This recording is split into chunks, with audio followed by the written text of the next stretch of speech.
Neither did Dr. Neither did other people. You know about their special assignments? Yeah. Flying under the radar. Another quick question on your memory. This U-26 distribution that we're kind of looking at and holding Canada harmless, is that something that we said we would agree to or we would explore? Well, we said we would explore it with the intent of implementing it beginning in 2020.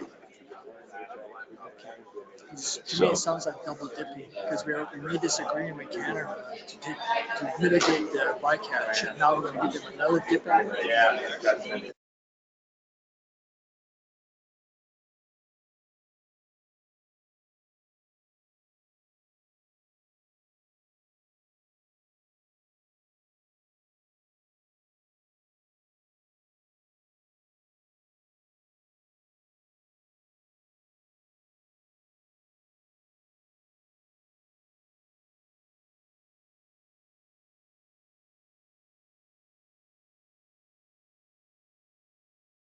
Is being applied or has been applied and might be applied after our agreement from last year.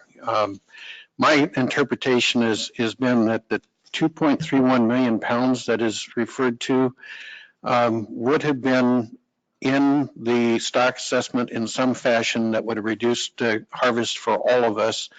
And then of that, 420,000 pounds is associated with just 2B. Can you provide some additional clarity if that's the case or if I'm misunderstanding what that is? Thank you, Commissioner Iverson, through the chair. That is correct. So the U-26 mortality from non-directed fisheries has been accounted for in the stock assessment and therefore in the results provided in the mortality projection tool and the calculated TCEYs for several years now. This is not new. It has been previously not laid out in tabular format in that way. It's essentially the effect of U-26 has reduced all of the TCEYs in proportion. And so it's been an effect that was shared across all regulatory areas in proportion to their abundance. The change for this new approach to U-26 mitigation is that I'm explicitly calculating what that value would be, and then it's being removed from, that effect's being removed from regulatory area 2B. And that for this year's calculations, that amounts to 420,000 pounds. So it's not a new tax or a new loss to the assessment or particular areas in general. It's just a reallocation in this case of that 420,000 pounds associated with 2B. Peter? Just to follow up, so if 426 pounds is at the F46, is that correct? Or is it can adjust bearing on fishing intensity? Thank you, Commissioner, through the chair. Yes, in fact, for this year's calculation, it is 420,000 pounds at the F46 level, or at a TCY of 31.9 million pounds. If the commission were to shift up to a level consistent with the 2019 TCEYs at 38.6 million pounds, that step or that value moves up to 420,000 pounds. And so over that range, you can interpolate as needed for decision making between 31.9 and 38.6, you've got a 20,000 pound difference across that range. Now, I would note that this exchange depends on the biology, the current biology of the stock, the dynamics in the fisheries, the age structure, and so this isn't a timeless calculation. This is something that if we proceed with doing this on an annual basis, we'll need to recalculate this value. In addition, the absolute level of U-26 non-directed fishery discard mortality can change over time, and so that will also change this calculation. But for the projected year 2020, that range would be 420 to 440. Thank you. Okay, then I think we're ready to move into Dr. Hicks' presentation. Sorry, Steve. Thank you, Mr. Chairman. I just want to remind the audience here in the room, if you'd like to make public comment at those points where it appears in the agenda or ask a question, please sign up. The sign up is outside by our registration table. There's a computer there, and our staff can help you do that. And also, please indicate the topic area, the subject that you want to ask a question about. And for the web audience, continue to submit your questions or comments via the questions pane in the webinar, and we will answer them and or introduce them to the floor as necessary. Thank you. All right, good morning, everybody. Thanks for having me up here today. I would like to present to you an update on the management strategy evaluation. This is agenda item 8.1, and the associated document with this is IM095-14, which should be on the website. So to begin, a little reminder what management strategy evaluation is. It's a process to evaluate harvest strategies and develop management procedure that is robust to uncertainty and meets defined objectives. There's a lot in that one sentence, but here's a little graphic of something Dr. Sean Cox actually taught me about MSE when I was first learning it. And there's all these different components of an MSE. There's defining goals and objectives, defining management procedures that then you'll test through simulation and evaluation. And then the end product is actually application of a best performing management procedure. So what we're operating under at IPHC right now is a harvest strategy policy that's illustrated by this graphic, where we have a scale component and a TC-wide distribution component. So I'll talk about these two elements, the scale and the distribution, throughout this talk today, and the MSAB, or the Management Strategy Advisory Board, has been addressing both of these in recent meetings. So we start with the coast-wide assessment, as Ian or Dr. Stewart presented yesterday, and that has a fishing intensity, which is this reference fishing intensity that we've been talking about, the F46 right now, to develop a total mortality that's split into TCY and then the U26 non-directed fishery discard mortality. The TCY is then distributed to the different regulatory areas through different processes, which the current interim procedure is uses stock distribution as estimated from the Fishery Independent Setline Survey. And then defined allocations to 2A and 2B, and then relative harvest rates, where the harvest of the stock is a little bit higher in eastern areas compared to western areas. That's what Dr. Stewart will present, and what the mortality tool will present or provide as a default. And then comes the decision-making process, which occurs at the annual meeting, where all of the advice from mortality table, decision tables are passed through the different boards in the commission to determine the final regulatory area mortality limits. So what we're focused on in the management strategy evaluation is the left box there, the scale and distribution, and we're not focusing on the actual decision-making process at this time, but developing a management procedure. We have a program of work, and as you know, we're scheduled to deliver MSE results at the annual meeting in 2021, so January 2021. Here I have a Gantt chart with a few of the tasks that are being undertaken as part of the MSE process, and you'll note that the purpley arrow at the top there shows where we currently are in the timeline of this Gantt chart. So coming up to January 2020. A few things that I wanted to note are at the top, we have goals and objectives, which we're really delivering the results of those at the annual meeting in 2020, what objectives we'll be working with for this round of the MSE. And then we're also identifying management procedures that we will be evaluating, and I'll be delivering those results at the annual meeting as well. We're currently developing a operating model in the framework to conduct the evaluations and the simulations. And then we'll be doing those simulations and presenting those to the Management Strategy Advisory Board and the SRB throughout 2020 to then finally have a recommendation at the annual meeting in 2021. I want to note at the bottom of this Gantt chart, number 8 there is the external peer review, and we will be putting out a notice for expressions of interest for a reviewer of this MSE process throughout 2020. And our plan is to have that reviewer come in, observe part of the process before the MSAB meeting in May, so have the reviewer come in April, provide a preliminary review that we will then incorporate into the MSE process, and that review will come back in August, September, early September for a final review that will then be presented to the MSAB SRB and then come forward to the annual meeting. So this will provide just an extra external peer review that the MSE process is meeting international standards. So a little bit more detail about the tasks. These are the two MSAB meetings in 2019, the 13th and 14th session, leading up to the annual meeting in January 2020. So I won't go through all these, but we completed a lot of tasks. And the most important tasks are at the bottom there, and that's defining the goals and objectives and identifying management procedures to evaluate. So that was really what we were focused on in 2019, and we made some really good progress with the Management Strategy Advisory Board. It's been a great board to work with. For 2020, we have an ambitious work schedule, actually, in reviewing those goals and objectives and making sure they're still current as we develop the MSE and learn going forward in time. But we're also developing the model and the framework behind the scenes right now. We'll present that to MSAB in May.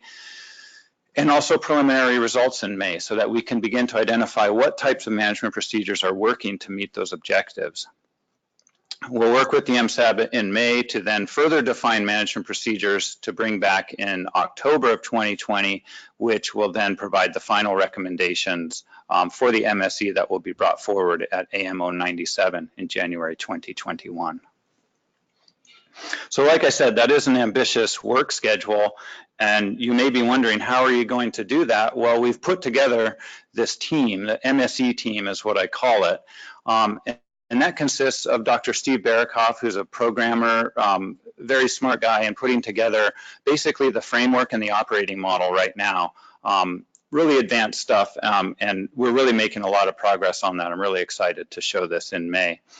I will note that his 2-year appointment ends in October 2020, which is before the delivery of the results in 2021. The second member of the MSE team is Dr. Piera Carpi. She's at the meeting here today, and she is what we call our MSE researcher, really helping a lot with the MSE process, doing a lot of analysis, literature review, running models, etc. And she's on a 2-year appointment that will end in April 2021. And then, of course, myself sort of coordinating the whole process and making sure it all goes forward. So I want to begin first by talking about the objectives that we're working under. We have 4 general categories of what we're calling primary objectives. So the MSAB's defined primary objectives, which are really what we will present to the commission. These are the priority objectives, the main objectives that we're operating under. Noting that there are what we call secondary or alternative objectives, and those are less priority, and there's more objectives to just help us with the analysis. So what you will see are mainly the primary objectives. And there's 4 general categories here. Keeping the female spawning biomass above a limit, that's a biological objective. Maintaining the spawning biomass around a level that optimizes fishing activities is actually a fishing objective, and that is to address the request by the Commission at IM095 to develop an objective, a target objective. Limit catch variability, the change in the catch limits from year to year, making sure that isn't above a threshold, for example, and then providing directed fishing yield, and in other words, providing opportunity for the directed fishing community. So before I get into the details of the objectives, I just want to remind you of a slide Dr. Stewart presented yesterday on reference points. And this is what Dr. Stewart presented as the current interim reference points when he developed the phase plot that he presented yesterday. And that was a biological limit at 20% of unfished spawning biomass, an SB 30% fishing trigger. And then he noted that there was not currently defined a target, but that there is this reference level of fishing intensity at F46 and that we do not currently have an F limit defined. So the reason I want to remind you of that is the MSE team has been doing a lot of work on investigating various reference points, and specifically reference points that would serve as a good target reference point. So what we did is we went away and we looked at what are dynamic reference points. In other words, the stock is changing productivity from year to year. Weighted age changes, and what Dr. Stewart presented yesterday is average recruitment changes throughout these regimes that are linked to the PDO, for example. And what we found is that the unfished spawning biomass and the maximum sustainable yield, or MSY, varies quite a bit depending on the regime that you're in. How big the fish are growing obviously would depend the amount of, can make the amount of yield vary, as well as change how much biomass is out there, for example. But what we found are that relative spawning biomass that would produce MSY and the SPR that would produce MSY are much more stable. So you're basically dividing that, taking a quantity, dividing it by an unfished quantity, and it actually results in a very stable quantity over all the different productivity regimes that we investigated. So for example, the plots on the right are relative spawning biomass that would produce MSY for the Pacific halibut stock, investigated through 2 different models. And what you can see is that they're consistent over time, where over time things are changing, such as weighted age and the average recruitment. And what we found is that the relative spawning biomass that would produce MSY is about 20 to 30%. So that basically means fishing the stock down to a range of 20 to 30% would produce the maximum yield in the long term for that stock. And then that would be associated with an SPR between 30 and 35%. Now I note these are MSY based reference points, which are not, there is some risk in managing to MSY, although it is very common for many agencies to use MSY as a reference point. I'll talk a little bit more about that in a few slides. But that was an analysis we did that was very informative to us. So jumping into the objectives, and we'll link into those reference points in that analysis in a moment here. But I noted that the first general objective is this primary biological objective, and this contains 2 sub-objectives within it, what we call measurable objectives. The first one is maintain a female spawning biomass above a biomass limit reference point at least 95% of the time. This is an objective you've seen for a number of years now, and this is basically maintaining the biomass above 20% of unfished spawning biomass, and that's that limit reference point. And we've defined a tolerance of 0.05, and I believe at the last annual meeting I justified this objective quite a bit. A new objective you have not seen is related to different biological regions. So this is getting into the distribution concept, and that is to maintain a defined minimum proportion of female spawning biomass in each biological region. And this is basically to conserve spatial population structure. For example, we might not want to fish completely in one area because we're not sure how that area actually might contribute to spawning biomass in any given year. So we want to have the stock, at least the spawning biomass, maintained across all these different regions.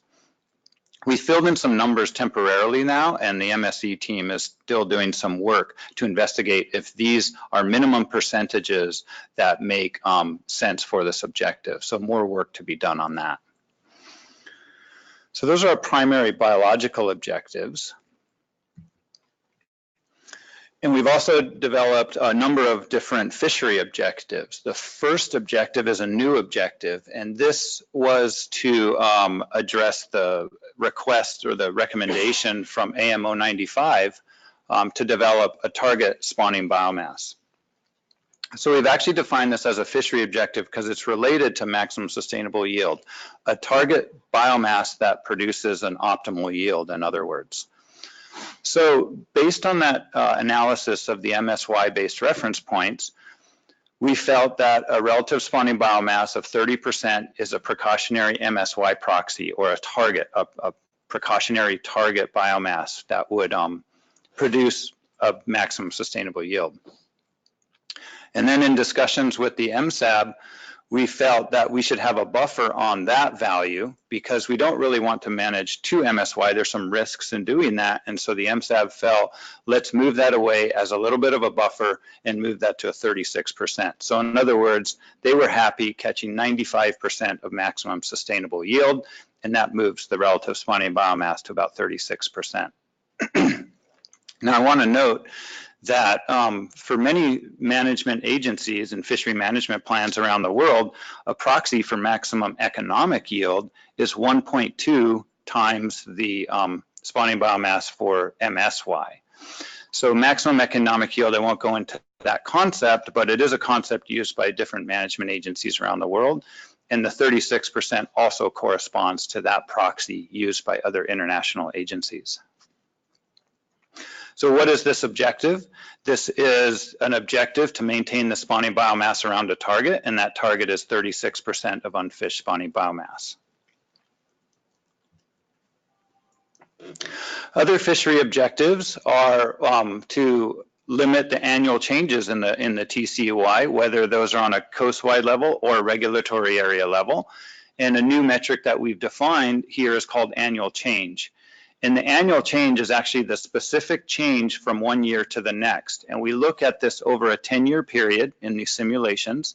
And we say if the annual change in 3 years is greater than 15%, 3 years or more, then we want to keep it less than 15% in at least 3 years, in other words. So we want to limit the amount that the catch limit would change and keep that below a level of about 15%. So we have a number of different metrics that we'll report here for the MSAB and the Commission to evaluate. And then finally, the objective for a fishery objective is just to optimize the directed fishing yield. And we look at this statistic or performance metric at the coastwide level, the top line there, and just what is the median coastwide TCUY. And then also among regulatory areas. And we've defined a number of different metrics in the regulatory areas, being the median TCUY or the median percentage of TCUY in an area. And then also the minimum TCUY observed and the minimum percentage TCUY observed in an area. So remember, these are from the simulation results. And so these are performance metrics to show you how well a management procedure is performing. So those are the objectives, and there's 12 objectives there. And you may be asking, well, how are you actually going to examine these objectives? How are you going to evaluate management procedures against these objectives? And one way is, you've noticed for the first two general objectives, there's a tolerance defined for those. So with that tolerance, we can actually determine if a management procedure fails to meet that objective or it does meet that objective. So that is getting at the concept Dr. Cox was talking about yesterday in reducing the axes on this to make it more simple evaluation. So we've done that with those two first objectives to sort of identify management procedures that we just should not consider any further. And then finally, for the other two, the remaining objectives related to stability and fishery yield, we'll evaluate the trade-offs there. And that's where the MSAB will come in very useful, is evaluating these various trade-offs between the yield and the stability. And then other performance metrics will be reported to help with that evaluation. So as an example, to show you how we would actually do this evaluation, I've taken the coastwide MSC that are presented in the past, and we'll actually evaluate that against the objectives that I've just presented there. On the left plot there is the probability that the relative spawning biomass is less than 20%. And so we have a tolerance of 5%. So if any of those dots that I'm showing for these different management procedures, where the horizontal axis is the input SPR, or the amount of fishing intensity, and the different colors are different types of constraints, where black is no constraint on the annual change in the TCUY. But you can see if that dot is in the red area, then it fails that, that objective. And you can see there's only one simulation here that actually failed that objective, and that was a very high fishing intensity, or an SPR 30%, with limiting the constraint to 15% each year. So if the catch limit was to go up by more than 15%, The constraint would say, no, let's limit it to only go up 15%. So you might actually be harvesting at a higher than 30% or a lower than 30% SPR. But you can see that generally all these management procedures meet that biological objective. On the right is the new target objective of the relative spawning biomass being less than 36%. And what you can see there is that some of those dots around 42 are just right at the target, 42% input SPR. Or in other words, SPR values greater than 40% or fishing intensities less than an associated 40% SPR would meet that target objective. So any of the white area. So that's our two sort of gauntlet objectives. And then looking at the yield and stability objectives, now I've only plotted SPRs on the horizontal axis that go up to 42%, because 40% and higher fishing intensities did not meet those first two objectives. And what you can see here, this is where the MSAB will come in really handy, is to evaluate these trade-offs of yield increases, the top left plot, as you fish harder, but stability also decreases, or the amount of variability from year to year increases as you fish harder as well. So there's a trade-off there, and that's the bottom two plots. The top right plot is just the probability that the TCY is less than 50.6 metric tons, and you can see that probability declines as you fish harder as well. So this part of the evaluation will take a little bit of time and conversation, but it will be evaluating these different trade-offs between the other objectives, and that is something that the SRB has also supported. But what you can see now with the coastwide MSC results is that an SPR 42% does maximize the yield, but also at the risk of a higher variability from year to year. And then introducing a constraint actually reduces the variability quite a bit, with the colored lines really being the main difference between the management procedures, showing up in the stability. So that brings us back to the slide Dr. Stewart presented, and the MSE team has filled this in a little bit more with some of the new concepts that I've introduced here. Basically, the SB 20% is associated with a biological limit as well as a fishery limit, and I'll describe what the blue things are in terms of a management procedure shortly. The SB 30% is a fishery trigger that's on the control roll, where the fishing intensity begins to decline. The SB 36% is the new target objective. And then we have the reference level of fishing intensity, which you've noticed I've put here as F43%, which was the recommendation coming out of the Management Strategy Advisory Board. Noting that the goal in 2021 is to actually define the reference level of fishing intensity as well as other elements of the management procedure. The maximum fishing intensity is still grayed out. That has not been fully defined yet, but I will note, and I'll talk about this in a moment as well, the MSAB has defined this buffer approach where they really don't want a maximum fishing intensity to go above an F36%. And I'll explain what this buffer means when I describe the management procedures. But I note there's different colors on there, and the reason that I note that is there are different reference points associated with the management procedure, or these control points in the management procedure, and reference points associated with objectives.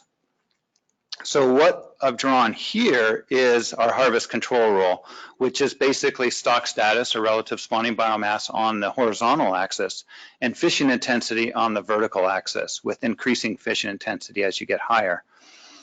And we have this reference fishing intensity, which is currently at 46%, and that's what we operate at, unless the relative spawning biomass gets low and falls below a trigger, which then fishing intensity is reduced.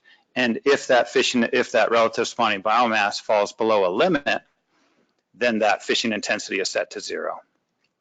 Those are the blue points, or those control points on this harvest control roll. But I've noted here, there's also these various reference points associated with objectives, the limit, the target, which is to the right of the trigger, which is good because you don't want to be shooting for a target where you're also interacting with the control roll ramp a lot. as well as a threshold, which we currently don't have defined in objective, but it has been noted in the past that maybe a threshold and a trigger might be the same sort of idea. So that's a nice segue into the management procedures. And the MSAB spent quite a bit of time talking about what management procedures we do want to evaluate and bring back in 2020 for evaluation. And noting that there's these two components of the management procedure, the scale and distribution, we've identified that we'll be investigating SPR ranges from 30% to 50%. With a control rule of 30-20, and then a number of different constraints at the coast-wide level, and so the scale part of that. And that's what we've done in the past. What we're going to add on now are the distribution-related management procedures. And these are the procedures to take that coast-wide TCY and distribute it out amongst the regulatory areas. So we have a framework for this. One, we start at the coast-wide level with a stock assessment and target fishing intensity. We may then distribute that to the different biological regions through the concept of stock distribution. What is the survey estimating the stock distribution is? We may also identify relative fishing intensities, like harvesting a little bit harder in the east than in the west. And then we might do other adjustments based on other things, such as what's being currently done in 2A and 2B. And then finally, we need to get to the regulatory area level, and there's some sort of allocation from regional to regulatory area. And then finally, the last step is that decision-making step or the policy at the annual meeting where other factors are considered. I will note that only steps 1 and 3 are actually required because you only need to get from a coast-wide TCY to a regulatory area to TCYs in each regulatory area. But we can have multiple steps in there if we want. So before I actually present some of the ideas that the MSAB has come up with for these distribution elements of the management procedure, I want to note another analysis that the MSE team did to inform the MSAB on development of these elements for distribution. And that was looking at relative productivity by the various regions. So we did a yield per recruit analysis using the weighted age, the natural mortality, the recruitment regime, selectivity, and all of these different factors that affect yield in these different time periods. So those time periods are 1985, 1999, and then 2018.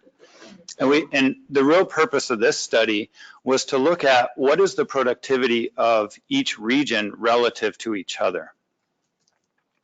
So the first thing that you notice is in this table, we have the ones, and region 3 is always going to be a 1, and everything is relative to region 3. So the first thing that stands out to you is across these different years, region 2 productivity is very similar to the productivity in region 3. And that's good. We've had relative harvest rates that have higher harvesting in regions 2 and 3, and less harvest rate or lower harvest rate in regions 4 and 4B. What is interesting now is that region 4 shows a lower productivity in past years. In other words, when these relative harvest rates were developed was around 1999, and this analysis is very consistent with a lower productivity in region 4. But in 2018, you can see that the relative productivity in region 4 is actually very similar to the productivity in terms of yield per recruit in regions 2 and 3. And then 4Bs remained at a lower productivity for all 3 of those time stanzas. So in other words, there's support for lower relative harvest rates in Western areas in the past, but the changes in productivity over time have shown that potentially region 4 has similar productivity to regions 2 and 3 in the current time. And then as Dr. Stewart has been noting, productivity changes over time. So results like this can be different next year, in the next decade, next 50 years, etc. So I'm not having control over there we go. So, okay, so where does this leave the MSAB in terms of defining management procedures related to distributing the stock? Well, we had a really good exercise at the Management Strategy Advisory Board in October, and Dr. Karpi led this exercise, and she basically gave 3 different groups of stakeholders a piece of paper and told them, write down what you think a distribution procedure should look like. We came back together, collated all those results, and we identified a number of different elements that were of sort of mutual interest across these different groups. And so the top 5 bullets there are elements in distribution that we're going to investigate for MSAB 15. And that's basically distributing the TCY directly to regulatory areas or going through biological regions first. Looking at various relative harvest rates by regulatory area or biological region. So again, should there be higher harvest rates in the east compared to the west, et cetera. And then there's this buffer on the coastwide SPR not to exceed some F limit, which is currently defined at F36, although we're going to test an F40 on that as well. And just a quick explanation of what this buffer is. The buffer is you have a coastwide reference fishing intensity, say 43%. And then when you distribute that stock, it is possible that the distribution procedure will change that SPR.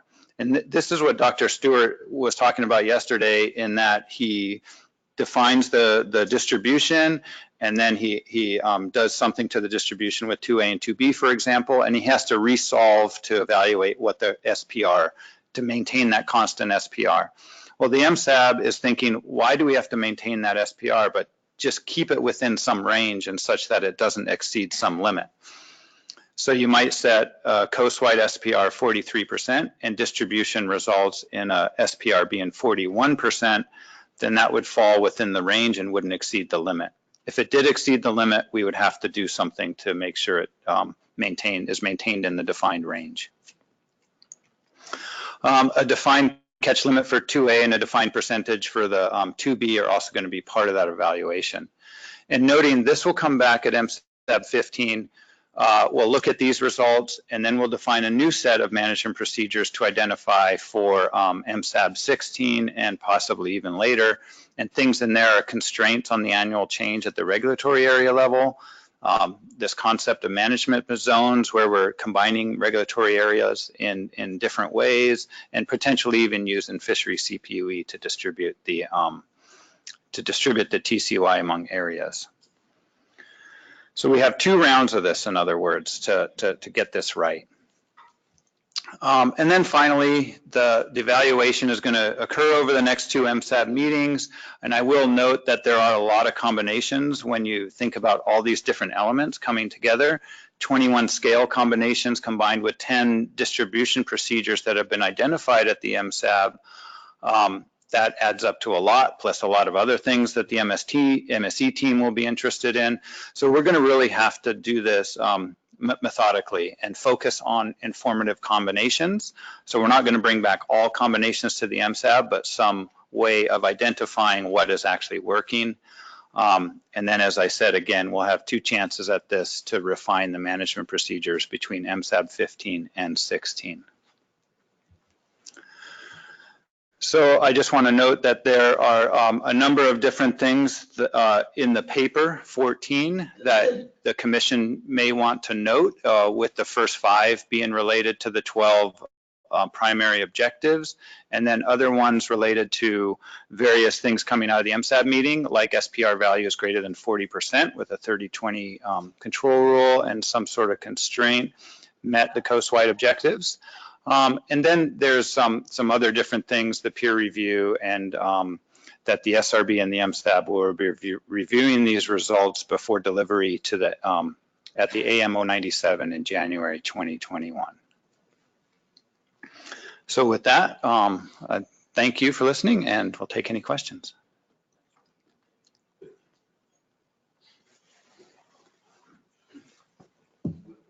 Go ahead, Rich. Yeah, so using a target of a relative spawning biomass of 36%. It's my understanding that we're currently at a relative spawning biomass of 32. Yes, that's correct. And noting that a target is something that you don't necessarily stay at, but you're above 50% of the time and below 50% of the time.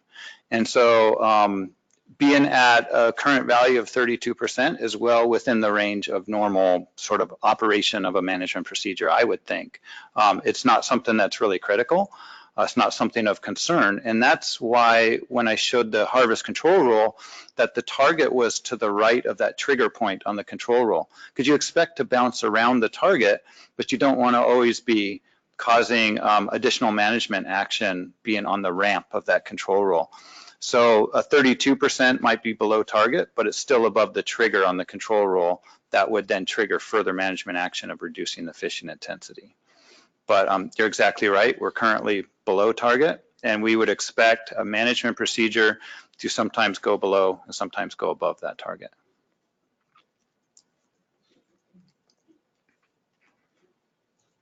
Go ahead, Peter. Yeah, just back to slide 22 on relative productivity.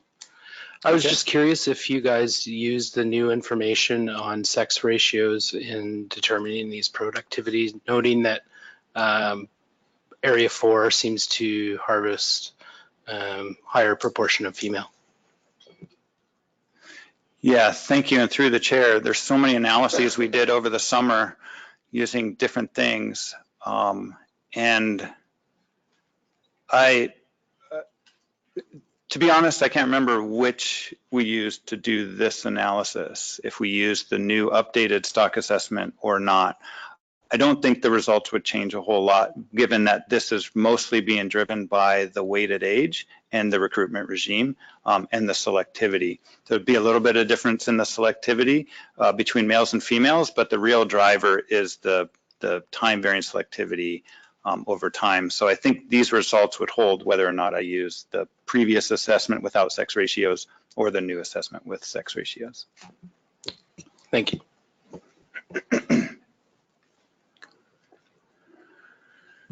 No further questions? I'll go ahead, Neil. I have a couple questions. So at the beginning, you talked about the 4 objectives. What slide was that on? Slide 8. I was curious about how the MSAB talked about 2.1 versus 2.3. I mean, they read as fairly similar, but maybe you could just help me understand the difference. Yeah, thanks. And through the chair, Commissioner Neil, I forgot your last name. I'm terribly sorry. Yeah, Neil, Commissioner Davis. I'm focused.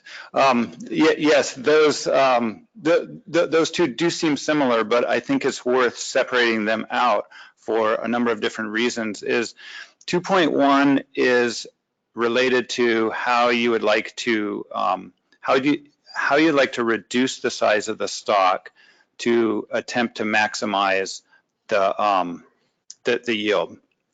So it's more related to that spawning biomass level and your effect on the stock, whereas 2.3 is more related to the actual yield being produced. So if you recall, the reason that we're defining objectives is to really define what the performance metrics are that will be reported in the MSE.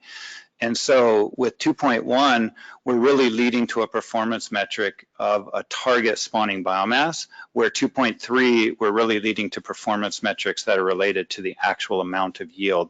So that the MSE team and the MSAB felt it would be useful to separate those into different sort of general objectives, even though they all of these 3 objectives, 2.1, 2.2, and 2.3 are related to yield.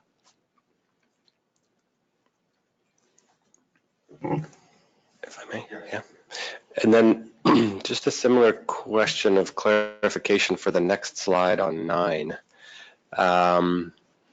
So you talked about later in the presentation, you talked about different fishing intensities a little bit, and I think it was F36 that was going to be sort of the limit proposed. And I think you were saying that Fs of around 40 or 42 did well in achieving the relative spawning biomass that the MSAB had discussed as a target. Mm-hmm. So what's the 46? Is that just sort of reflecting what we have in place right now as a sort of a reference point, or like what's its relevance given all of the other discussions around F that the MSAB has had? Yeah, through the chair, Commissioner Davis, is yes, that 46% is the interim, current interim reference level. And so if you recall, Dr. Stewart mentioned yesterday, that was actually defined a number of years ago by taking an average of 3 years. So the 46% reference fishing level that is our current interim management procedure was developed through somewhat of an ad hoc process, but not through the MSE process. So that's really different than what we're doing in the MSE process. In a later slide, when I update that slide with in here, I note the F43 as a reference level of fishing intensity, and here I'm reflecting the actual current MSE results on the coastwide level. And that's why we chose to update it for this slide. It's not currently being used in practice in the current interim management procedure, but it is what's being recommended from the coastwide MSE results, which is really the process that we're undertaking to define the management procedure. So it's just a foreshadowing of what we're moving towards. You might think of it that way.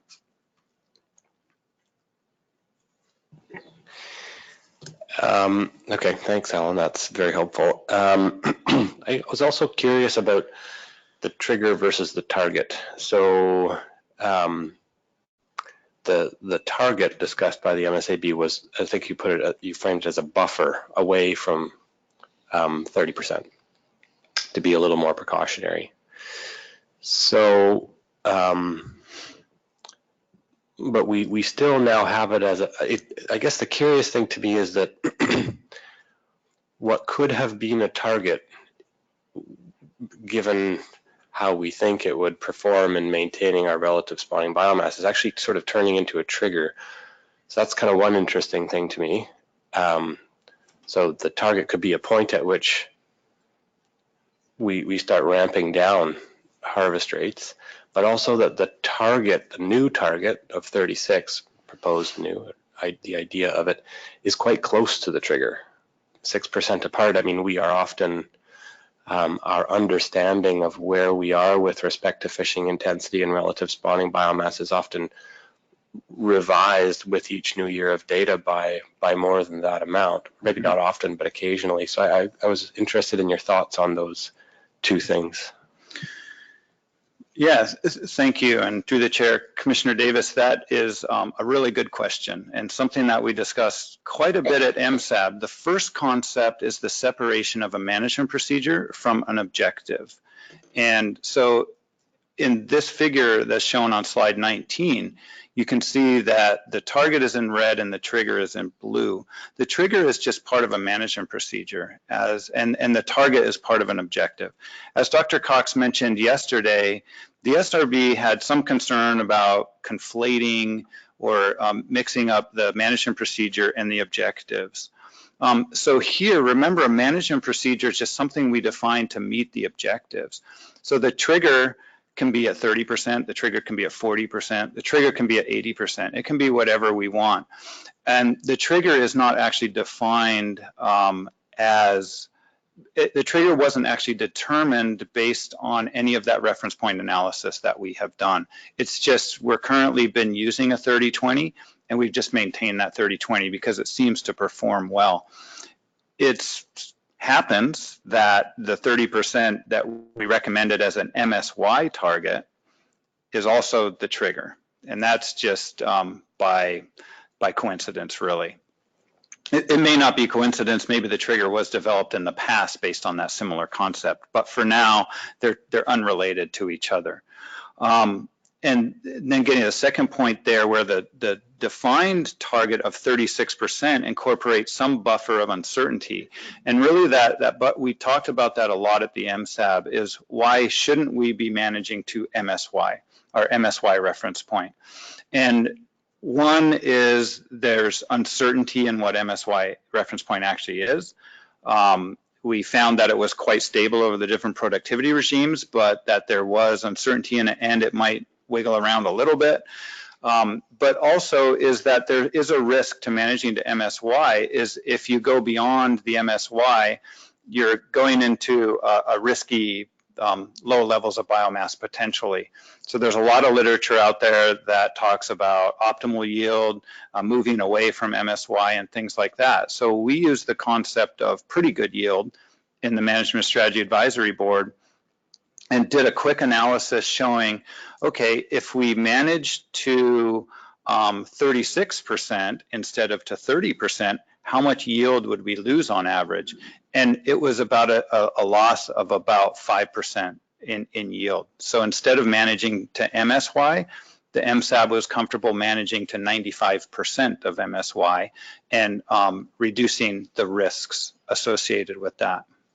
And as I noted, that the 36% also coincidentally matches that MEY proxy of 1.2 times MSY, the biomass at MSY, that are used by other agencies, international agencies such as in Australia.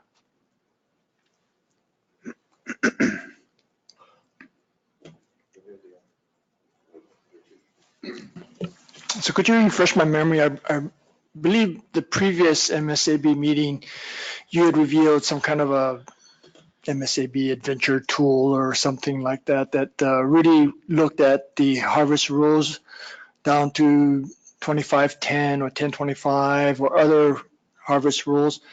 What was the result of that exploration of shifting these harvest control rules? And was the result of all of that research, was that the result ending up with this 3020 as the most reliable one? Yeah, thank you through the chair and Commissioner Imada. That's a great question and a great reminder that we still have this MSC Explorer tool online. It can be accessed today. If everybody accesses it once, maybe it'll crash, I don't know. But it's a great tool to look at all of the exploration that we've done thus far in the MSC. And you're exactly right. We not only examined a range of SPR values, but we examined 3 different control points. We examined a 30-20, a 40-20, so the trigger would start at 40%, which actually be to the right of this target.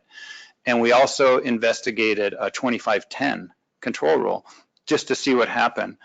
The 30-20 didn't necessarily perform best, but they all performed similarly. The 25-10 did reduce variability because you're not hitting that ramp as often, but there was a little bit more risk associated with the 25-10. So in the evaluations that were done, boy, that would have been just over a year ago at the MSAB, coming out of that evaluations was a little bit of concern on the extra risk of the 25-10 and driving the stock to even lower levels. And people were most comfortable with the 30-20 sort of being in the middle ground there. And as I said earlier, it's nice now having a target at 36% is to the right of the trigger of 30%. And because we will be going above and below that target in practice, in long-term practice, that you just want that separated to the right. And then as Commissioner Davis noticed, 6% difference between the trigger and the target, is that enough? Well, the evaluations will show us if that is enough. And currently, I think it might be enough of a buffer.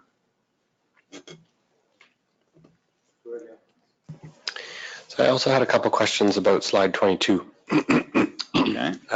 I don't really understand yield per recruit analyses that well. I think you mentioned there are a few key parameters: weighted age, selectivity, and the recruitment regime, maybe. But I think I heard you say they can be different year to year or decade to decade. So, and then I'm curious about the last bullet here. Movement, uncertainty, other factors may be important. Can you just maybe tell me a bit more about what does this analysis entail? Why we only use 1 year of data in each of these time frames? And then what some of the other factors may be, and how variable are these analyses from 1 year to the next of data? Mm-hmm. Through the chair, Commissioner Davis. So this analysis was, I won't say it was a quick analysis, but it wasn't something that we spent a lot of time in going into depth to write a paper about, for example. This was really an informative analysis for the MSAB when developing the management procedures. And so given that, it was, let's take a look at yield per recruit as a proxy for productivity in these different regions, and so we can see how they relate to each other. So think about it just as a brief look at 3 different time periods showing how these different regions relate to each other in terms of productivity. So with that being said, we decided for simplicity, let's just use individual years and take the weighted age, the average recruitment in that year, the selectivity that the assessment estimated in that year, and do a simple yield per recruit analysis, which gives how hard can you fish given the productivity of that stock. 1985 was selected. That was a period, I think, when weighted age was quite high. 99 was selected as a period where that was coming down, and thought too, well, when this idea was developed was around 1999, so we wanted to see what were they working with at that time. And then 2018 was chosen as the current year. But you're exactly right. We could have defined a range of years to determine what average weighted age is over that range and other things like that. There's a number of different ways we can do this analysis. So yield per recruit is analysis that we didn't do in the assessment model. So it's quite a simple analysis by the current assessment standards, I guess. But it's useful for defining productivity. But wasn't what some of the concepts that were not considered in this analysis were movement, natural mortality, differences between the regions, and a lot of other parameters that might have a bit of a play in this. For example, if movement varies from year to year, and say in 1 year, a lot of fish decide to hang out in region 4, and then 10 years later, fish are just exiting region 4 quite rapidly. That would be a change in sort of the immigration, which is also related to productivity as well.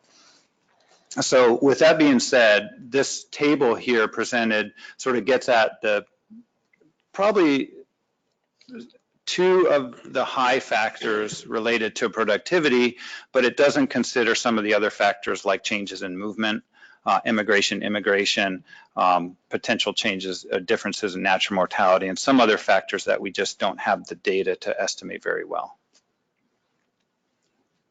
Could I ask a follow-up to your question, Neil?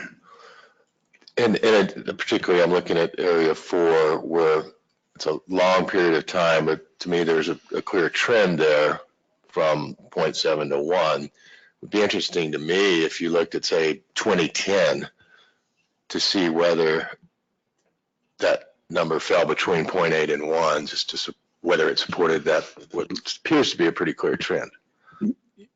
Yeah, through the chair, Commissioner Oliver, yes, you're exactly right. That's a great idea, and as I said, we didn't have a lot of time to spend on this analysis, but we could, and you're starting to spawn some ideas in my head for a potential paper. Go ahead, Neil. I think you had some additional.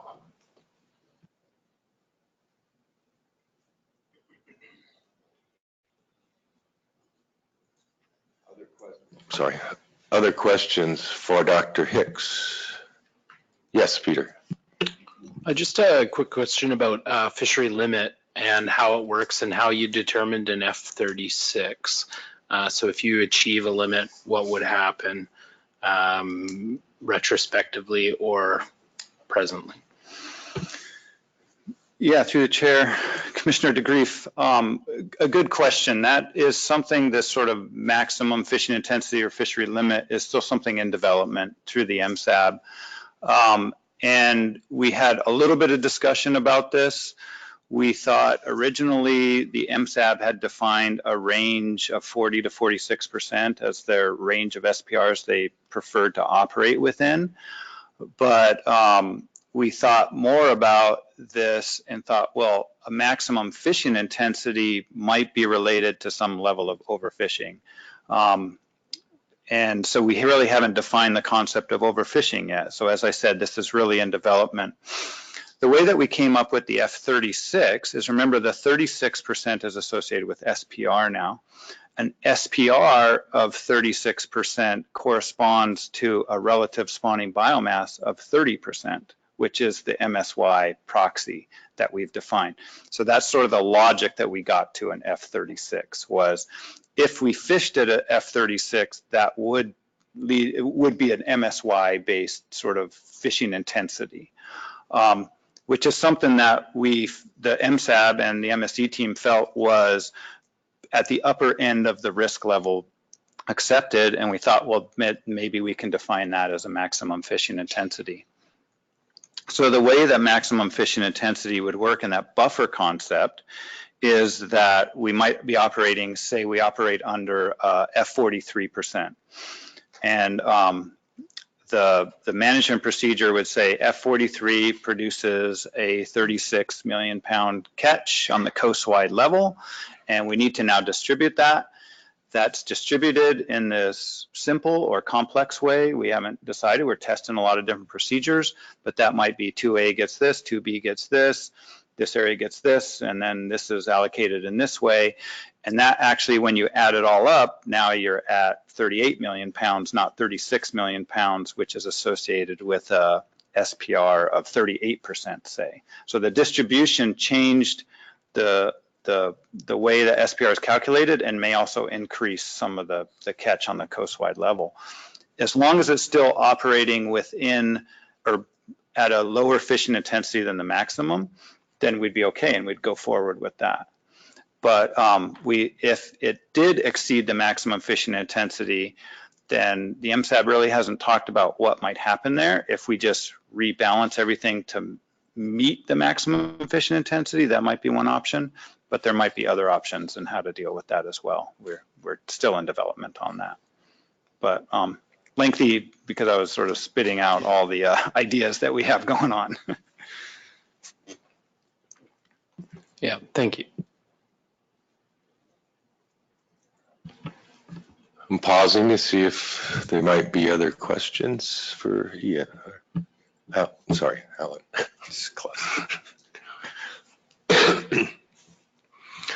Okay, then I think we can move on to the next report. Yes, Mr. Chairman, move right to the MSAB co-chairs.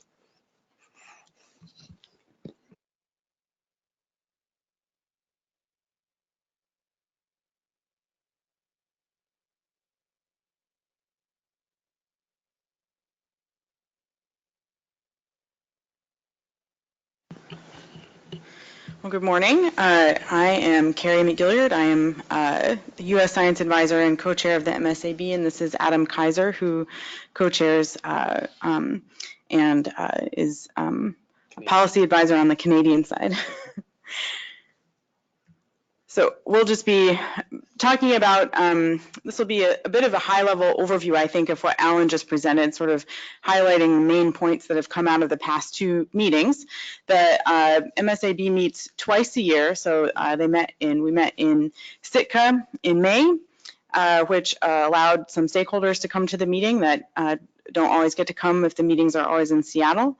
And then we also met in October in Seattle.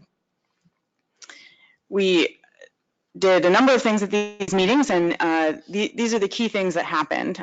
First, we finished defining objectives for distribution and scale.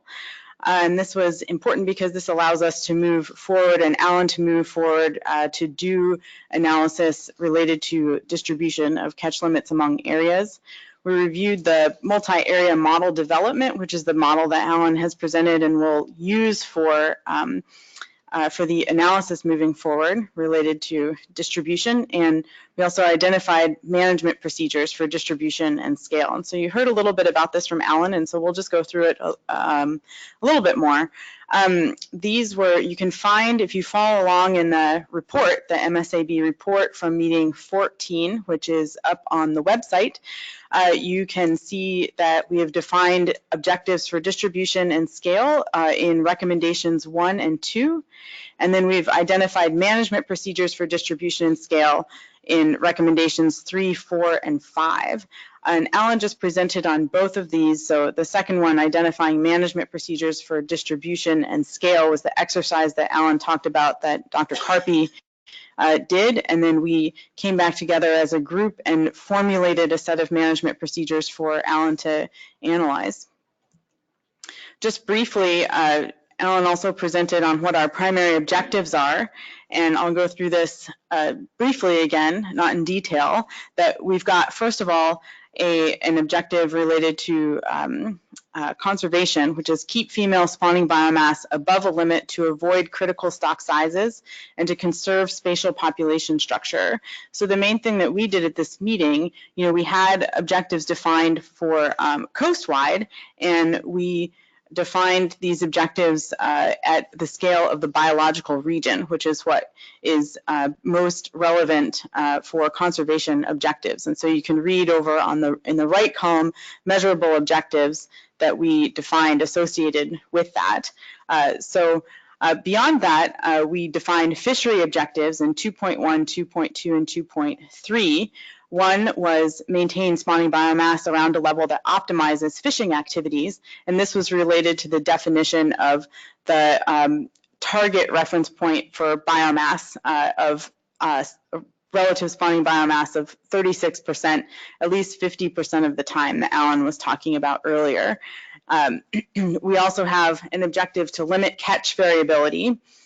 And so I'll just say briefly that 2.1 is a coastwide objective, whereas 2.2 and 2.3 can be defined coastwide. What are our coastwide objectives related to catch variability and providing directed fishing yield? But also we're interested in objectives at the scale of the regulatory area. So while the conservation objectives are defined at the level of biological region and coastwide, the fishery objectives are going to be defined at the coastwide level and the regulatory area level, and you can see that over to the right.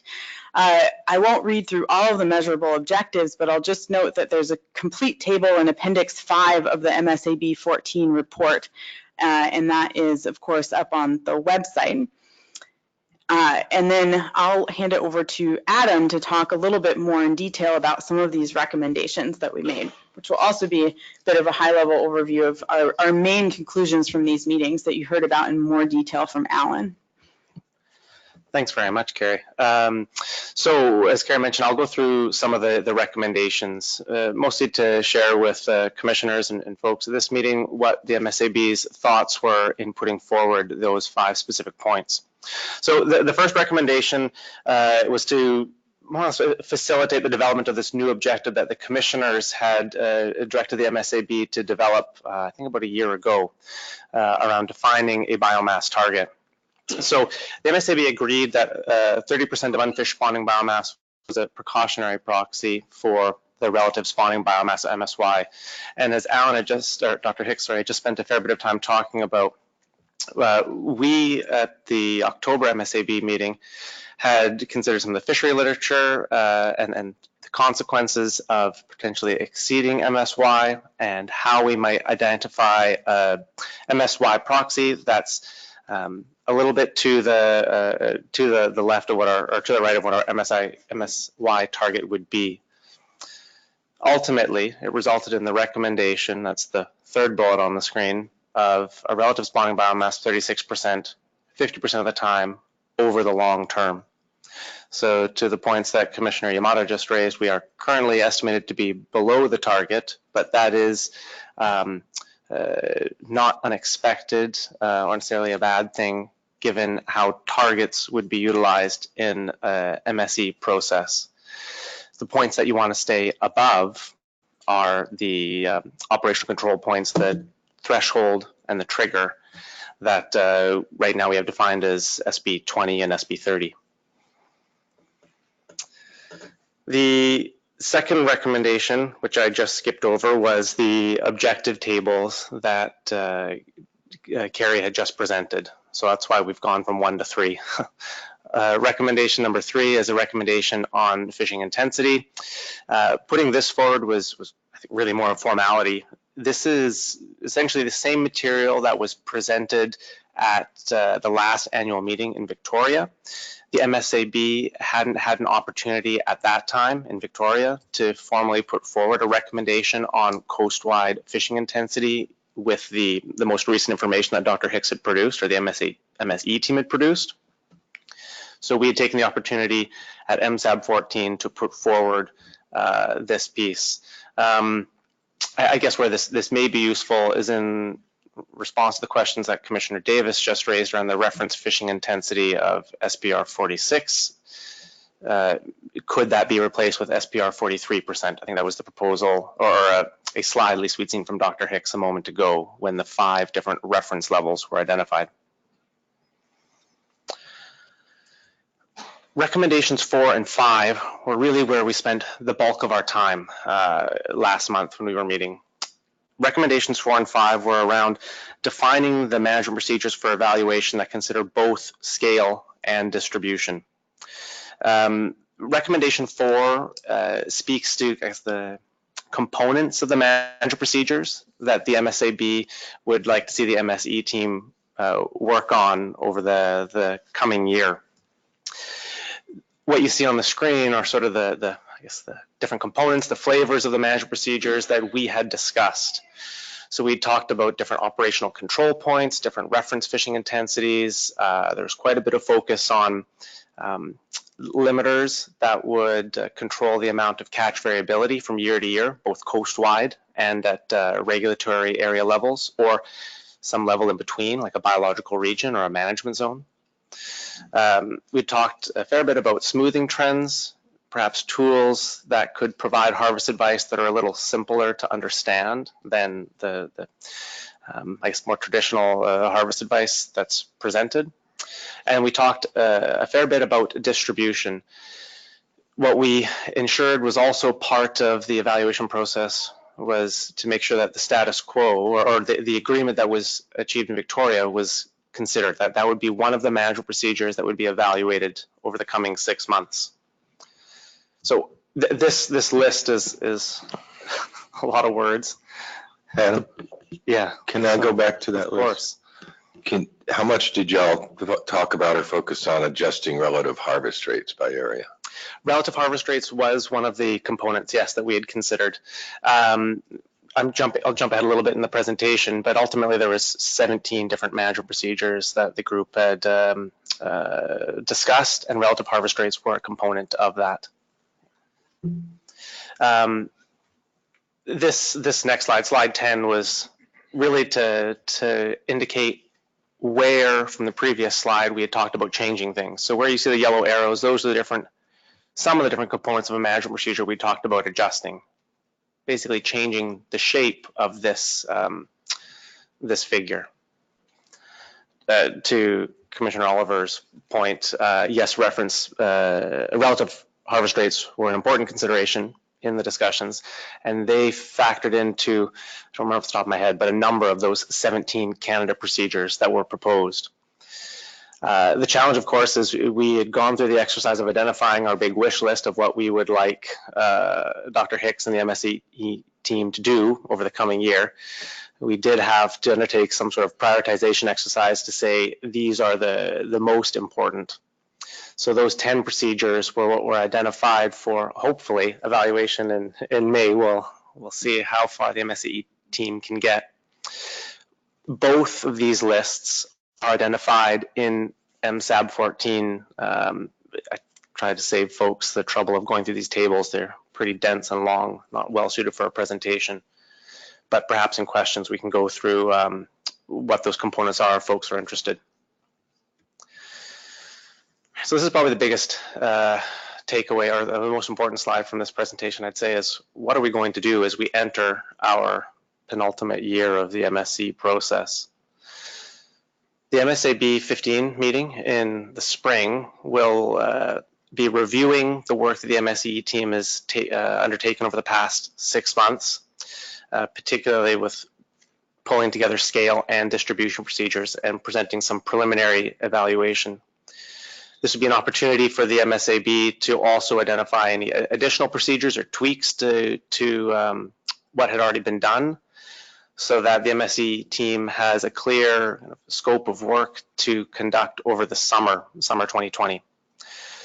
That will bring us to the autumn, and in October 2020, we will review these simulation results to rank the different procedures that have been evaluated and ultimately develop a recommendation for a management procedure to bring to IM095. That is where we'll end it. Okay. Questions for Adam or Carrie? Neil? Thanks to both of you for that presentation. A lot of work that the MSAB and Alan's team have been doing together. I was curious about slide 5.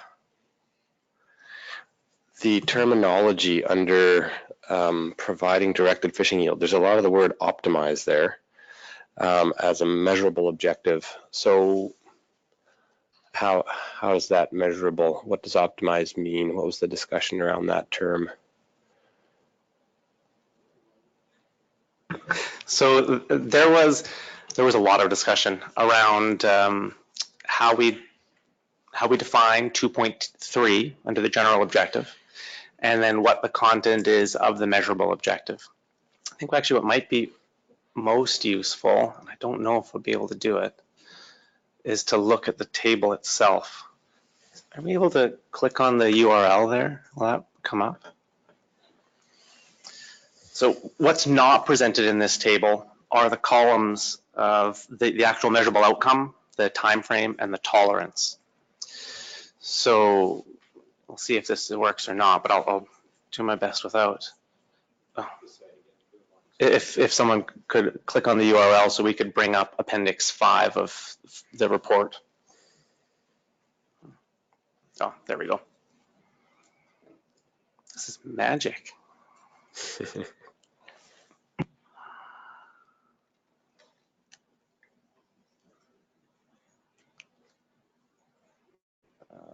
Okay, there we go. So we can maybe zoom in a little bit to the 2.3, please.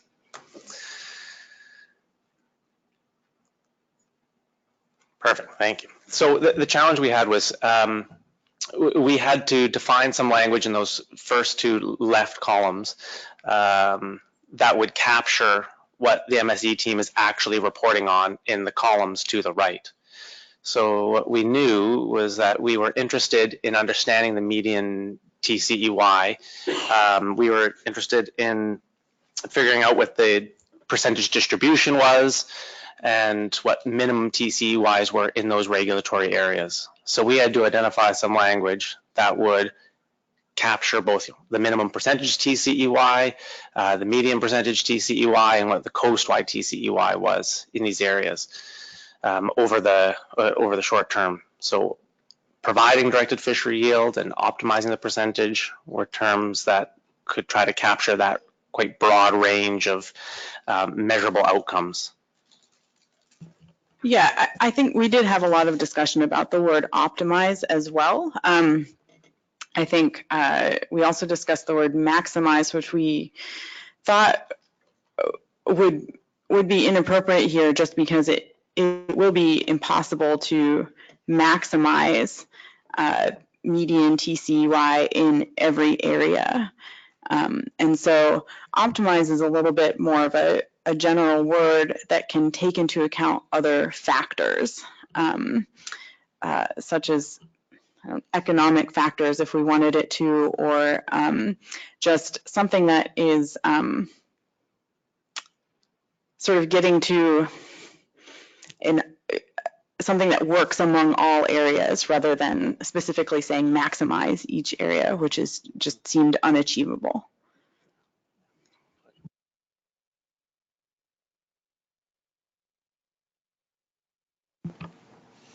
Follow-up or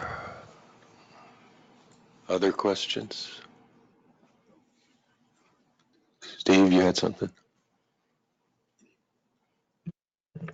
Thank you, Mr. Chairman. If you're ready for public questions. I don't see any other questions, so yeah, let's go ahead. Thank you, Mr. Chair. I have one question from the public about MSE, and then we actually have one question remaining from yesterday from an earlier topic, and if you can entertain that if you desire. Let me read the comment from about MSE, and this is from Garrett Elwood. And he was here yesterday and left his comment because he's not able to be here today. So I'll just read it for you. Thank you, Chairman Oliver and Commissioners. My name is Garrett Elwood. I have fished in 3B for 20 years and owned quota there for 16. I represent an organization, Next Generation, on the conference board, consisting of second and third generation stakeholders in Area 3B and 4A. I attended the first day of the interim meeting with the intention of offering public testimony, and unfortunately we didn't get to item 8 and could not attend today. I wish to offer comment on the MSAB's primary objective, which is to advise the IPHC on the management strategy evaluation. There is a glaring inequity between harvest rates in Region 3, with Area 3B at 0.75 and Area 3A at 1.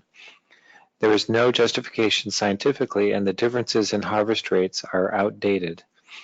The draconian cut to our harvest rate of 25% in 2008 was needed to make up for the mismanagement of the resource during the 2000s. Retrospectively, the IPHC failed to lower quotas quickly enough and overestimated recruitment in the 2000s. Decades of experience fishing in 3B has given me a unique perspective on the area. Table 3 of IPHC 2019 IM095 10, so that was one of the papers that Dr. Stewart briefed yesterday, tells the story. Total mortality in Area 3B is down 75% since 2009. It is not my experience that there are 75% less halibut available in Area 3B. The fish have moved only on paper. If we could go back in time to the early 2000s and implement a slow up, fast down policy, the 25% reduction in 3B harvest rate would not have been necessary. The current difference in harvest rates in Region 3 is unjustified and cannot be upheld by our best science. In conclusion, I would like to request the IPHC staff prepare a total fishery mortality projection table with an adjustment to bring Area 3B harvest rate in unison with 3A as an equal regulatory component of biological Region 3. Stakeholders should have the right to harvest the distribution that resides in Area 3B. Okay.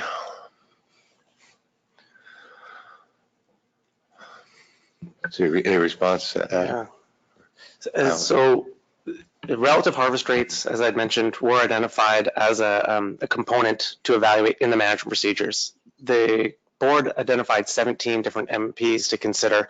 I just did some quick math that at least 11 of those MPs considered changes to the relative harvest rates. Dr. Hicks may be able to speak to how better to fit in those specific concerns. In the case that is not, I would say the MSAB can certainly bring this comment back to our May meeting when we identify additional components for reevaluation through summer 2020 to ensure that there's, I guess, a specific adjustment to relative harvest rate for Area 3B. Through the chair, and if Garrett's listening, thank you for that testimony. It was very interesting and definitely things that we're working on. I want to note in document 14, I believe there is a little bit of history on how these relative harvest rates came about and when they were implemented and why they were implemented. And you're right, it's a lot of different factors that went into the implementation of these different relative harvest rates. You will notice in the productivity analysis that we did that treating area or Region 3 as a biological region, which consists of 3A and 3B, and that's sort of the paradigm that we're moving forward with, is that we have biological regions, and when we think of things related to productivity, that we think about them in as corresponding to those biological regions. Like I said, there's a lot of other factors to consider with relative harvest rates between regulatory areas. And then as Mr. Kaiser noted, that we'll be evaluating many different combinations of relative harvest rates in the management strategy evaluation moving forward. So this is one of the top priorities for us to be investigating. All right, thank you, Adam and Alan. Is there anything else, Keith? Any other comments or questions? No, thank you, Mr. Chairman. There's no other comments regarding MSE. There is a leftover comment from yesterday, so if you're done talking about MSE, we can call that stakeholder up. What I think Paul wants to be recognized. Yeah, thanks, Chris. So I don't think Dr. Cox is here, but in looking at the SRB report yesterday from I guess it's SRB 015, the MSE made a presentation and talked about harvest rates at that meeting as well. And I guess what I take from the comments in the report is that they find the analysis that you were presenting, Dr. Hicks, interesting but preliminary, is what I took from the way they drafted their comment on it. So I guess my question is, and just following up what you were saying, Adam, is it sounds like over the next year there's going to be quite a bit of work examining harvest rates at both meetings and seeing in the fall the outcome of the various management procedures. I just make this as an observation that there's going to be a lot of work around harvest rates over the coming year that will clarify or help to clarify whether the current ones that we have are appropriate or need adjustment. And it seems to me that it would be good, again, to have the SRB spend some time evaluating the outcome of those results as well. Thanks, Paul. Any other comments or questions for this group? Neil. Maybe just while all of them are sitting there, I don't know if I'm the only one with this perspective, but you know, having listened to the stock assessment yesterday and the summary of the MSAB's work and sort of its assessment of things like targets for relative spawning biomass and what we think about fishing intensity, it leaves me with two kind of different pictures of what the perspective on the health of the stock is and our where we are with respect to our reference points. You know, there's certainly content in the stock assessment that at least gives me pause about the health of the stock. But when I look through what's coming out or emerging from the work in the MSE process, I get a different impression. It's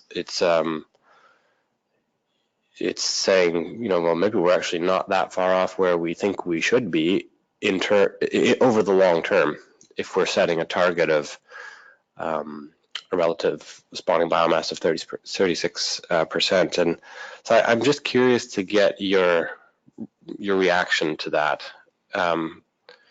I suspect I'm not the only one with maybe some of those questions rolling around, so I'd like to hear from you about your response. Through the chair, Commissioner Davis, very astute observation. And when I first came onto IPHC a little over 3 years ago, I had a similar feeling, and especially when I started doing simulations of the halibut stock, given the data and the observations that I had to do those, the first thing that we had to do in the MSAB was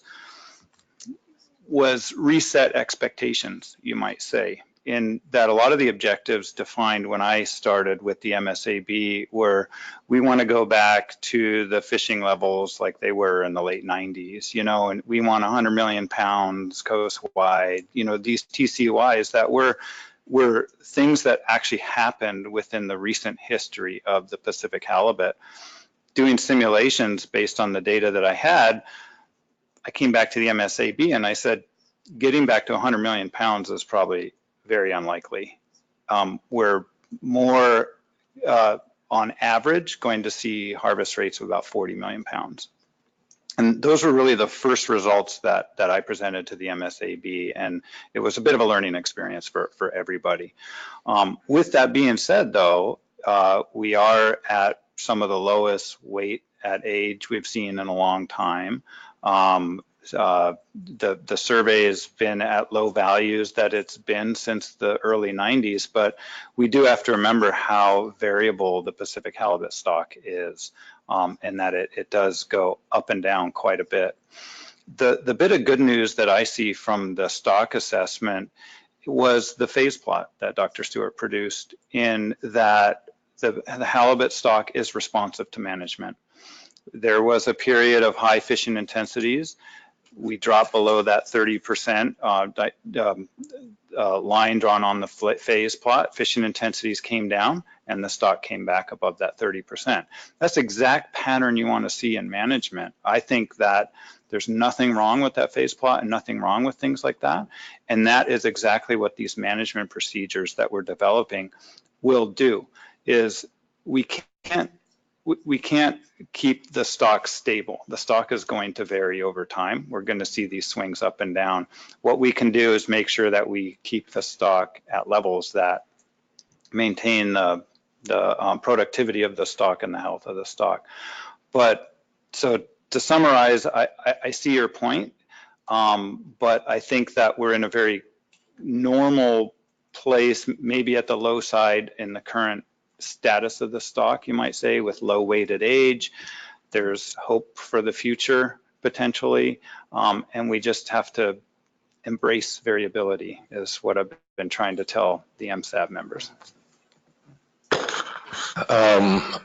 Just a comment on the harvest strategy question and the public comment we got, and recognizing Paul's comment about having the SRB look at it further. I would just note, though, that there is, and going back to the slide we had up earlier during Alan's presentation, it was fairly constant across all areas except area 4, where it had gone from 0.7 to 0.8 to 1.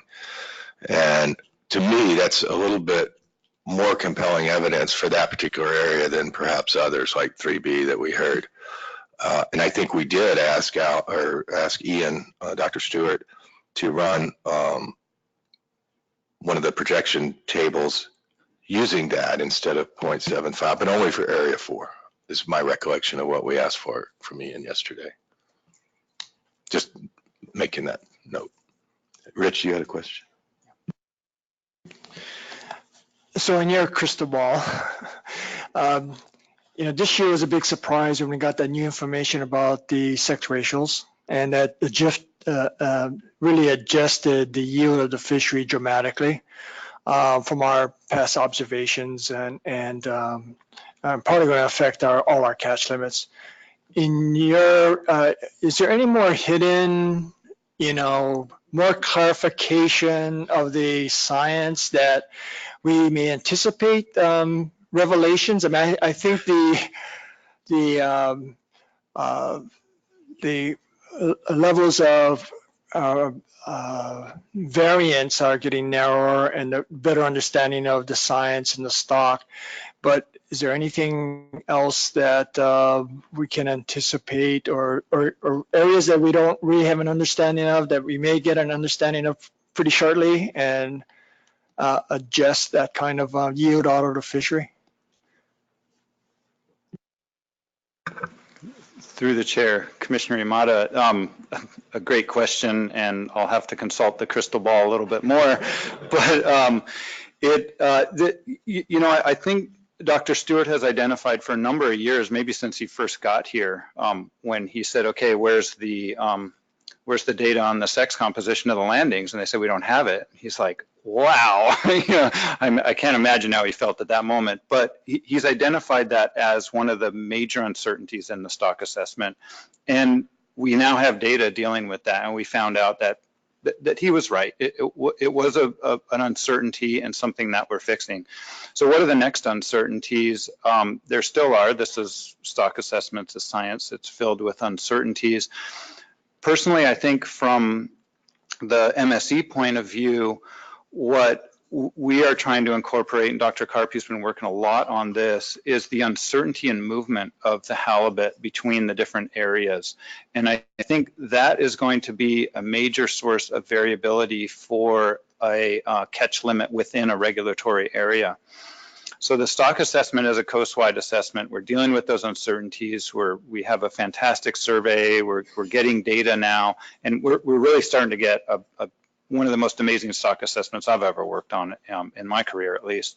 But getting from that coast-wide to the regulatory area is going to be one of the most uncertain, variable, and possibly difficult concepts for us to deal with. And that's where the MSE comes in perfectly, because the MSE's job is to develop management procedures that are robust to those uncertainties that we have.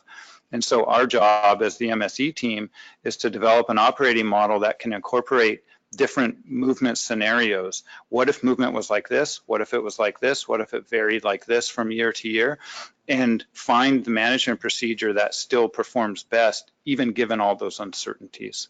So maybe it's not consulting the crystal ball, maybe it's developing the operating model in the right way so that we don't have to worry about what exactly is happening, but we feel good about whatever might happen. Thank you. Any further questions? Okay, Steve, we can go to, you had a public comment here, I believe. Thank you, Mr. Chairman. We actually had one public comment that wanted to be made yesterday from an earlier point in the program and didn't get introduced. So if you'll entertain that now, I'll ask Russell Cameron to come up and offer his comment.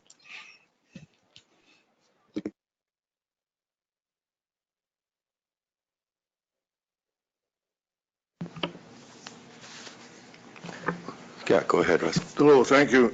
It's Russell Cameron, Canadian halibut fisherman. I'm here speaking as a 20-year skipper in the Fishery Independent Set Line Survey. I'd just like to acknowledge the retirement of Tracy Gerhardt, the boss of the survey program, at the end of her 30-year plus service. I will miss her professionalism, attention to detail, and also her character, and finally her ability to cut through bull. Anyway, that said, I wish her a wonderful retirement. If losing Tracy's expertise from the survey team wasn't enough for a year, Eric Sonderland has also moved on. I wish him the best, but I will miss his encyclopedia knowledge and ability to quickly deal with the problem. Thank you. Thank you. Okay, this might be an excellent time for a break. We will come back. Please, let's 20 minutes, 11 o'clock sharp, please.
Okay, we're going to go ahead and get started. Before we go into the contracting party updates, I believe Bob wanted to bring up an issue. Thank you, Mr. Chairman. Harvest rates. We were talking about this slide in particular, slide 22 in Alan's presentation 14. It talks about relative productivity by region, and we're also talking about harvest strategies of this 0.75 versus 1.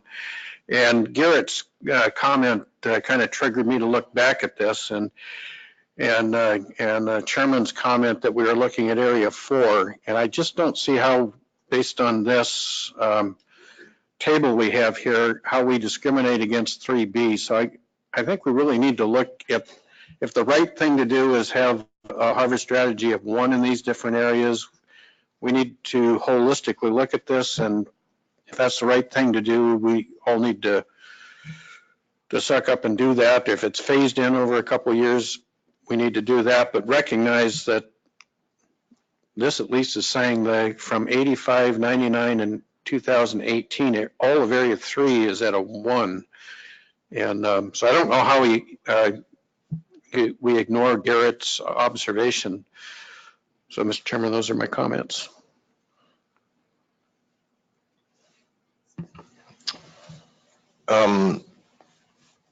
Bob, we had specifically asked for a table run, for lack of a better word, looking at using 1 instead of 0.75 for area 4. Were you suggesting we wanted to look at that too as well for 3B? Correct.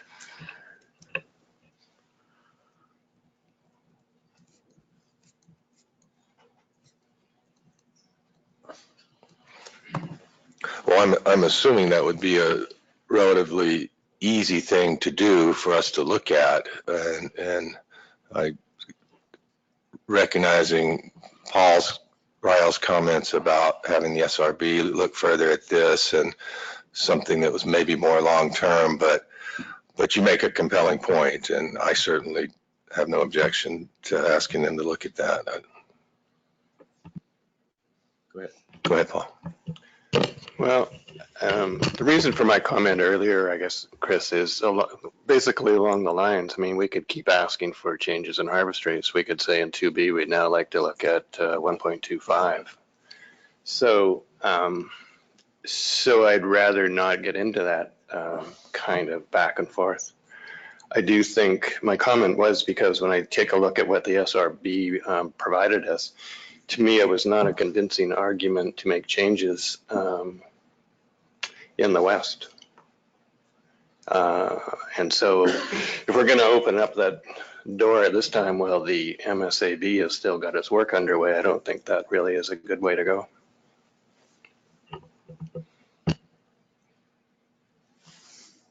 Go ahead, Bob.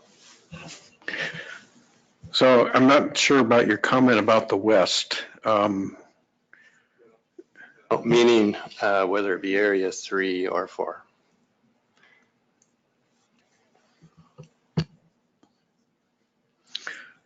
Well, it appears to me, Mr. Chair, through the chair, that the 0.75, staying at 0.75 versus 1, and those are the areas that our scientists have been talking about, it becomes rather arbitrary,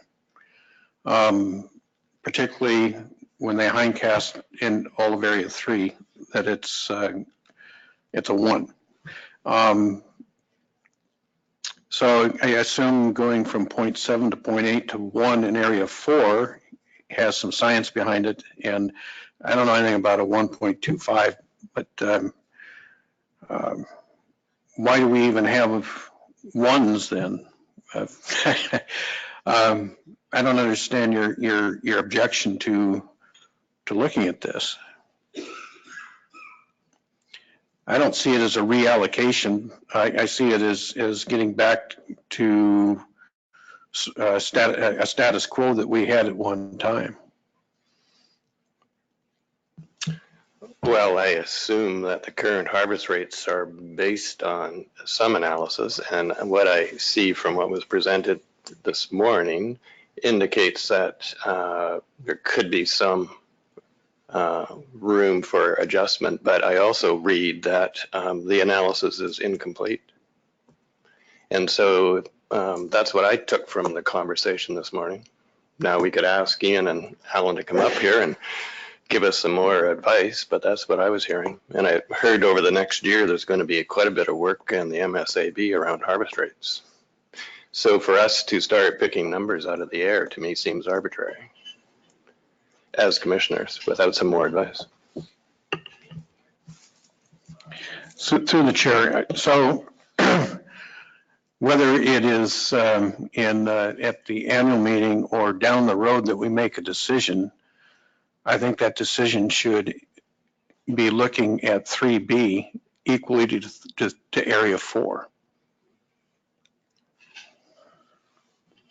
Well, let me try this. I agree with both of you.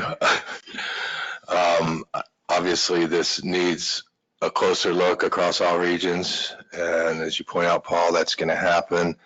And so I suggest that we rely on that longer term process before we start necessarily making adjustments, although I don't want to retract my request to have that looked at for Area 4 that we agreed to yesterday. And I realize that's maybe a little disproportionate treatment with 3B, but there are a number of converging or perhaps compounding factors in Area 4 that I think we need to take into account.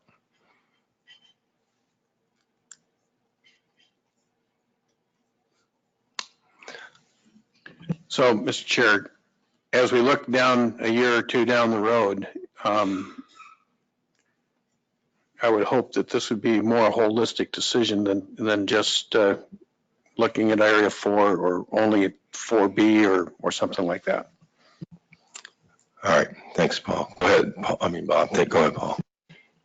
Yeah, I agree with you, Bob, as being more holistic. I mean, to be frank, I was concerned yesterday about agreeing to the requests that Chris just talked about because of the reasons that I've just spoken about.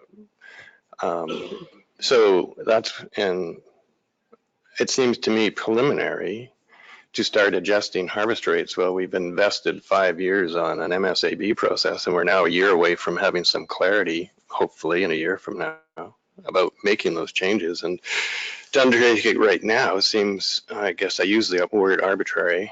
And as I said, I read the SRB report, and I take from their comments that they were not convinced of the current analysis. So I think they were cautious in their language, I guess, Bob.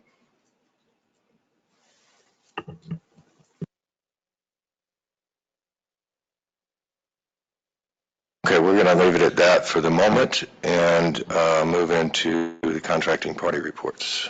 Go ahead, Keith. Steve.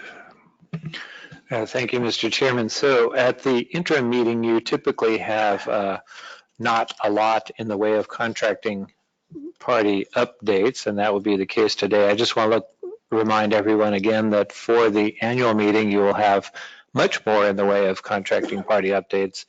And we are working with the contracting party agencies to organize those into 2 national reports instead of the plethora of individual reports that you have received in the past. So that's a preview of coming attractions for the annual meeting. But meanwhile, for today, for the interim meeting, there is no update from Canada, so DFO has nothing to present today, but there are presentations from both the North Pacific Fishery Management Council and the Pacific Fishery Management Council. So if I could ask Dave Witherell to come up and present first for the North Pacific Fishery Management Council.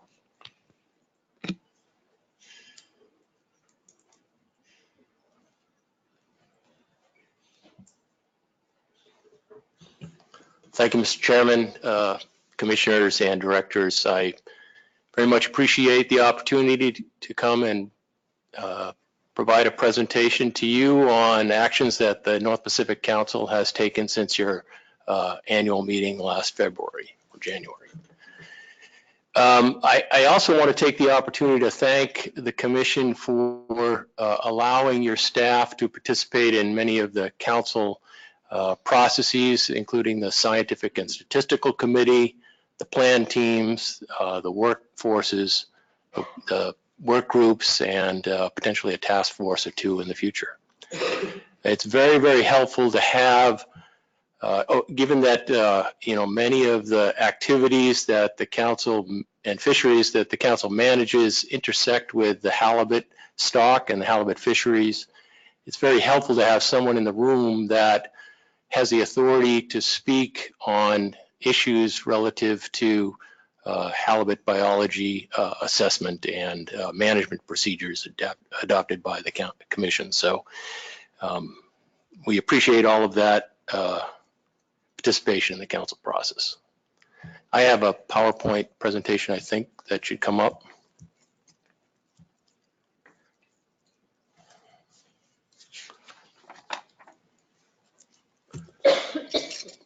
And is this the, this must be it.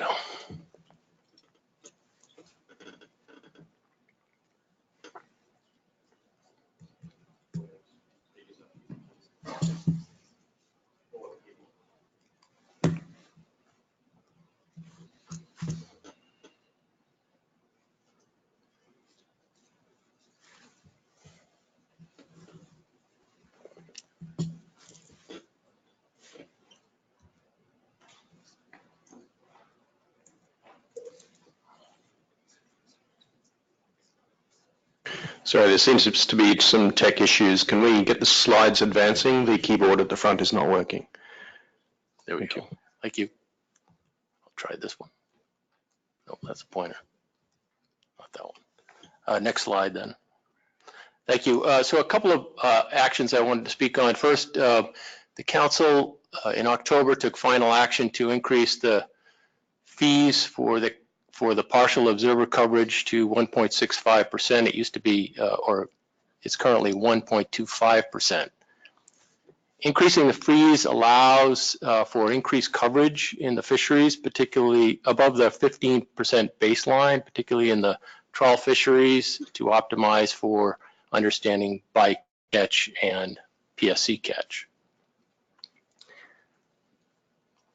With the increase in the fees that hopefully will kick in about 2020, mid-2022, that would increase the amount of available funding to about $5 million, which supports about $1 million of that supports the EM coverage on 160 or so fixed gear vessels.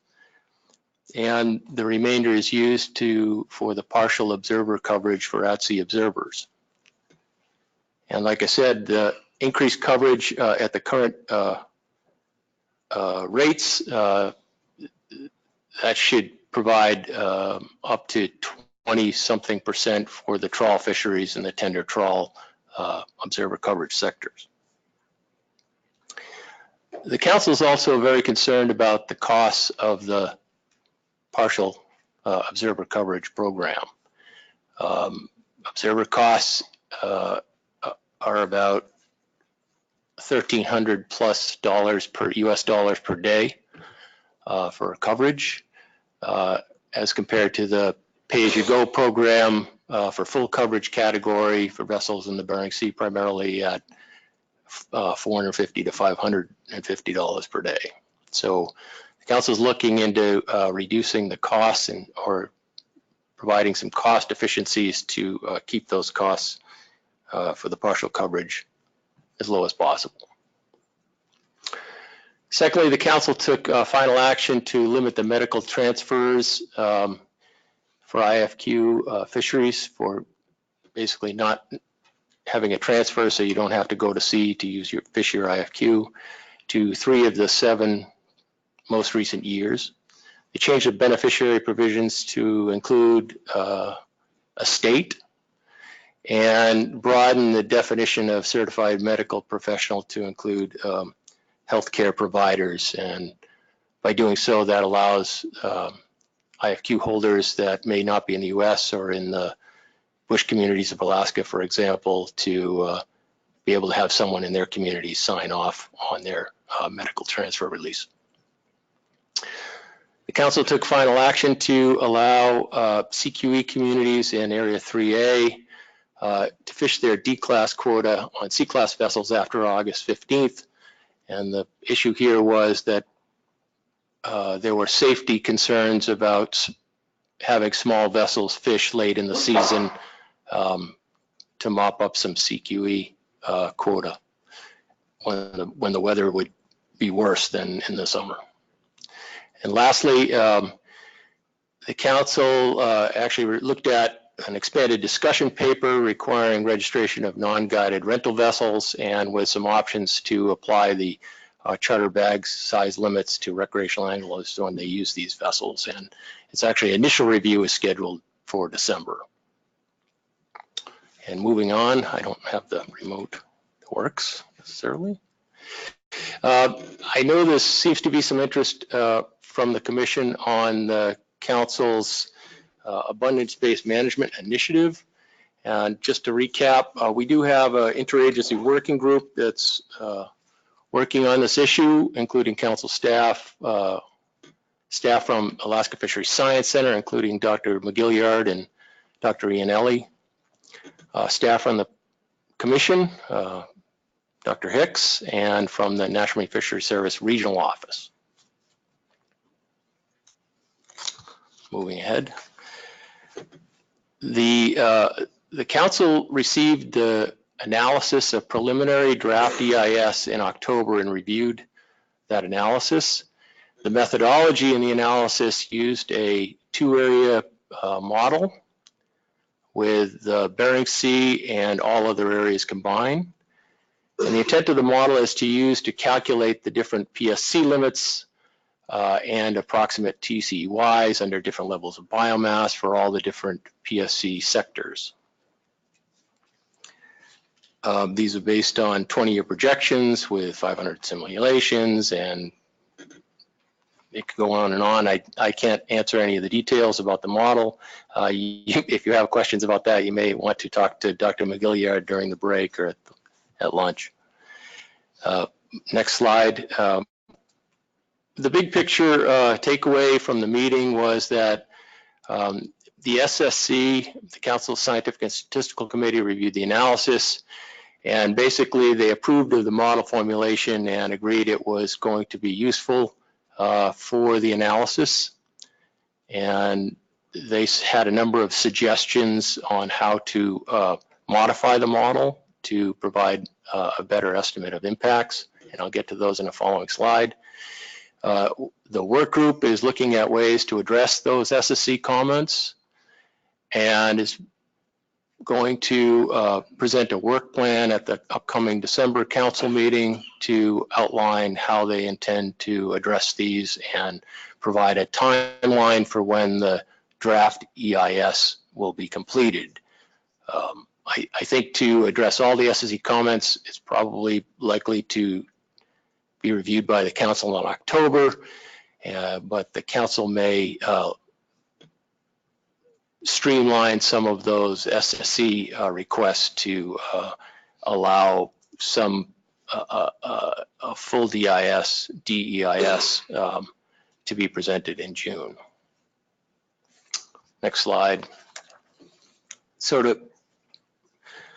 The council had requested that the work group address the SSC comments to the extent practicable, and I've tried to capture here what the major comments from the SSC were. Overall, like I said, they approved the model formulation and made some recommended changes. One of the issues was the PSC usage by the fleets. As you know, the fleets don't use all of the PSC that they are capped by, and the analysis assumed that that would be a fixed proportion. And the SSC pointed out that perhaps when the PSC caps are lower, the fleet might use more of the halibut PSC that's available to them. And there might be some other behavioral issues with the fleet on how they use PSC usage. So the work group is planning to simulate how that different ways that the fleet might use their PSC within the caps under different scenarios. The analysis also didn't look at a scenario with very low halibut abundance, simply because we haven't been there.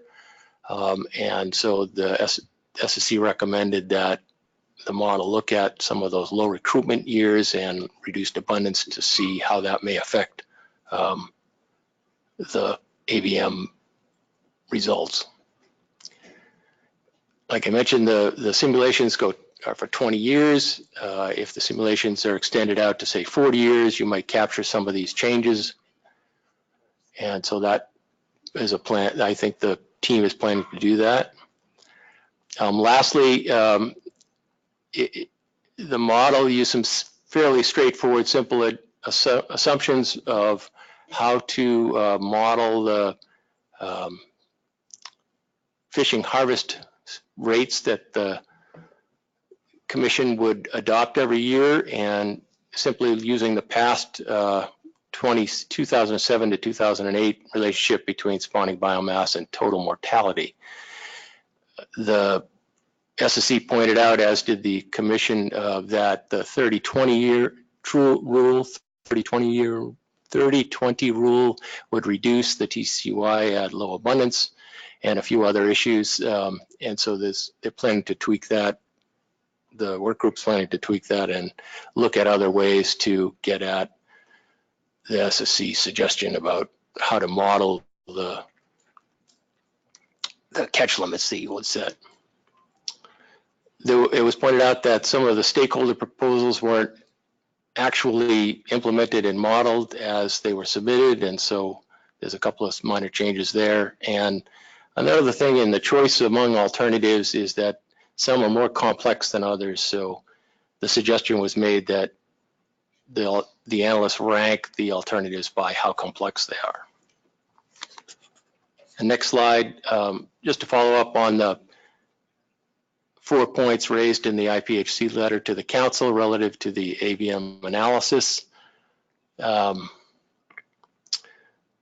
SSC didn't necessarily recommend that the SPR calculations be modeled exactly, and I think doing so would take an enormous additional modeling effort, and so the analysts are considering how to address that if they can.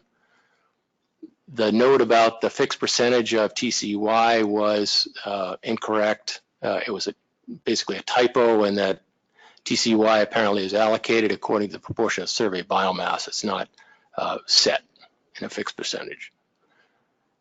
And I mentioned the 30-20 rule simulation, and they'll be addressing that. And the PSC usage, again, I mentioned how uncertainty of PSC usage under different scenarios and abundances might be handled and evaluated. That's all I have, Mr. Chairman. All right, Bob. Through the chair, Mr. Witherell, with regards to the partial coverage observer program, I know that the council, North Pacific Council, addressed this at the October meeting and they increased the rate. However, the program is being hit with some extraordinary costs. I was wondering if you could kind of relay that, review that. And I know that the council also was talking about examining a different delivery model and when that discussion might take place over the next year. So that's a question. Mr. Chairman, Mr. Alverson, the council directed staff to prepare a discussion paper that looks at ways to control those costs in the partial coverage category. So seek cost efficiency. Some of the ideas that were mentioned during the discussion included incorporating the trawl fisheries into the EM program, perhaps enhancing the EM program for fixed gear vessels by having dockside sampling for biological samples. I hadn't heard too much discussion other than public testimony about revamping the service delivery model to date, but given the days at sea cost of the partial coverage program versus the pay-as-you-go full coverage program, that would seem to be a reasonable thing to me to take a look at.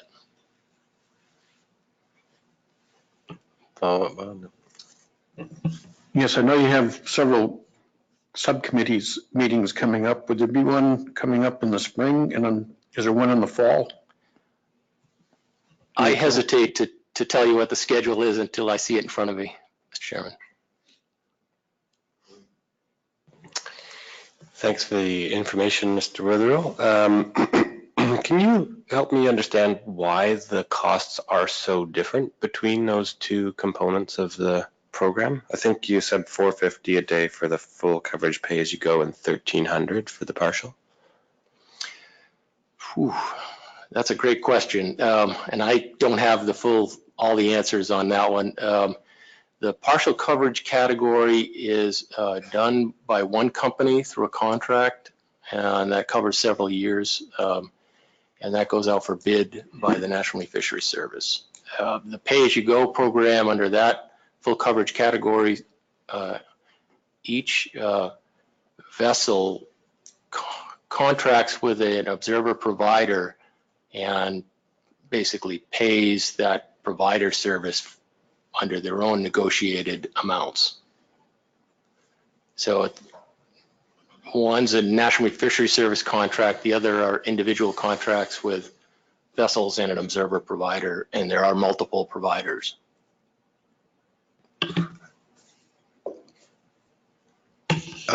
I think we could try to get you some more information to answer that question, Neil. I think it has a lot to do with when you are under the contract situation, there are a number of costs that have to be built into that don't exist or under the straight pay-as-you-go model. But I could, if you like, I can try to ask our staff to get you more information on that. Yeah, I mean, that would be, I think, of interest and helpful. I mean, I'm kind of assuming here that in the broader discussion about at-sea monitoring, whichever form it takes, cost is a pretty big factor in the way those discussions unfold. So, yeah, it'd be interesting and helpful to understand what explains the cost structure the way they are now, and then maybe. David, you were mentioning a few things about the sorts of efficiencies that are being sought. It'd be interesting to hear more about that as well, to the extent that something, say, could be pulled together for the annual meeting. Mr. Chairman, I'd be happy to share that information with the commission once we have it pulled together.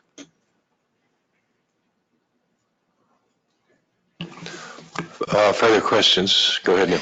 I'm not sure, David, if you feel like you can answer this one, but I was a little curious about, the slides aren't numbered here, but the slide with the sort of circle and it's titled the 2-area model schematic. I wasn't sure about what the 2-area piece was. Well, the abundance-based management concept is to set PSC limits for groundfish fisheries in the Bering Sea and Aleutian Islands based on abundance in presumably the Bering Sea and abundant Aleutian Islands. And so the way the model is structured, from my understanding, is that it's broken out into the parts of biomass that are in the Bering Sea and Aleutian Islands versus the rest of the coast-wide abundance of the stock.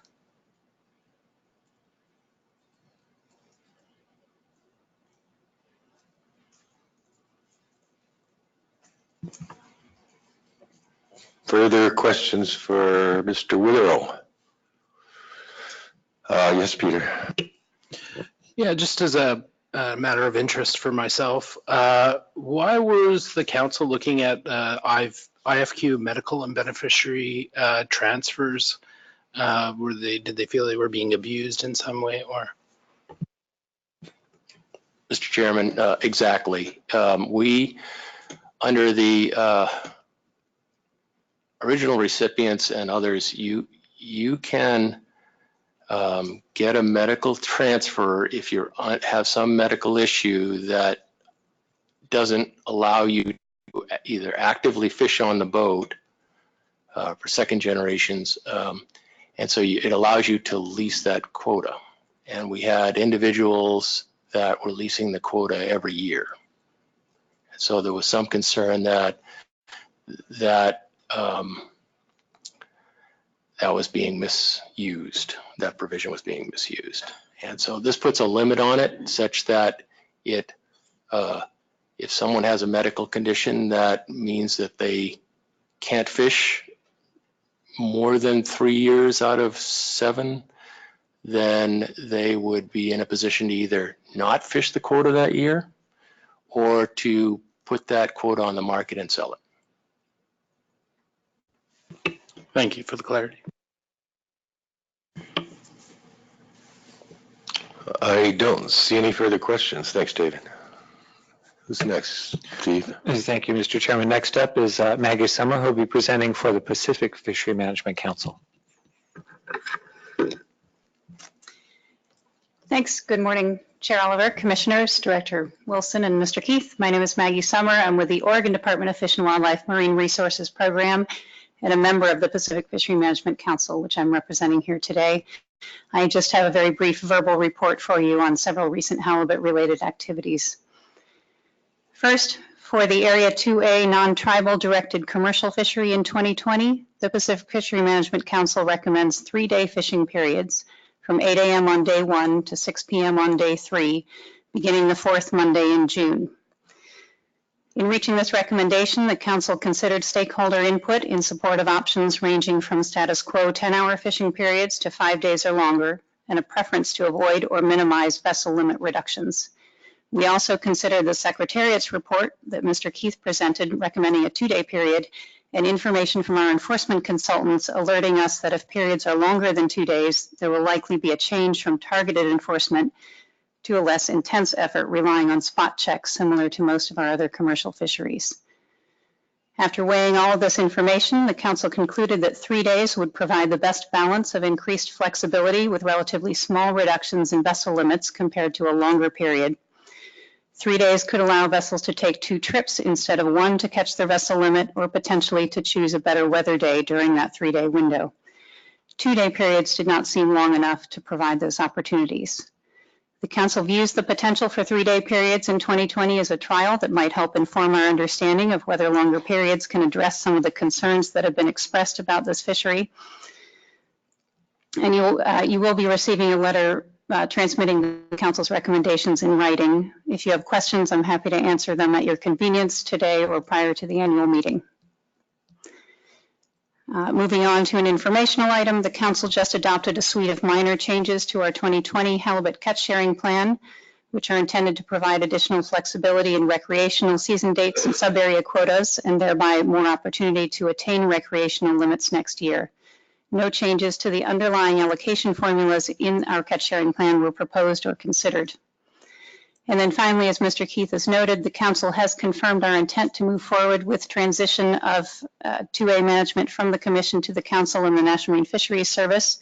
We did discuss some aspects of transition process and timeline at our November meeting, and we'll be providing more information to the Commission at your annual meeting in February. That concludes my report, and I appreciate your attention. All right, thanks, Maggie. Any questions? Bob? So through the chair, Ms. Summers, on the 6 p.m. closing on the 3, do you recall if that's the boat needs to be at the dock at 6 p.m. or is it 6 p.m. that the gear has to be on board the boat at sea? I can't recall, and maybe we need law enforcement to advise us on that, but I can't remember how that closes. Through the chair, Commissioner Alverson, thank you. I believe it was the Council's intent to continue with the same ending time procedure that the commission uses now, which I believe is that the gear has to be out of the water at 6 p.m. and the boat can transit in and land after that time.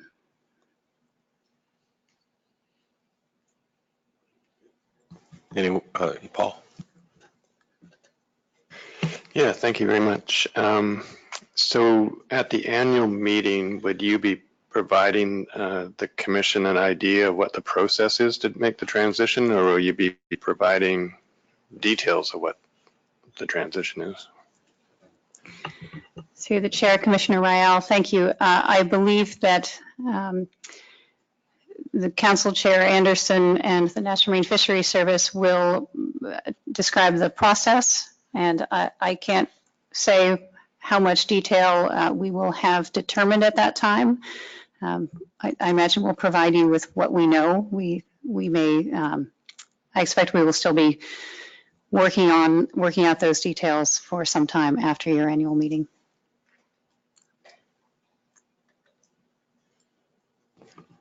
Further questions? Thanks, Maggie. Steve. Thank you, Mr. Chairman. And to follow up on Commissioner Iverson's question, yes, the current regs, the closing time for the fishing period means gear out of the water.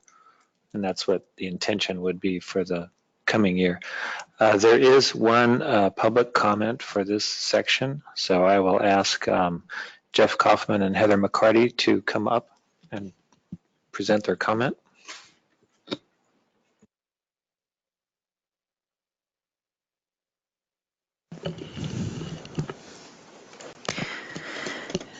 Mr. Chairman, I'm Heather McCarty and I'm representing Central Bering Sea Fishermen's Association, which is, as you know, an area for CDE. And I am Jeff Kaufman, also here with Central Bering Sea Fishermen's Association. We wanted to comment first on the North Pacific Council report. We've been heavily involved in the efforts there to create an abundance-based management process to manage halibut bycatch in the Bering Sea. We also appreciate the council work that is being done by the staff from IPHC. Couldn't do it without them.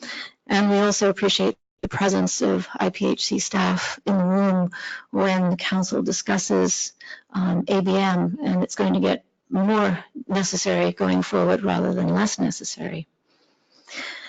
We'd also like to point out that the situation that 4C-D&E finds itself in currently illustrates the need for a different way to deal with halibut bycatch in the Bering Sea, which I don't think we'll get any disagreement from the Commission.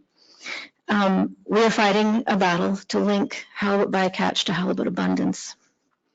This year, even though we're looking at the 026 bycatch being up by 31%, it was still well under the PSC limit, or the bycatch limit, in the Bering Sea. There's another 1.75 million pounds of halibut that could be taken under the current PSC limit in the Bering Sea. If you apply the over 26 percentage of that 1.75 million pounds, it's 900,000 pounds more halibut that could be legally taken in the Bering Sea. With an FCEY this year proposed, or what we're seeing in the tables anyway, of 680,000 pounds in 4C-D&E.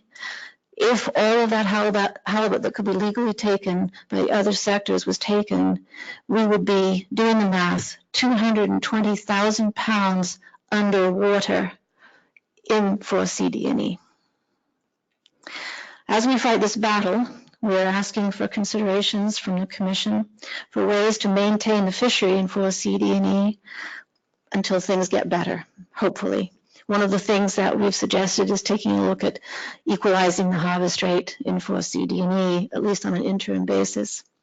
There's been comments here that in a year we may have more information on harvest rates in the various regions and how they can be justified.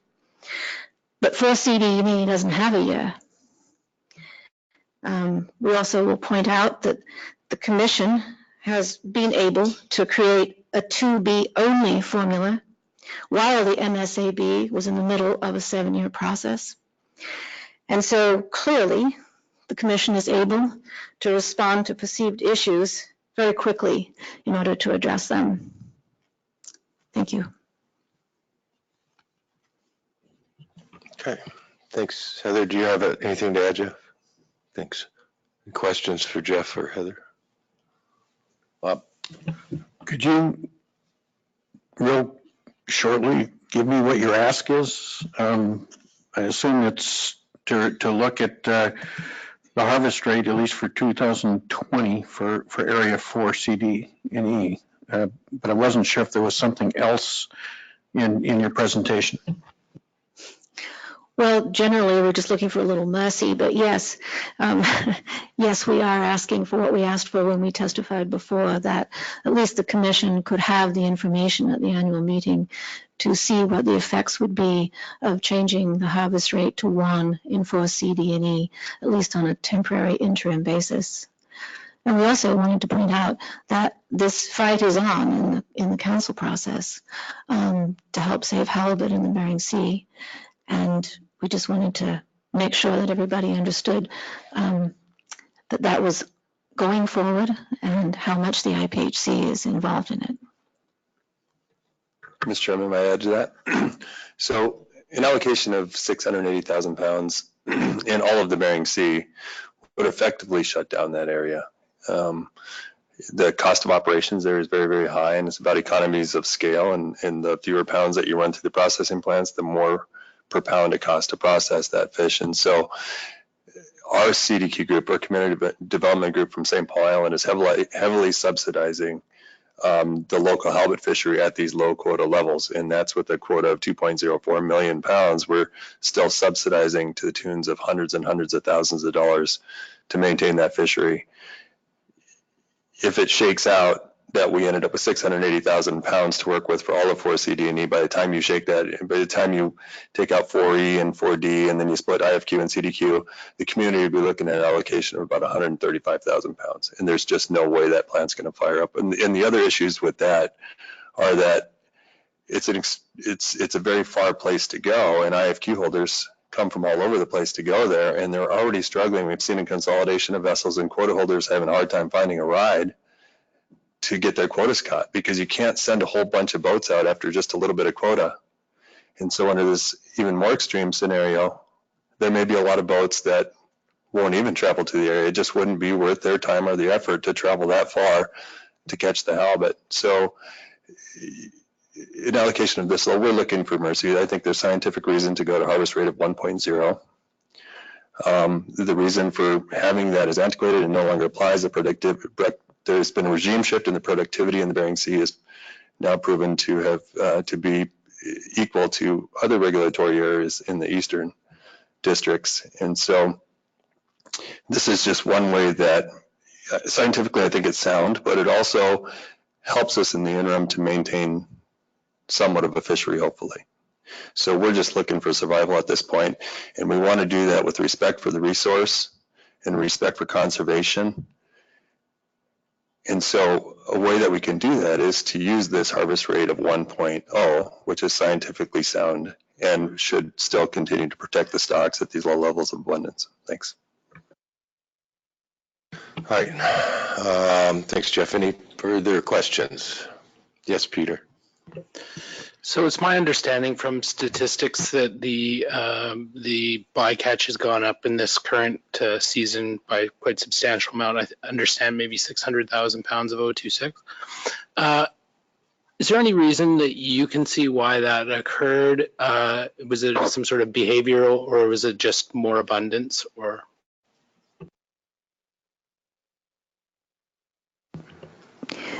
Mr. Chairman, Commissioner DeGreef, that's a good question. We've been asking that question ourselves of participants in the fisheries that caught the bycatch, and we understand that it's complicated. It has to do with the need to perhaps switch species a little bit from previous fishing plans because of tariff issues. It has to do with the availability of those species separate from other species such that you can target one species while avoiding another, and that has to do potentially with climate change issues. I think from what we've understood thus far, those are the two operational reasons that we have heard from the Amendment 80 group. There's probably more. So it's some sort of behavioral, and they're changing the target fish that they're targeting. Mr. Chairman, Commissioner DeGrave, that seems to be one of the issues, yes. Thank you very much. Yeah, so in speaking to the groundfish fishers from the Bering Sea and some of the representatives, it appears, as Heather mentioned, that some flatfish markets, particularly that service China, have lost value, and so it's forcing them to change from one species to another, and that particular species that is down due to, or they haven't been able to fish as much because of the markets. Anyways, causing them to have to target other species, and then with the warmer water in the Bering Sea, the fish are broadly dispersed, and they're not seeing them school up like they typically do, and they're seeing where it was various groundfish species used to have some separation on the grounds. There was clear distinctions. What they're seeing now is that there's some overlap of those groundfish species on top of one another, and for whatever reason, the fish are just not schooling like they typically would for those bottom trawl species. Thank you. Okay, no further questions. Thank y'all. Woody's next agenda item, because I had a additional request that I would like to make, that while this conversation is fresh, because it's related to the testimony and the conversation we just had, and I'm wondering if before we move to the next agenda item, I could make that request. It's become apparent to me in the last few days, and it's, I think, underscored by testimony we heard yesterday and today, that there's a convergence of factors, convergence of perhaps compounding factors that could, in my mind, disproportionately and negatively affect Area 4 CDNE when we go into the annual meeting. And, you know, the change in the sex ratios perhaps has an effect. The setting of the tax for 2A and the formula for 2B, the use of the 0.75 harvest strategy instead of 1.0, the potential full accounting for U26 that's on the table, all of those together, and the spike that we had this year in bycatch, all of which affect where we end up with 4 CDNE collectively. And so looking at that and you know, within our conservation mandate, I think it's incumbent upon us to look at different options for how we might consider when we get to the annual meeting, for lack of a better term, smoothing those impacts.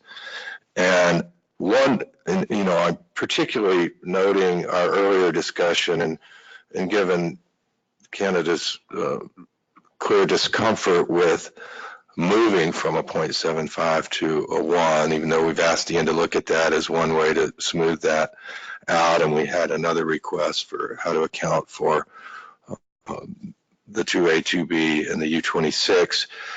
What I would propose is that we, if there's no objection, ask the staff to bring back a mortality projection scenario that, instead of using this year's bycatch amount, would use the most recent 3-year average of bycatch. Because I think you could make an argument that the most recent bycatch is probably the most likely. I think you could also make an argument that a 3-year average is more likely to approximate what's really going to happen.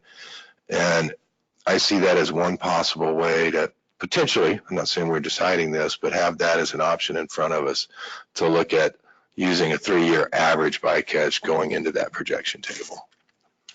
So I pose that as a question to the other commissioners to see if there's concurrence or objection to that, as just having that in front of us as a possible option. The thought that came to my mind is that just from what we just heard, it's some sort of change in behavior, which I don't know if tariffs are going to change or vice versa. So there seems to have been a change in behavior in just 1 year. So that's the initial thought I had. Yeah, and that's, to me, that's kind of a supporting argument to use a 3-year average. To look at that as an option. Paul. But I guess I think Peter was saying that maybe we're going to see more of the same, meaning that the fish behavior seems to be changing, and so maybe that's going to be similar to last year. I guess, so we recognize the issue that you raised and what we just heard now and yesterday about 4C-D&E and the issue. So maybe there are other ways to see about what can be done to mitigate for that, I guess, Chris. And so maybe why don't we have a conversation and see what other things might be on the table. But I guess maybe I'm putting words into your mouth, Peter, but I thought that's what you were meaning about. We're probably going to see more of the same type of climate, and maybe using the average is not the way to go. But but there's maybe other ways to do this. And I agree, and I'm open to other ideas about how to deal with it. I'm just looking to have as many tools in our box as we possibly can when we get to the annual meeting, and there may be others, but I was hoping that we could have this as one potential tool, and I'm very open to other ways to look at it.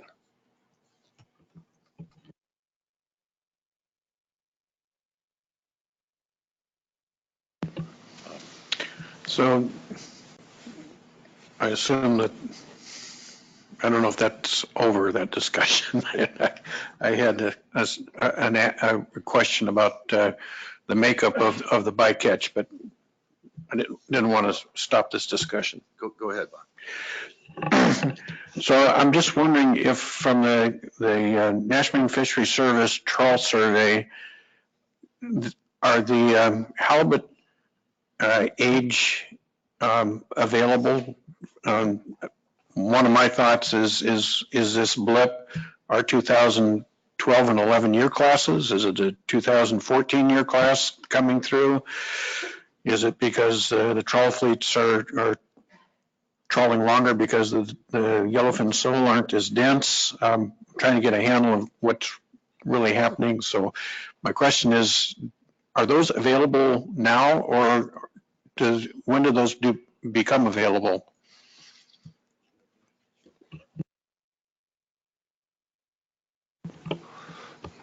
I was looking behind me, but maybe Ian can help with that.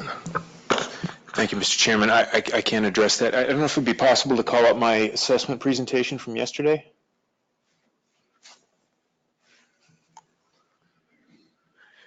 While we're waiting for the presentation, in fact, we do have we have length data available from the trawl survey. The ages tend to lag a year behind, so we don't have the specific age data from 2019, but oh, great, here it is.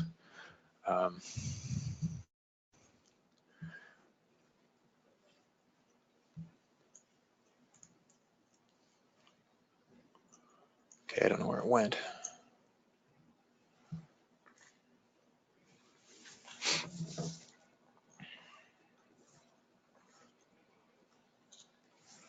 Okay, I'll need to move through the slides here.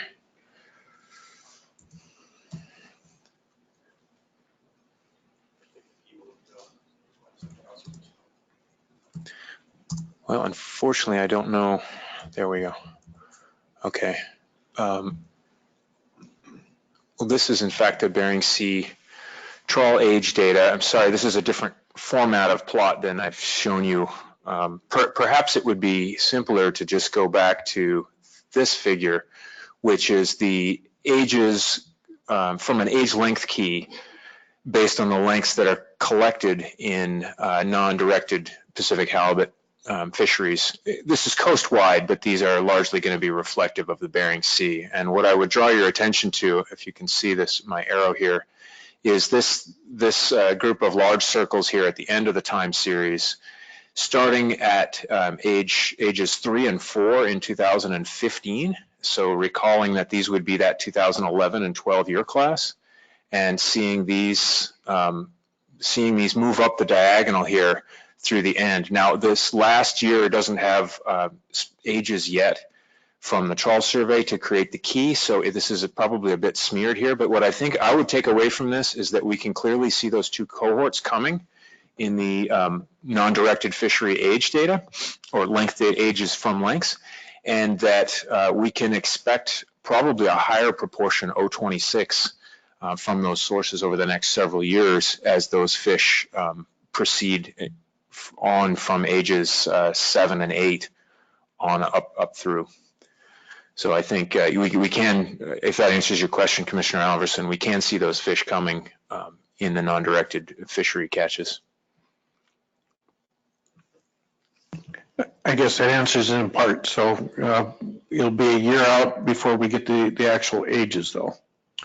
Well, sorry, through the chairman, we don't get ages from the non-directed fisheries. They collect lengths on those boats, and then we use the trawl survey ages to create an age length key, which we then use to convert these. But it's the only thing that's really missing here is that because there were very few 8-year-olds in 2018, those age data, it won't translate those fish forward to age 8 in 2019, but I expect these strong diagonals to continue. So I think I wouldn't expect a big change here when we do get the age data.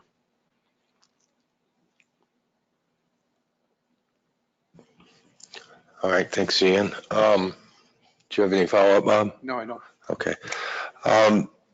Just to go back to my request, I guess, I don't know how much difference it'll make. I'd like to see how much difference it makes, but I also, to your point, Paul, I think between now, if there was agreement to have this in front of us as a possible option, I would either through my agency or some combination with industry, that the groundfish industry, try to get more information in front of us at the annual meeting about exactly why there was this spike. I think it was 30% or something increase. And if that hopefully give us a better idea of why it happened, whether it's likely to happen again, and hopefully inform whether using some type of average like that would make sense or not. So I guess I would ask you, in that context, would you be comfortable having that in front of us at the annual meeting as a possible option?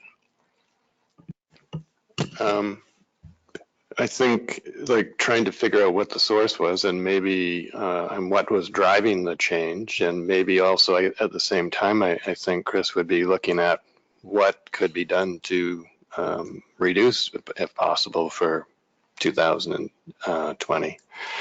I guess on the, and then coming back and seeing if that tool of or what the best way to estimate and how to populate the table for bycatch for 2020, whether it be using an average or using the most recent year. I think we can then be more informed about which is the best to put in the table. But at this point, so if we gather some more information, and then we can see if that is a good tool to use or not. I mean, I recognize that there's various tools, but I guess what I was getting at, it didn't sound at this point in time using the 3-year average was going to be a good one from what we've been seeing. But if we gather more information that indicates that, then let's consider it.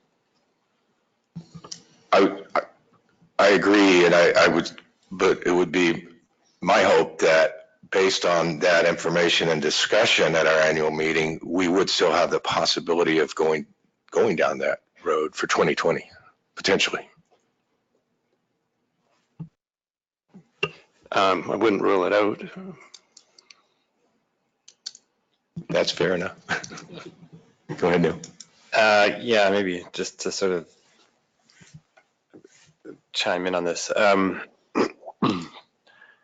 So to my mind, what we are probably interested in is what we think the most accurate estimate of bycatch for the coming year is going to be, so that we can develop our approach to the TCEYs that we set with that understanding. So, if there's information to suggest that a 3-year average is a more reasonable way to approach that, then I think we should be open to that. Peter and Paul have raised, I think that makes me Mary, by the way. I've raised some questions based on what we've heard about whether that's the case. But to me, that would be sort of the point from which to approach this. And then, as you've suggested, if there are we should be exploring other options, whatever those look like. The other things that would be helpful, if we're going to be asking to put this information together, one is just understanding what the implications of moving from one to the other are. Some of that may not be obvious. It's not obvious to me just sort of in real time here. So that would be useful to understand as well. But I think that the piece that you had spoken to about what information can we gather about where we expect bycatch to be headed would be a useful piece. And then the third piece, just to echo Paul's suggestion, is like, what are the opportunities to be taking sort of a different angle on this in terms of reducing bycatch, because I think that's sort of all of our longer term interest here. So just a few comments to maybe synthesize some of the back and forth here. Thank you, Neil. I think that is a good summary, and I'm comfortable with that approach.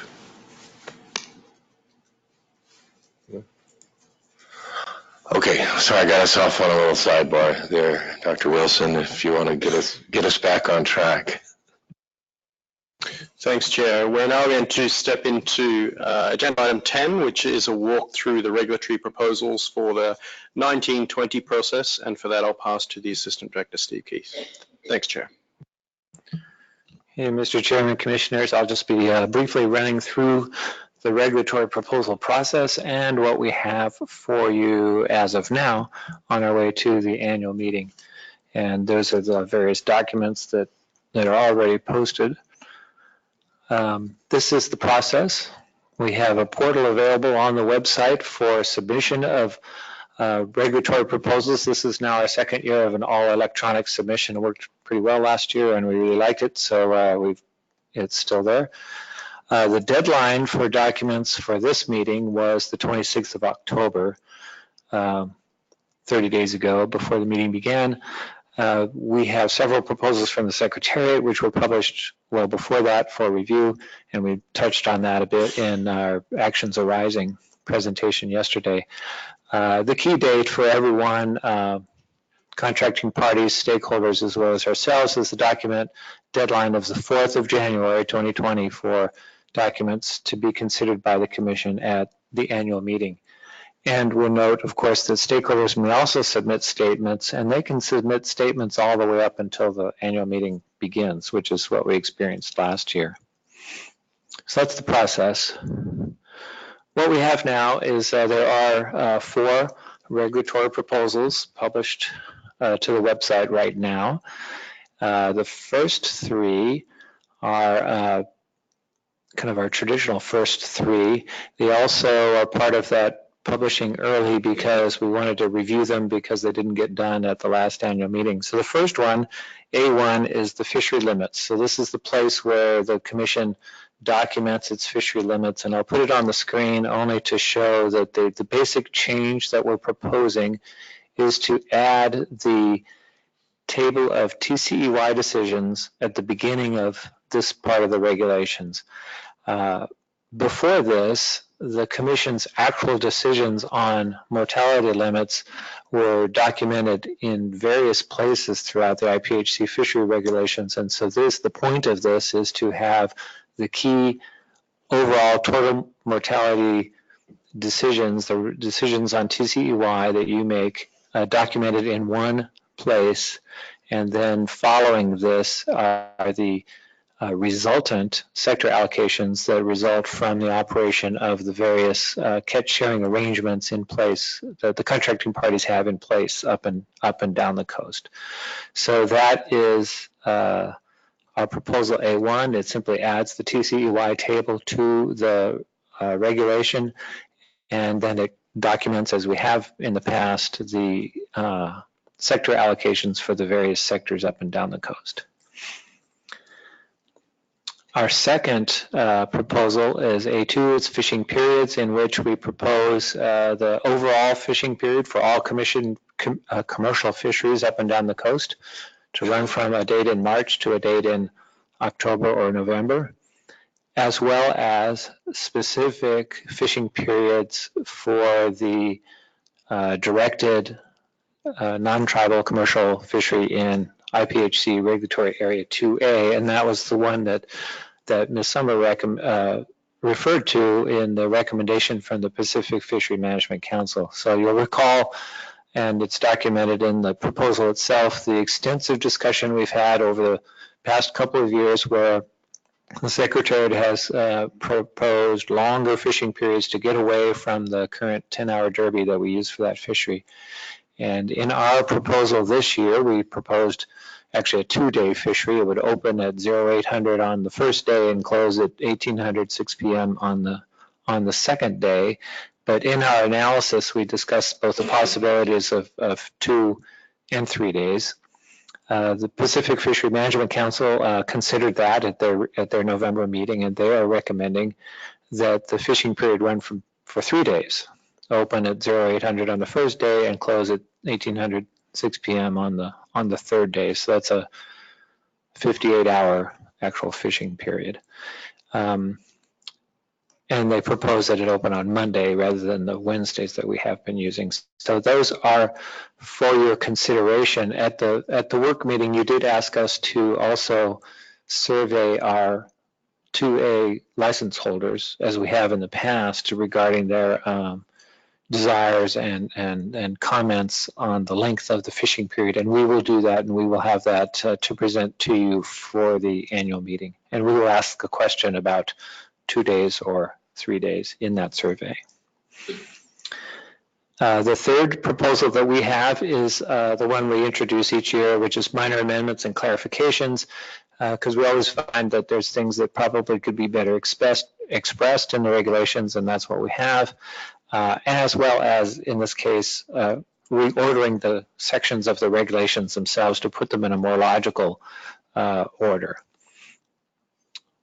Those are the 3 proposals that we published early in order to have ample time for everybody to review them before this meeting. The additional one we have is our proposal A4, has to do with vessel clearances in IPHC Regulatory Area 4, and allow for an exemption for a clearance for those vessels that have either observers or electronic monitoring. So this is expanding the criteria by which somebody would not need to get a clearance. So that only has to do with vessels fishing in Regulatory Area 4.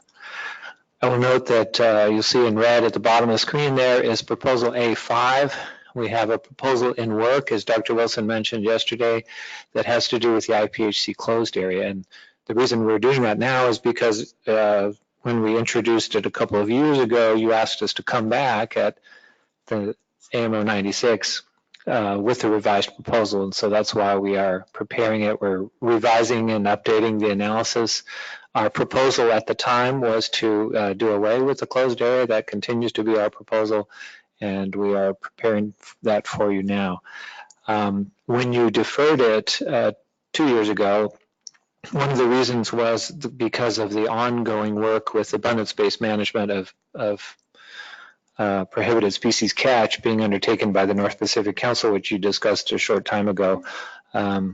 Noting that that is still going on, actually it's our question to you whether you want us to bring this closed area proposal to you at the annual meeting, or would you prefer that we defer it yet another year because of the ongoing abundance-based management?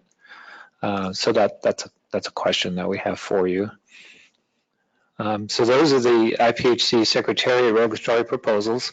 the 4 that we have and the one that we're working on, we do not anticipate any more from us.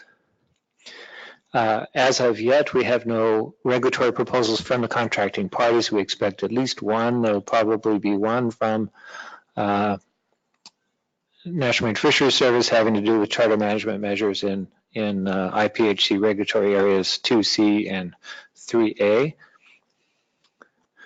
We also have no regulatory proposals in time for this meeting from stakeholders. We do have one that will be posted for the annual meeting that has to do with the recreational fishery in Alaska, and potentially 1 or 2 others that we've heard about. So there may be more stakeholder regulatory proposals in time for the annual meeting. And we also have no stakeholder statements for you at this meeting, but we will continue to collect them as they come in. And as I mentioned at the beginning, for stakeholders, you can provide statements up until the time that the annual meeting begins. So the process is that we will coordinate between now and the annual meeting with our agency friends on the text of the regulatory proposals that we have. Our object is to provide for you a final text, as near as final as it can be, at the annual meeting that has been reviewed and considered by the contracting party agencies. The object being to minimize the time after the annual meeting to get the text approved by you and then sent on to the contracting parties as your recommendation. So we will strive to make that time as short as possible to get the final version of the regulations approved and then transmitted by you to the contracting parties. And subject to questions, that is all our presentation that we have at this point.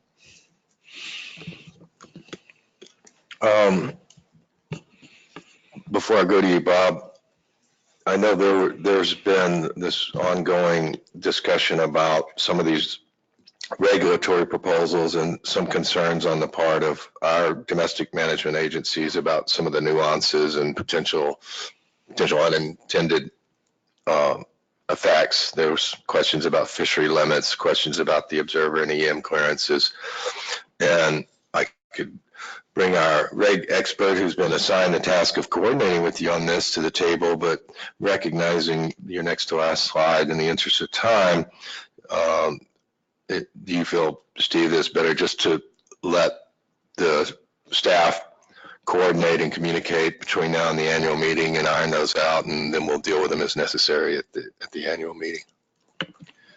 Thank you, Mr. Chairman. Yes, indeed. Actually, we'd like to work a little staff to staff here to make sure that any concerns are brought up by anybody that has to do with the proposals that we have in hand or any that might come in. The object being to smooth out any of those differences. So it may be that one of the agencies recommends to us a change to the proposal as we have written it, and we can do that in time for the annual meeting document deadline. So in the coming weeks, we plan to convene ourselves to talk about those subjects. Okay, sounds good. Go ahead, Bob. So through the chair, yeah, Steve, the clearance reg, were those in addition to the current VMS exemption? Commissioner Allison, yes, they are in addition to the current VMS exemption. So as there is one for VMS now, this would add electronic monitoring or having an observer to that exemption.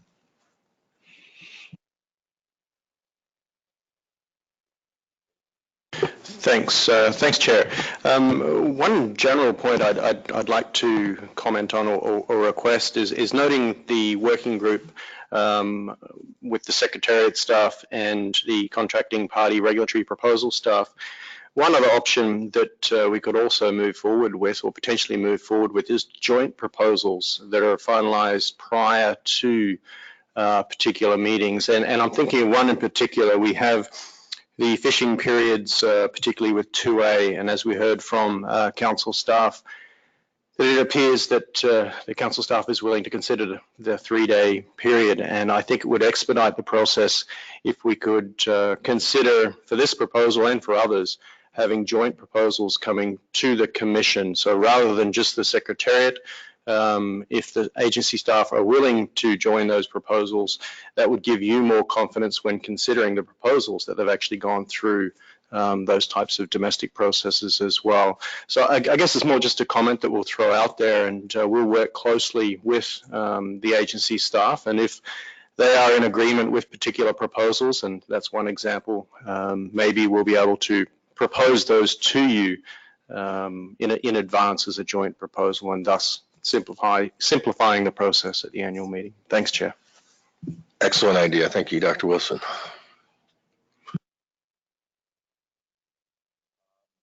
Any other questions for Steve on the reg proposal process? I guess I want to go back to your question about the closed area and whether and what to bring to the annual meeting. I'm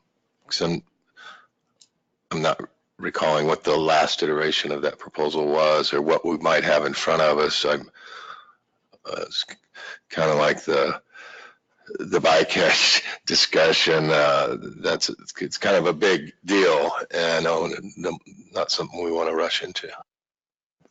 Thank you, Mr. Chairman. So the last time we proposed it, our proposal was to do away with the IPHC closed area, which is not, its continued existence is not justified scientifically. Recognizing that doing so causes a host of management questions and issues about the area and the fish that are there and who might fish there and all those many subsequent considerations. At the IPHC level, the question is whether to maintain the closed area or not. And so that was the proposal and the justification we brought to you. The work we're doing now is to actually update the analysis which underlies that proposal about why we believe that the closed area is no longer required. At the time, then 2 years ago, because of the ongoing discussions about management of the mortality in the non-directed fisheries, the ABM initiative undertaken by the North Pacific Council, the Commission decided not to take any action at that point, but asked us to bring it back in 2 years. And so that's why we're doing it now. I'm not at all opposed to looking at it again at the annual meeting and reminding myself of the rationale for the proposal, but it's all of those other management dominoes that I would be very concerned about figuring out what they are and how to address them before we took an action to do it.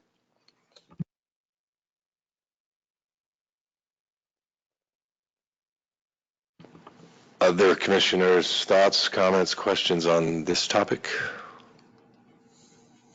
Go ahead, Bob. So Steve, if that area was an open area, whose open area would it be? Is that sort of the decision that we'd have to make? Does it expand 4E? Does it expand 4D? That's sort of the question. Through the chair, Commissioner Alverson. So it's important to note that there's no new fish there. Those fish are already accounted for. We account for them for assessment purposes as part of 4CDE. But who fishes in that part of the ocean is not, that's a domestic allocation decision. So that's the area of the North Pacific Fishery Management Council on what they would do. It could be as simple as nobody fishes there as it is, but that's not for me or actually the commission to say who fishes there.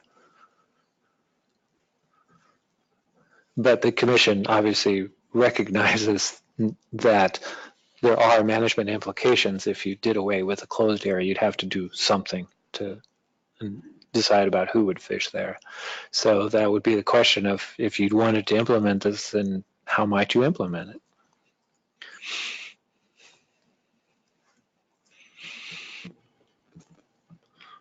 have an answer. I don't either. Go ahead, Paul. So Steve, in the proposal, does it outline what the impacts would be of making a change? Meaning that, okay, so currently it's closed to some fishing and then you remove that. So what would be, so is there analysis in your proposal that says here what the potential impacts are? Through Chair, Commissioner Ryall, yes, that's what the analysis talks about. The justification for the closed area no longer really being operative, and the effect of fishing there is part of our analysis, which is not complete, but that's what we're working on. I'm not sure I answered your question. Well, I guess partially, but currently the analysis is not complete, but I guess I'm just wondering, Chris, if it goes back to the same group that's looking at the regulatory proposals right now, this is one of them, maybe it's good for them to have a look at it currently so that we're better understanding and may have some other questions about what the analysis says for impacts, and that would further us for making a decision at the annual meeting.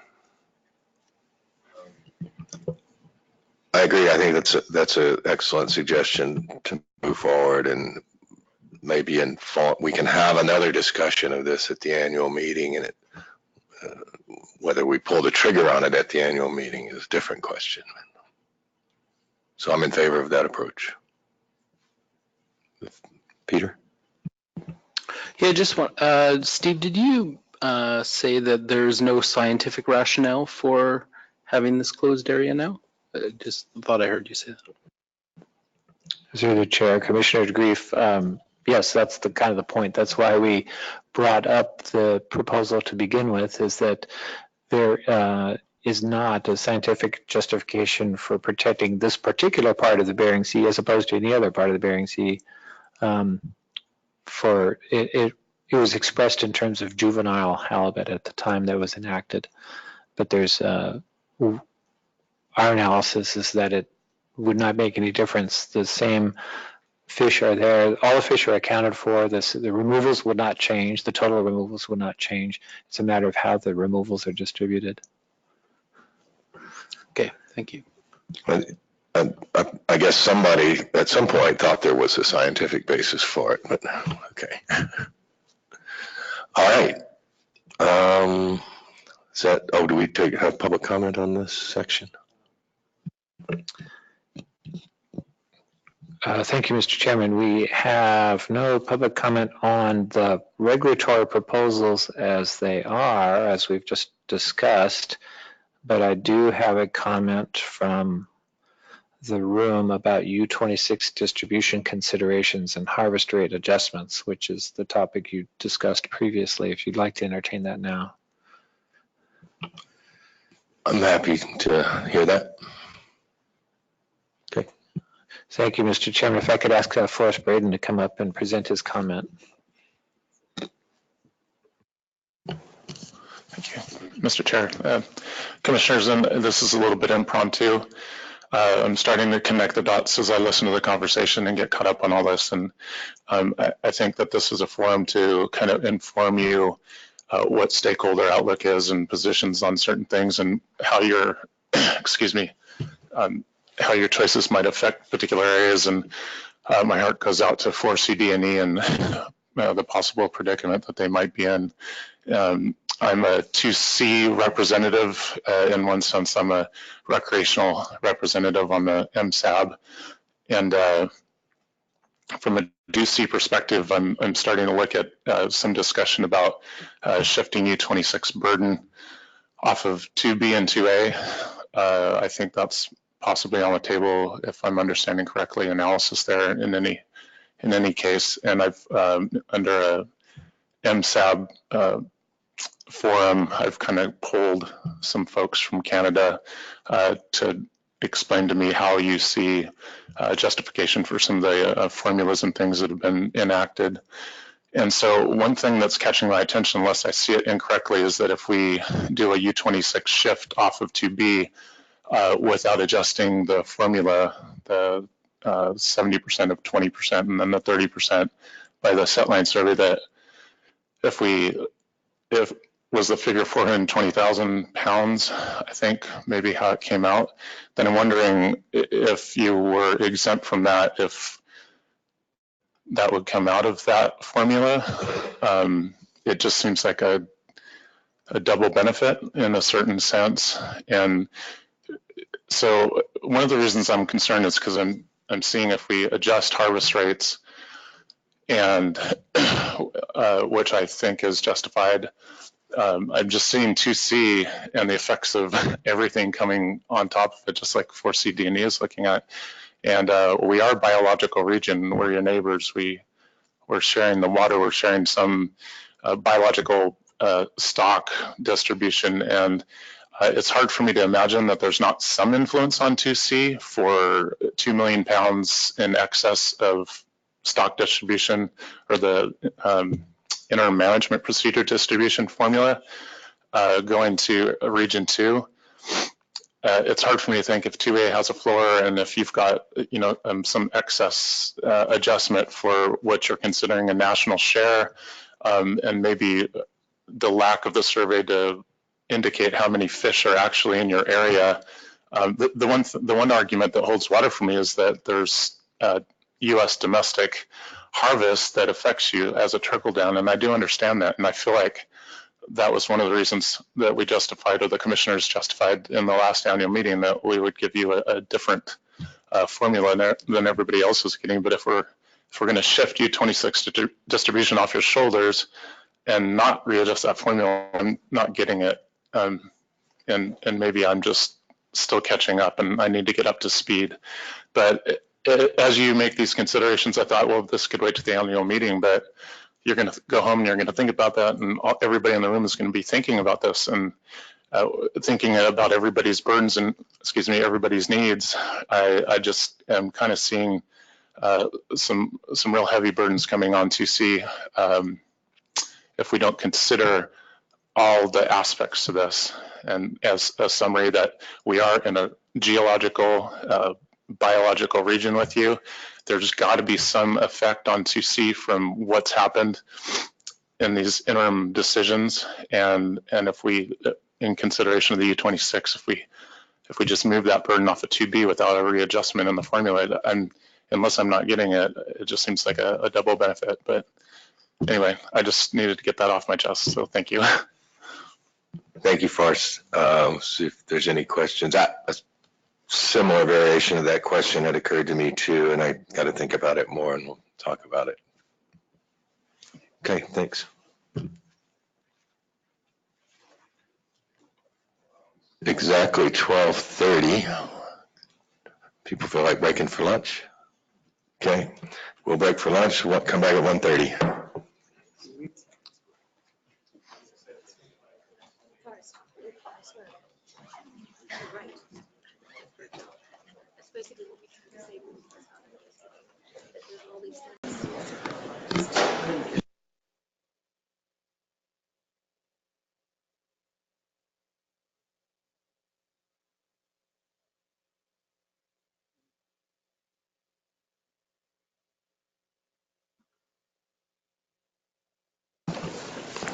Okay, good afternoon now, everybody.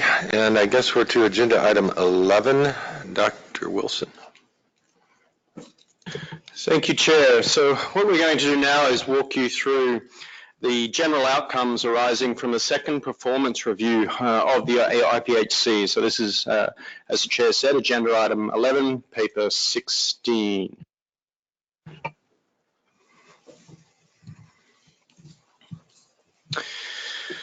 So the general purpose of this paper and presentation is to provide you with an opportunity to further consider the report of the second performance review of the IPHC, and hopefully to at least make an initial directive to us on how you'd like to proceed as we prepare for the detailed consideration of the recommendations from the panel at the upcoming annual meeting.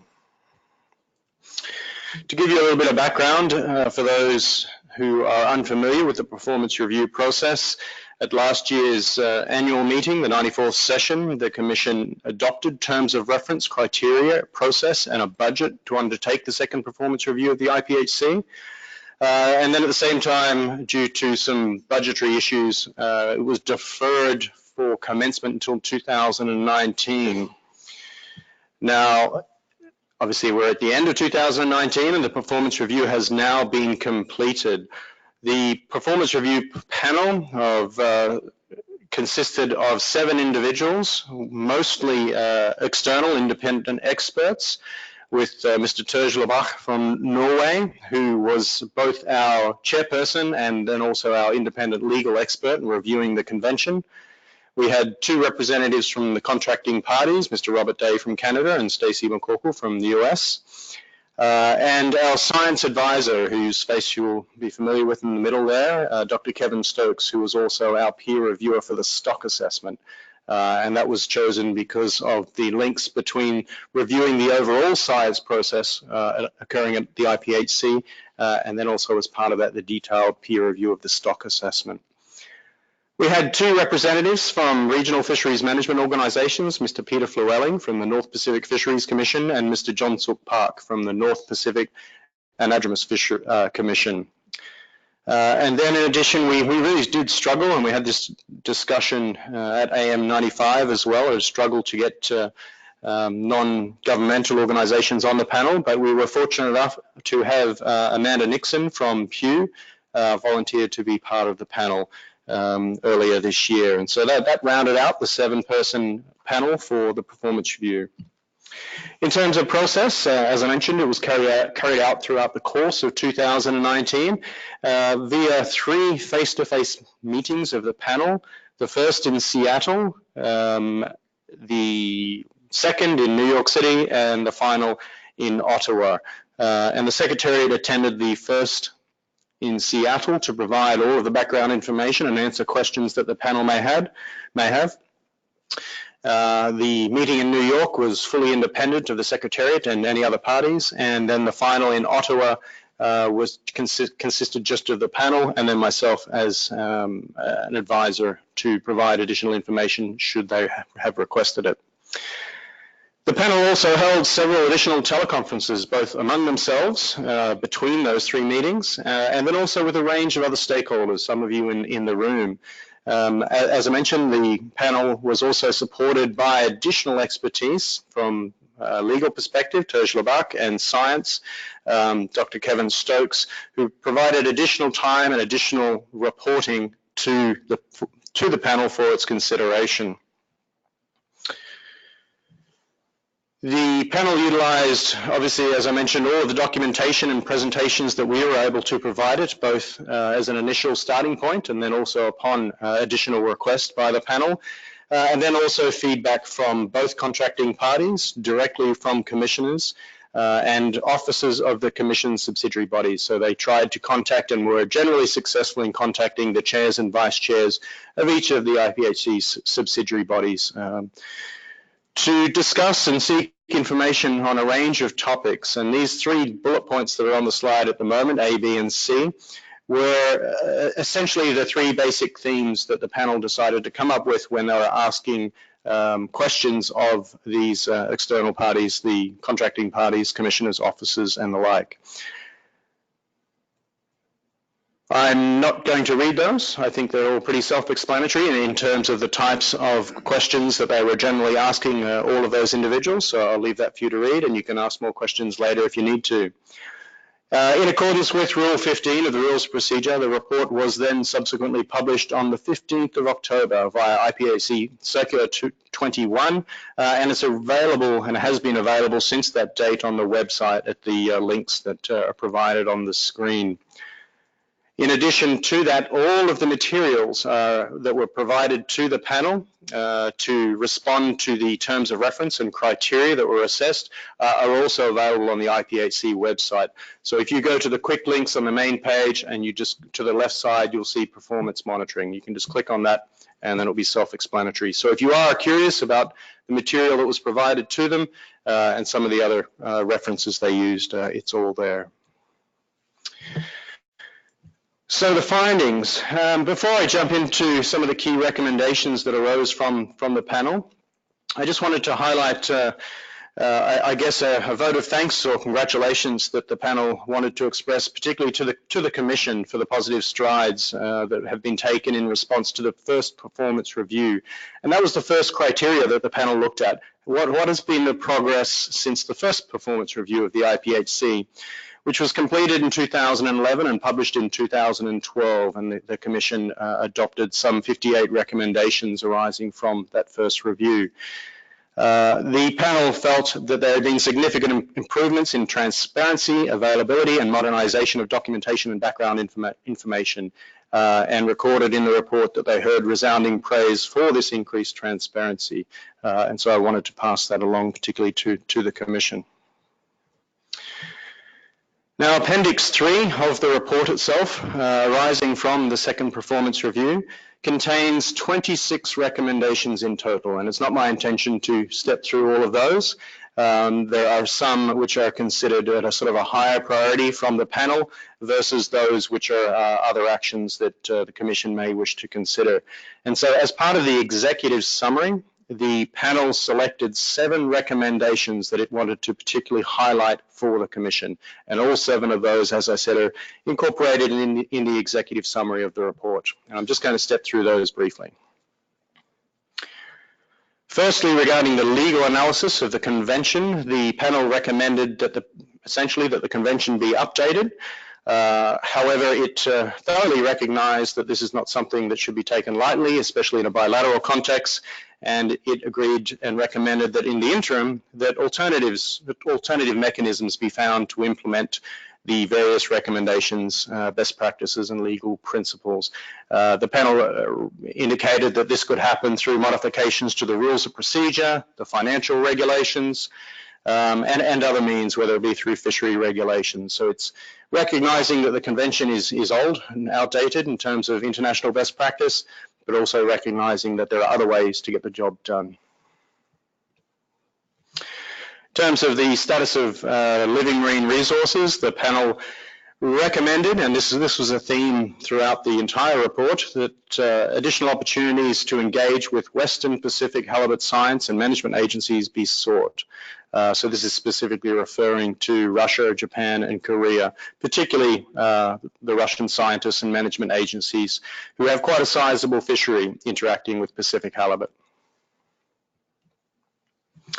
In terms of data collection and sharing, this was a hotly debated recommendation in terms of the panel recommended that observer coverage be adjusted to be commensurate with the level of fishing intensity in each IPHC regulatory area. We heard a little bit of discussion earlier about the observer coverage and the observer programs that are occurring throughout all IPHC regulatory areas.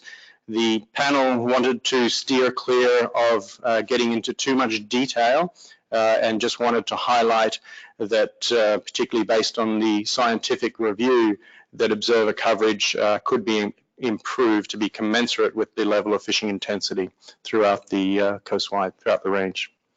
Yes, Chair. The level of fishing intensity, is that with respect to directed halibut fisheries or other fisheries? It's left intentionally vague for that reason, that the members of the panel didn't want to get into potential domestic issues and simply discuss in the report both directed and non-directed fisheries, and then leave the recommendation vague enough that the contracting parties could decide how best to handle it. In terms of looking at the consistency between scientific advice and fishery regulations adopted, there are actually three recommendations surrounding the management strategy evaluation process, and this is the first. And so the panel recommended that the development of MSC to underpin a multi-year or strategic decision-making process be continued. I don't think I need to read the full text there. It's pretty self-explanatory, and it's something that the Commission is embarking on and hopes to complete by February 2021. In addition, the review panel recommended that ongoing work on the MSC process be prioritized. with the aim, of course, to have minimal room for ambiguous interpretation. And again, this is the avenue that the Commission has already embarked upon, and I think this is in line with what you're already intending to do. And then, despite my desire not to have emotive language in any report coming from the IPHC, the panel wanted to strongly urge the Commission to conclude its MSE process and recommended that it meets its 2021 deadline. And again, I think we've discussed that today and at the last couple of meetings. So it's more of a reiteration of what you're already intending on doing for MSE. Again, back to the theme of relationships with non-contracting parties. So in this case, Russia, Korea, and Japan. The panel recommended that if, based on the research that's currently being looked at for stock distribution and range, that if the full range of the Pacific halibut stock extends outside the convention area, the contracting parties may wish to consider inviting collaboration with all parties involved in the harvest of this stock. And the aim there is to ensure science and management includes accurate data regarding all removals from the stock. And so this will be dependent upon the research findings, particularly from the work being led by Dr. Planas. So that's the key 7 recommendations that the panel wanted us to highlight for you. As I said, there was 26 of them in total. And so at this point, we're simply asking you to note the report, the recommendations arising, and provide some directions of how you would like the Secretariat to proceed between now and the annual meeting. And to assist with that discussion and facilitate, one option that you may wish to consider is requesting a similar table as what we did for the first performance review. You may recall that in 2016 we developed essentially an actions arising from the first performance review that was tabulated, included priorities, commission priorities, timeline, responsibilities, and any ongoing comments for implementation. As you've just seen, some of these recommendations are sensible, logical, and the Commission has already embarked upon a progress of work for some of them, so you may want to consider adding that as a progress report for the annual meeting. So the intention or suggestion there would be for the Commission to look at all 26 recommendations between now and the annual meeting, consider whether at the annual meeting you would like the Secretariat to pursue them or any of the other bodies who were recommended by the panel, and whether you would like the Secretariat to provide approximate timelines, draft priorities, or whether you would like it to be left a blank table with just the recommendations in for the contracting parties to deliberate upon and populate at IM095. And that's all I have. Thank you, Chair. Any questions for Dave on that? Neil had his hand up first. I was curious to hear from the Secretariat about recommendation 10. Particularly this idea that, you know, as MSE settles into place, capacity usage for annual stock assessments be refocused. So I'm curious about the reaction to that, and how much scope the staff may see for that kind excuse me, that kind of reorientation. Through the Chair, thank you for the question. It's one of those things that's certainly on the minds of the MSC team of what's going to be on their plate come February 2021. And the MSAB has also made a number of deliberations and potential formulations of ways forward whereby an MSE process operating model could then be used to test other hypotheses, whether that be looking at bycatch, whether it be incorporating environmental variables. There are a range of other things that could then go into this process moving forward if the Commission was to adopt a MSE in, what was it, February 2021. So it's, at the moment, the Secretariat will do whatever is asked of it. In short, maybe that's the short answer you were looking for. But to provide you with more information, I guess it is something that's being deliberated through the MSAB of what could be utilized, what the staff could be utilized for moving forward once it's adopted in February 2021.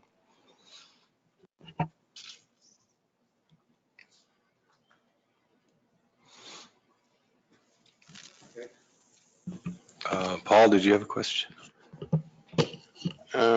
Yeah, I had a question just about what, Dave, you were proposing to, you were asking us for some feedback on how to populate or not the table. Maybe if you could bring up that table for the previous performance review, just to refresh our memory of the categories that were in there. See if I can operate the computer from here. So just hold Secretariat for me. Okay, I'm going to let you do it from the back then. You're going to persist. So if you could open up the annual meeting webpage, IM095, so the last annual meeting.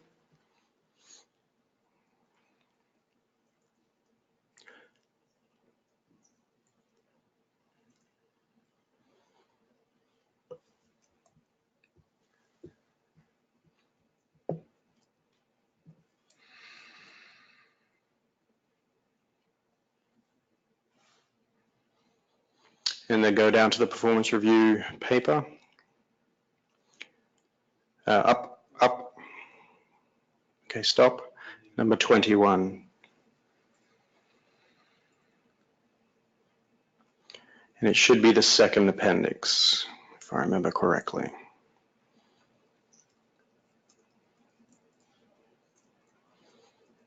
There we go. So just go to the start of that appendix. This is the example from the first performance review, which we developed a table in 2016 to incorporate. As you can see there, the left column is all of the recommendations that arose from the first, responsibility, update status, work plan timeline, and a priority. And when we first did this in 16 or 17 rather, it was a draft that was put to the Commission, and then the Commission tweaked those priorities based on what you saw as being high priority, medium priority, and low priority.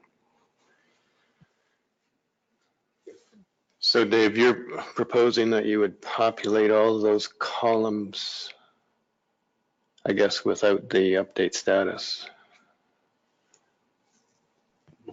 We could certainly do that, and with the update status, it would just be initially an indication of if any work has already been done, because there are a number that the panel made recommendations on that the Commission has already made progress towards. Right.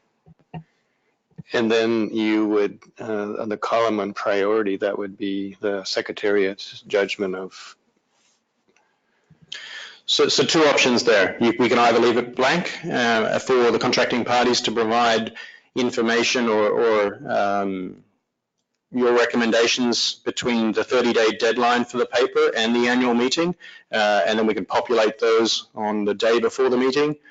Or if you would like us to, we could certainly put in what we understand is your priority based on the directives from the Commission over the last number of years. And again, completely hands-off however you'd like to achieve that.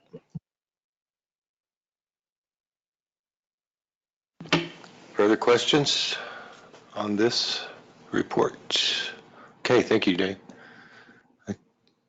Sorry, just one last clarification. Are you content with us producing the table and putting in draft, and we can put it all in red, work plan, priority, responsibility? Are you content with us doing that and put that out 30 days before the annual meeting? Yes, I think it would be helpful to definitely get the table up, and we'll speed up our response to whether we agree or disagree with the priority. So, yeah. Okay, agreed.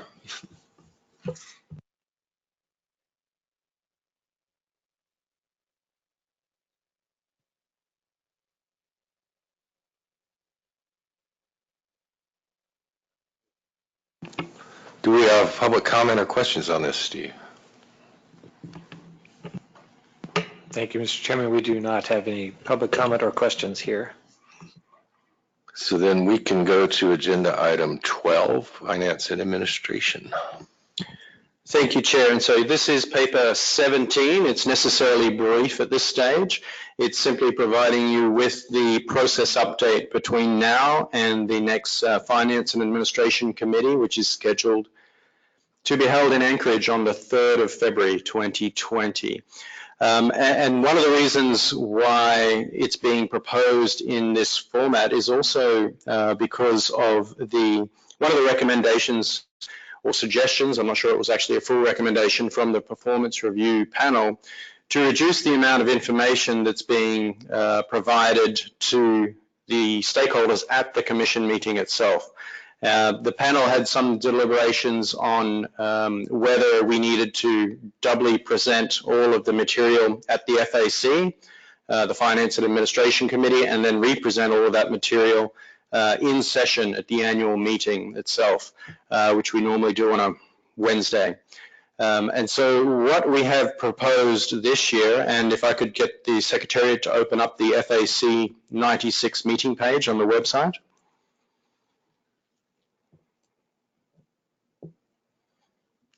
While that's being brought up,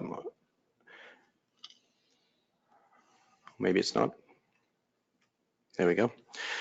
So what we have proposed and are most likely going to move forward with, if you just go to the main IPHC page, you can access it from, no, not there. Just go to the main page, and then it's the next meeting on the list.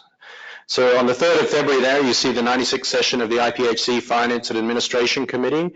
Our intention is to move all of the previous Finance and Administration documents from the annual meeting agenda to the dedicated FAC meeting page, which is which is consistent with the IPHC financial regulations and the rules of procedure. The intention, therefore, would be to consider all of the financial and administrative documents, finalize a report, and provide that to the Commission for presentation during the annual meeting itself. And I apologize there, Chris. I see someone's missed an R under your name. We'll fix that. But then going back to the paper itself, there are a number of actions that we need to complete in the remainder of 2019. These include rounding out the FY18, FY19 audits, the FY19 actuals, and we've hired an external consulting company who is assisting us to round out the books for those 2 years, and the current directives from them is that they are confident we'll have that material by the end of the year, and thus prior to the 2nd of January document deadline for the FAC itself. At that time, as part of the FAC, we'll also be presenting the suggested revisions to the 2020 budget and the proposed 2021 and tentative 2022 budgets, which is the normal procedure. That's all I have at the moment for the Finance and Administration. Is just an update on process of how we're going to get from here to the FAC meeting. Thanks, Chair. Okay, go ahead, Bob. So through the chair, Dave, will we also get what the rollovers are in the reserves we have before at the annual meeting? That's correct. So the documents, if we can scroll down, you'll see that we'll have the FY 2020 budget, the financial statement for 19, which will include any carryover that's available for each of the 2 main budgets. We have our main operating budgets, and we also have the supplemental budget, which is where the expenses and revenue from the Fishery Independent Survey are housed. And you agreed year before last that we would separate the 2 budget lines for that reason.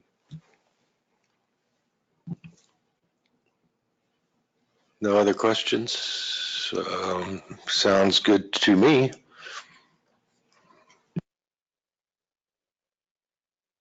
That take us to Keith and other business. Steve, I mean. Mr. Keith. Yes, thank you, Mr. Chairman. We have a couple of other items under, I answered all of them. under other business. The first is the preparations for the 96th session of the annual meeting, which will be held 2 months from now in Anchorage.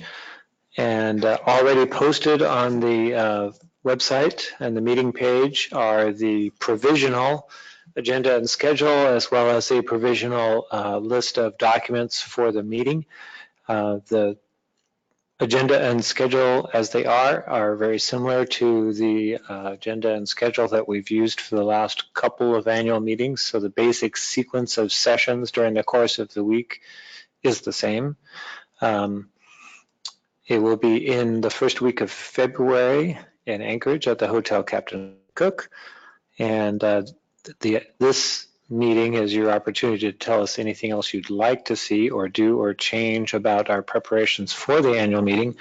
As we've mentioned several times, the documents for the meeting will be posted by the 4th of January and in time for everybody's review.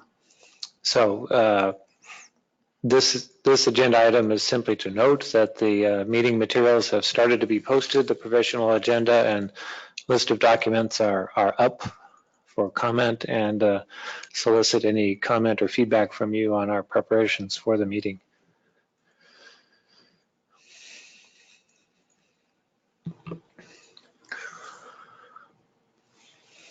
Nobody? Everything look good?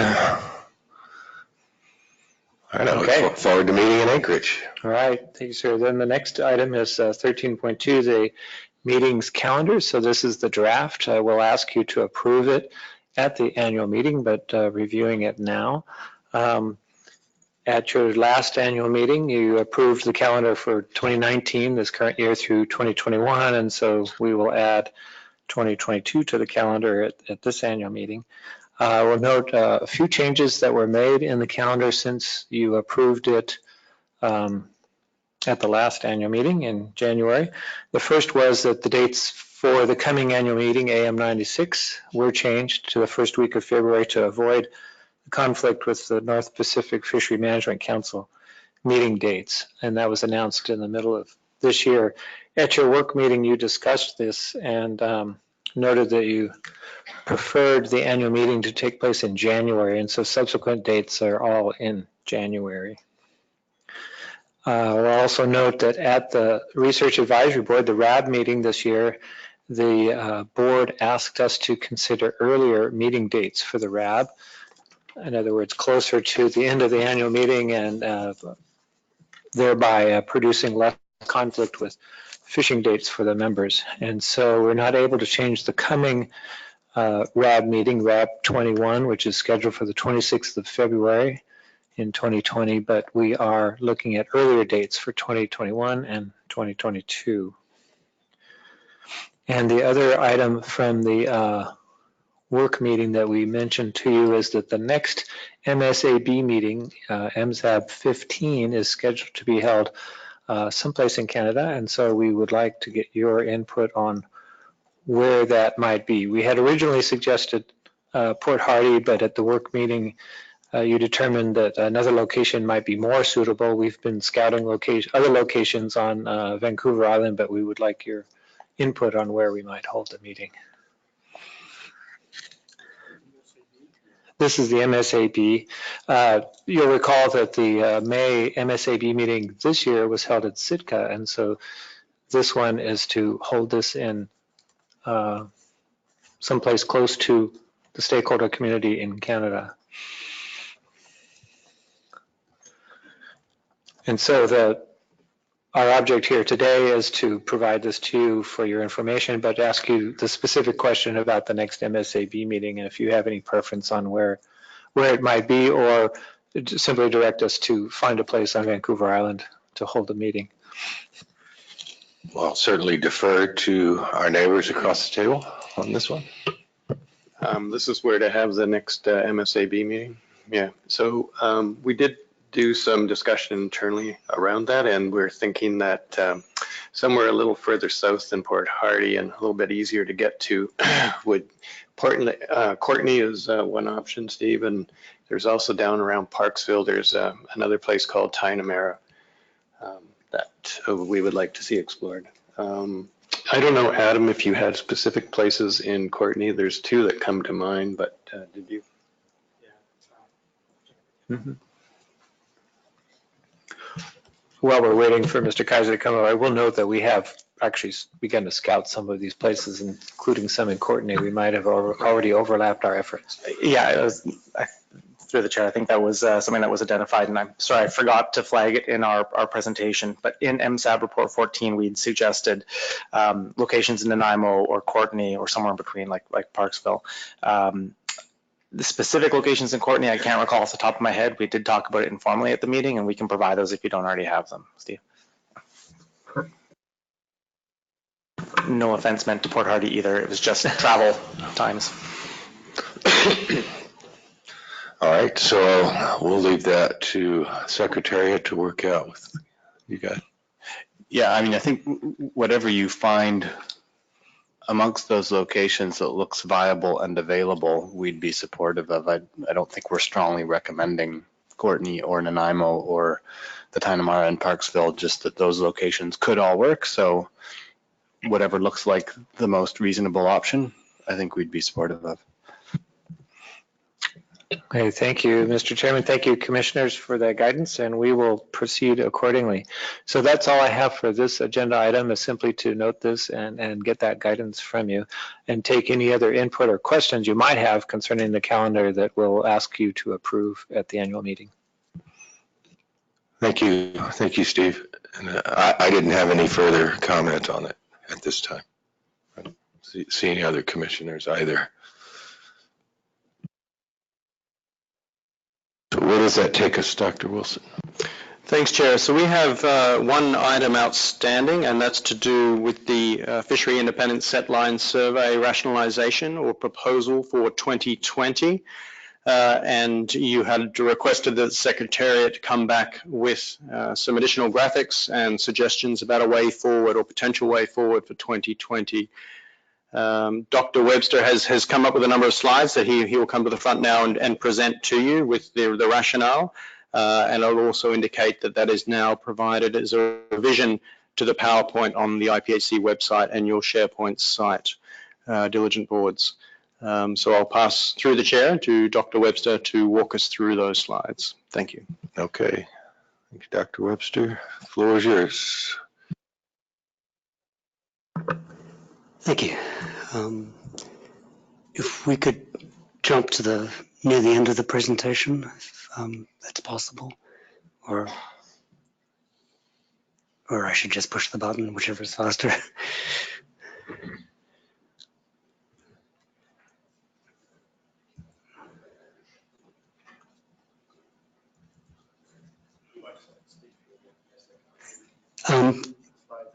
Whoever is controlling the slides, could we jump to like the third or fourth last slide, please?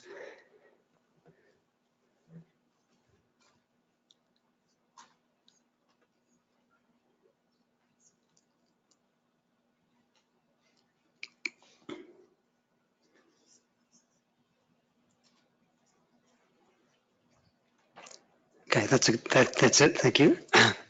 So this was the map that we presented yesterday, showing a minimum proposal for the FIS in 2020. And we've noted that this was a minimum. This could be added to in any place, but this was a proposal that was designed to meet the criteria of precision and low bias that we worked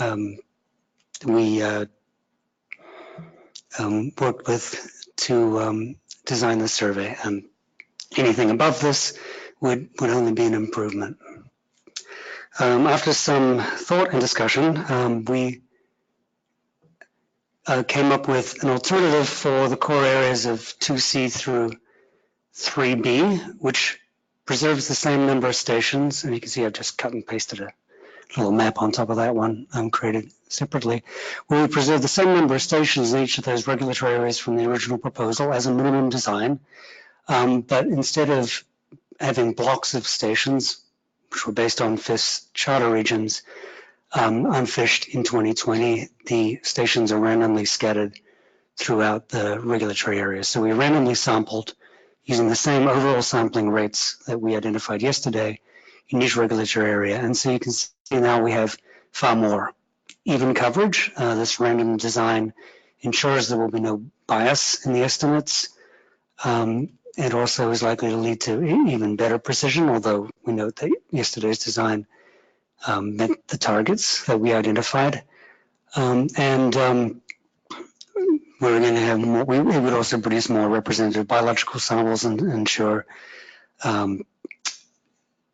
comprehensive geographic coverage of environmental monitoring as well.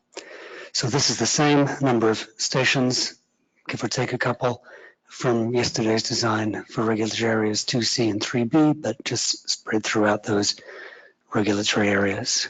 And again, that's a minimum design. And I should note that this being the minimum, the maximum design is all those purple dots you see there, and that is also possible to entertain that as an option, excepting the widely spaced purple dots in the Bering Sea, which belong to the NMFS Troll Survey. So anything between this and complete survey coverage of all 1,900 plus stations is will meet the needs of the data quality needs of the assessment and stock distribution estimation. So have a closer look. This is the thin design for 2C, 3A, and 3B that appears on the previous map, so you can get a better look. The orange stations are those we're proposing to fish in 2020 as part of this alternative design, and the purple are those that would be unfished, but will be rotated in subsequent years.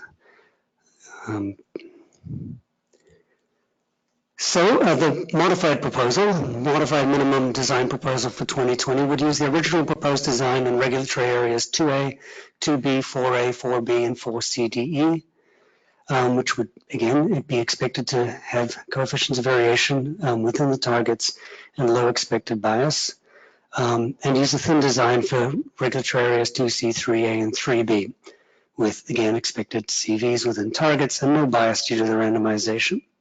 Now, again, this is the minimum design. The Secretariat may add stations for cost or scientific purposes to this design, and commissioners, of course, can request addition of stations intersessionally or at the annual meeting next year. So then I will happily take questions or discussion. Well, to the chair, so Dr. Webster, thanks for listening to our concerns. Could we go back to your, so the one that has beige in it, are the beige ones, I think it's one before this, so those would be the, I want to say normal or the regular, for instance, it looks like northern part of 2B and southern part 2C. I'm calling that beige. Is that your regular survey then? Thank you, Commissioner Overson. There is no longer going forward, this is our regular survey design. We draw from this design.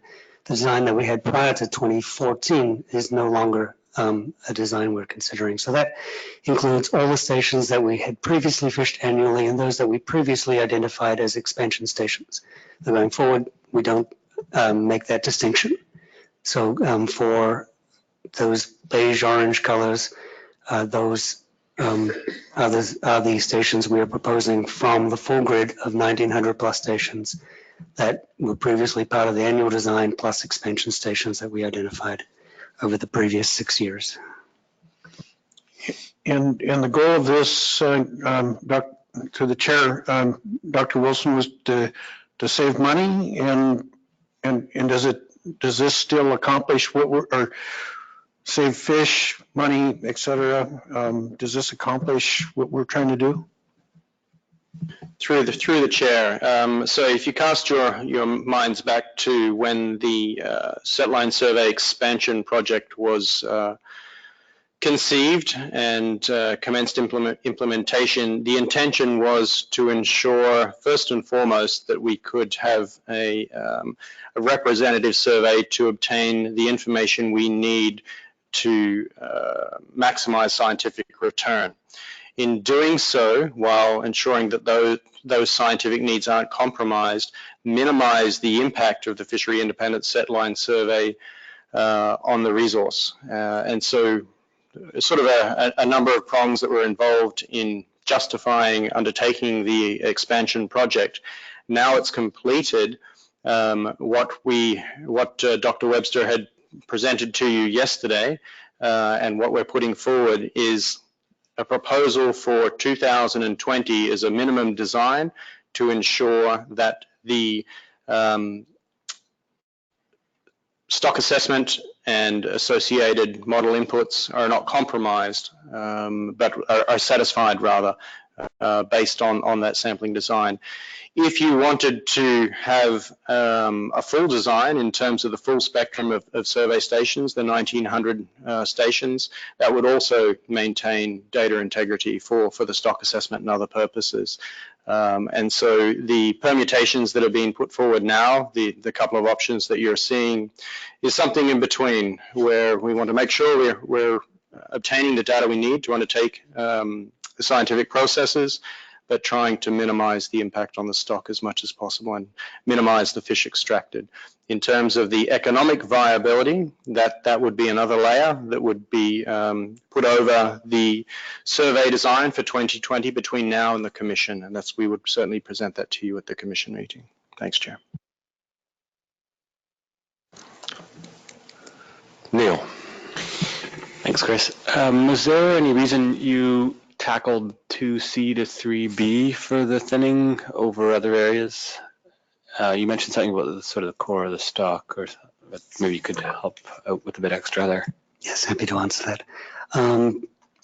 So we looked closely at areas 2A. We looked closely at all areas, but in particular 2A, 4A, and 4B are regulatory areas in which the stock is fairly well concentrated, at least in recent years, within a narrow part of the full range. So in 4A, we have the highest densities by far in the western part of 4A, the eastern part of 4B, and in 2A, off the Washington coast and central Oregon coasts.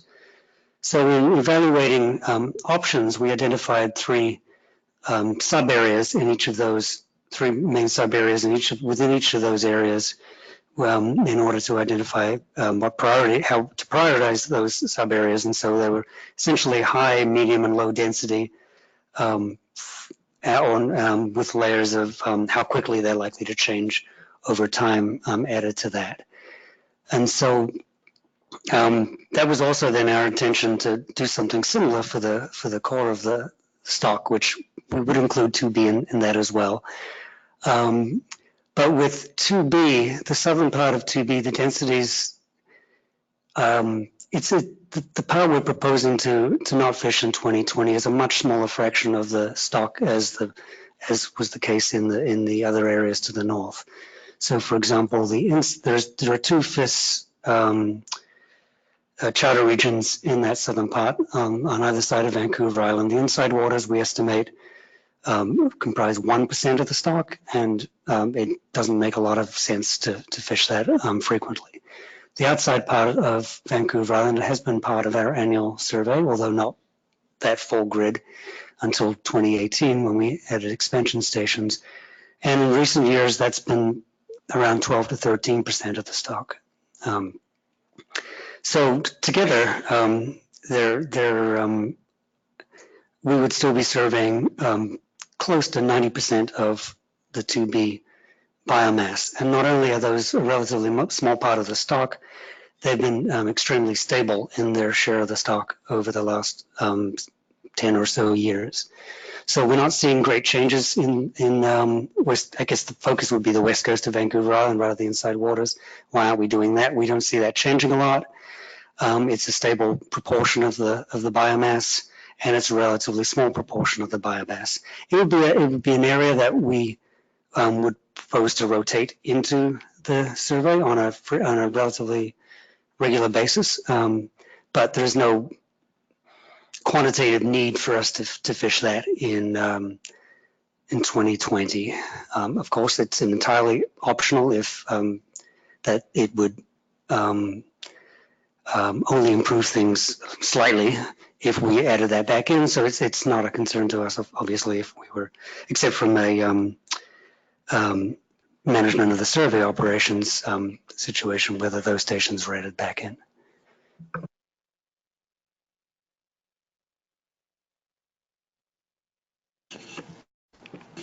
Do you follow up, Neil? Maybe just more of a note that, you know, we tag along with the IPHC, use the platform for some other things that are important for domestic purposes, particularly rockfish sampling. I'm not as clear off the top of my head what the implications would be if we were to sample part of the coast instead of the whole thing, at least to some extent. So I think it would be important for us to understand what those are. So we would have to do a bit of exploration on that just to at least plan for what changes on the might unfold on this survey would mean for that program. So yeah, I think at this point it's a note for ourselves that we have a little bit of follow-up to do with these different design options.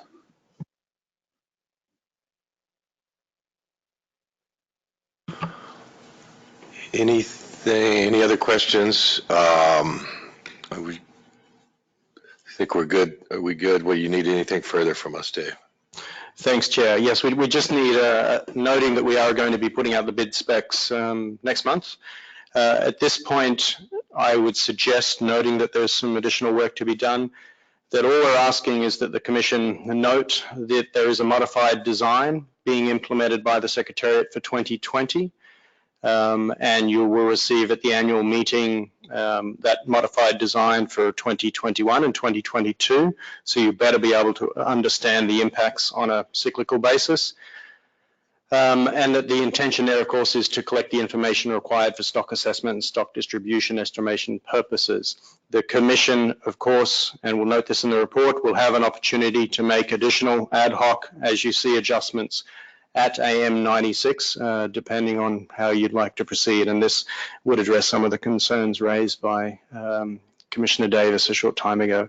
So at this point, just to reiterate, we're just asking you to note that there is a modified design that's going to be implemented for 2020, which is based on the expansion series, which is now completed, and that you will have the opportunity to make ad hoc adjustments at IM096.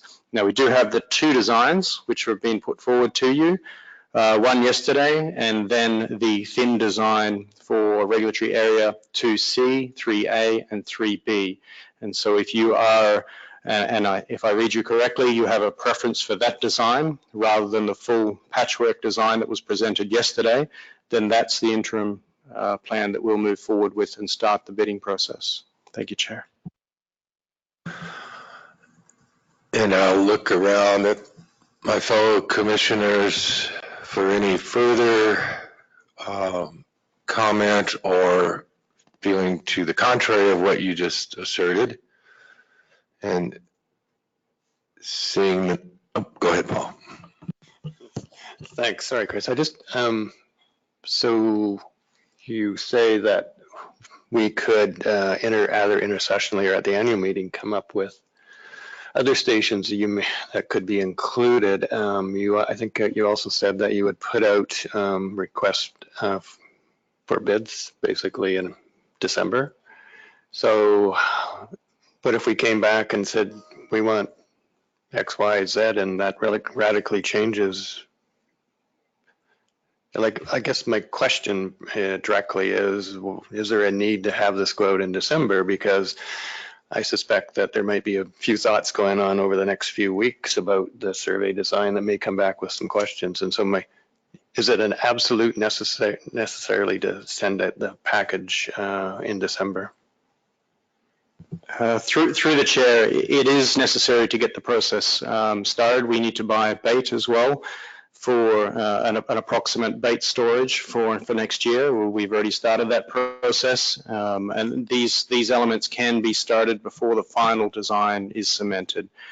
So for example, when we did the densified grid off Washington, that was decided at the annual meeting and was implemented the same year. So there is scope to do that. We can make adjustments. The bidding process and tenders, requests for tenders that we'll put out will be based roughly on this design by survey region, and obviously putting it out, we wouldn't do the end of the Aleutian chain and Southern California, for example, it wouldn't be part of the initial bidding process. But if you came back and said, we want you to do that, then we'd be able to have a second round. But this, by putting it out in December, it will allow business security for the fishing industry, the vessels we contract, who we can certainly include before we draw up the final contracts, a variation component that we may require you to go to a different area. We can put out the bid specs for a number of survey regions. Then before we finalize them, we'll have the final decision from you. So it's, yeah, sort of a two-tier process. And the assistant directors just pointed out that the final bids won't be due anyway till the 15th of February. And so the annual meeting will be completed and you'll have made your final changes, and we'll be able to modify those additional call as necessary. Does that work, Paul? Yes, that works. Okay. Then I don't think we need any further discussion. I'm looking at Dave here. I think we're good. All right. All right. Thank you, everyone. Where does that bring us, Dr. Wilson? Thanks, Chair. The only other item that was left a little hanging was about the FIS accounting. And we discussed this at the work meeting, and you have the information paper associated with this. It's our understanding that at the moment you're in agreement to simply maintain the status quo, and you can adjust that at the annual meeting moving forward if necessary. But at the moment it's simply status quo in the way it's reported. If that's confirmed, then we're done. Neil. I confess I don't recall very well our September meeting, so you can take this for what it's worth. But I think what had initially brought us to this discussion was an interest in essentially transparency and clarity around how we account for different sources of mortality. I don't understand how the status quo quite meets that interest. And I'm not sure if I understand what the risk or downside may be of, for example, identifying it as a source of mortality that comes off the top before we are tackling anybody else's allocations. So maybe you could help me with those things. Through the chair, we do have a bit of time left in the day, and so given that additional question from Commissioner Davis, I would suggest then that Dr. Stewart come up and re-present that information paper so that we could have a more informed discussion, if that's okay, Chair. Certainly. Thank you. Thanks, Dr. Stewart.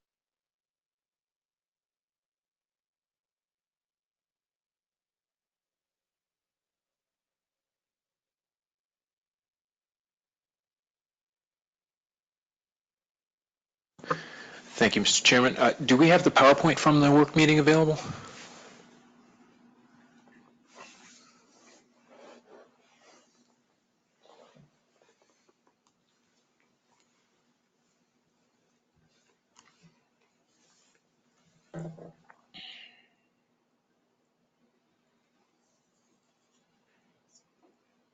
I can begin while they're looking for that file. So the purpose of this paper, which was information paper 03, first presented to you at the work meeting, was to address this request at IM095 that the IPHC Secretariat develop options for accounting for Pacific halibut mortalities associated with the FIS and other research projects. And to provide you a little bit of background on this topic, since 2015, the FIS mortality or projected mortality has been included in the annual catch tables, or what we're currently calling the mortality projection tool. So this source of mortality is reported included in all of the stock assessment outputs and all of the harvest or the interim management procedure calculations, as well as included in those the breakdown of projected mortality that is displayed in the mortality projection tool. It's not labeled as such because it's treated along with all other removals for which there is a fish ticket as part of the commercial landings. So what that means, the relevance for that for the domestic agencies is that this and several other sources of mortality which are identified in that paper are not necessarily accounted for in a line-by-line fashion when allocating and setting domestic quotas and TACs underneath the IPHC's process. And so this paper outlines a bit of background, several tables showing you the values that comprise the set line survey or the FIS removals over the last several years. In aggregate, the mortality accruing to the TCEY has been within 10% and generally no more than 5% over the last 6 years. So that's table 3 in the document, which you can look at. This table 1 in the document shows you the recent FIS mortality back to 2013, noting that in 2014 we began the expansion project. So all of the years from 14 to 18 include additional stations beyond even what we would expect in a revised design, such as the one that Dr. Webster, or the 2 that Dr. Webster just showed you. Those would all more resemble the overall magnitude that we saw in 2013. And so you can see that over this time period, over the 6-year average, the FIS has averaged around 700,000 pounds overall, and that's, you can see the distribution across the coastline there. So we're talking about less than $1 million pounds in all of these years and under any of the designs that we have considered. So we provided 3 options here. The first, the status quo, would continue to leave the specific accounting in the domestic processes up to those agencies, and they could either choose to set aside explicit quota for FIS removals or not as they saw fit, realizing that then the commission at the end of the day would be comparing against the total aggregate TCEY to see whether those processes had been successful. And that is, I believe, what's been occurring under all of the domestic processes currently. We provided an option 2, which would represent additional accounting. We'll call this the enhanced accounting option, where we could actually provide, the commission secretariat could actually provide a projection of the mortality to the domestic agencies for use in their process as they saw fit. We also discussed a third option, which would be to explicitly add a row to the mortality projection tables that would include that projection of FIS mortality.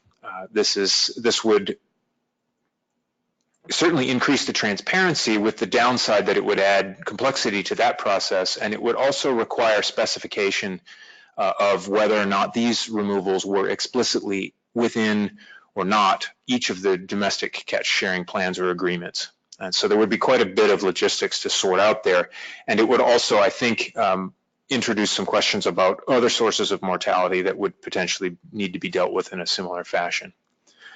So the status quo would continue to leave this up to the domestic agencies again, and the enhanced accounting would continue to do that as well, but add an additional layer of reporting from the secretariat to those domestic agencies, where the third one would now include a new line item everywhere in the tables. So importantly, all 3 of these options, or none of these 3 options, would require any change to the treatment of mortality in the stock assessment or the harvest strategy calculation. So all of the numbers that you've seen in my presentation or presentations over the last several days would remain the same, because these FIS mortality is already included in all of those estimates. Can we go back 1 slide? Sure. Why I thought I was going to get through this meeting without totally exposing my ignorance. The status quo leaves accounting entirely up to the domestic agencies. What does that mean? What do we do now? So, thank you, Mr. Chairman. At present, I believe that when the TCEYs are translated into catch limits for specific sectors within the domestic processes, they do not first take a slice off the top to account for set lines or FIS mortality that's expected to be experienced in the upcoming year. And so you might expect that if quotas were achieved exactly every year, this could lead to perennial overage in a particular, if all the components reach their catch limits, we would essentially have the catch limit caught plus whatever was caught by the FIS. However, in the tables in the document, you can see that that is actually not the case. Because of the overages and underages that occur in the quota programs, and because all of these sources are projected with uncertainty, some come in, some come in over, we've not consistently seen that we are, in any regulatory areas, perennially over the overall TCEY.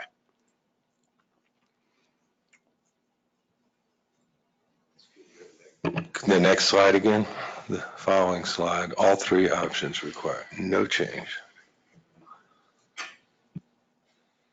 Okay, if you'd go ahead and go to your recommendation slide, Ian, thanks. I'm not sure if these recommendations are entirely relevant here. They were written for the work meeting. I guess the bottom one is still relevant. If you preferred an option other than the status quo or option 2, which was enhanced reporting, then I would need to know that now in time to add a row explicitly to the mortality projection tool to accommodate this information.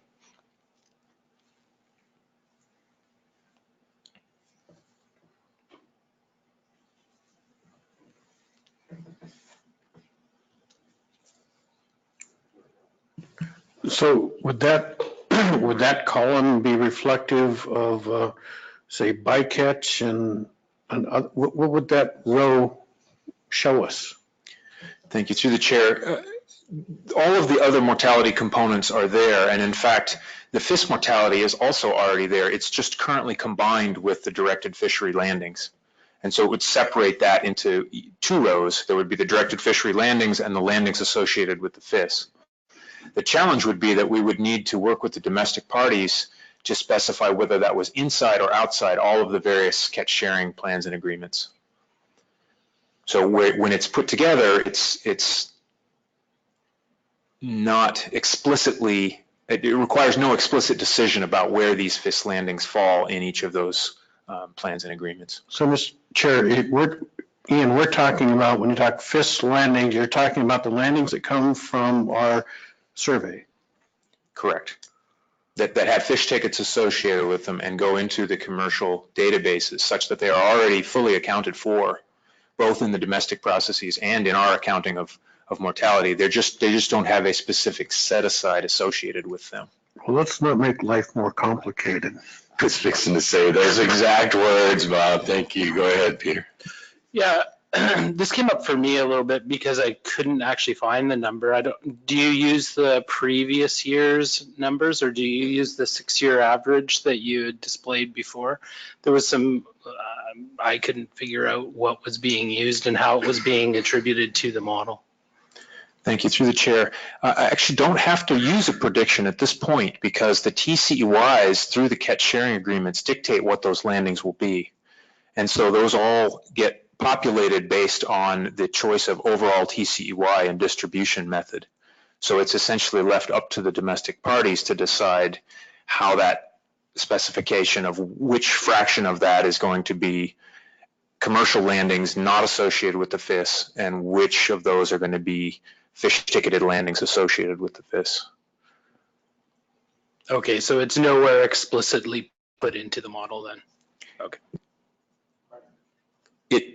Sorry, through the chair, it is in a retrospective sense, every year at the conclusion of the year, for example, in 2019, all of the landings that occurred, and in fact, discard mortality as well from the FIS, are included in the stock assessment.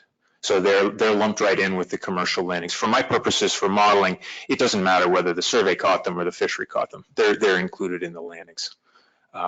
for projection purposes, we just provide one vessel there, which is commercial landings, and that is implicitly includes all the fish ticketed landings in the upcoming year. And whether the domestic parties decide to set aside some of that when they allocate their quotas, or whether they decide to allow that to fall within the overages and underages, that's the issue here.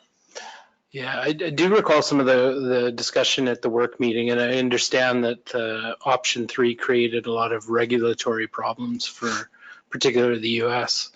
I thought we had decided that we would probably go with option 2, but maybe I can be. I don't recall that we resolved it for option 2 versus status quo, but go ahead, Neil.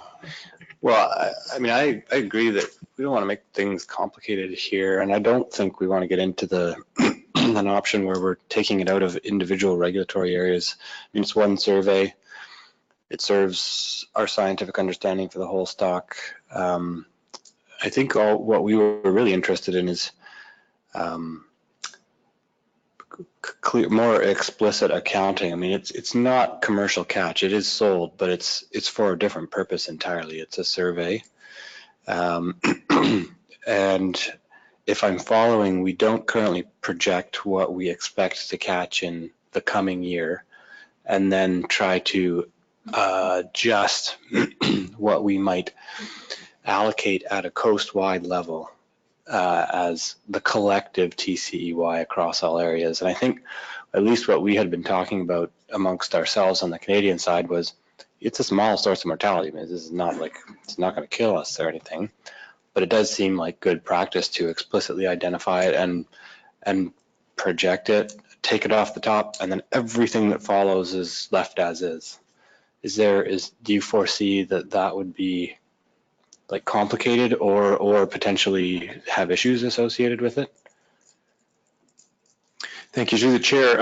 Actually, I do, because these fish are coming out of specific areas. And so it's actually not possible to make an explicit projection without taking it out of specific regulatory areas.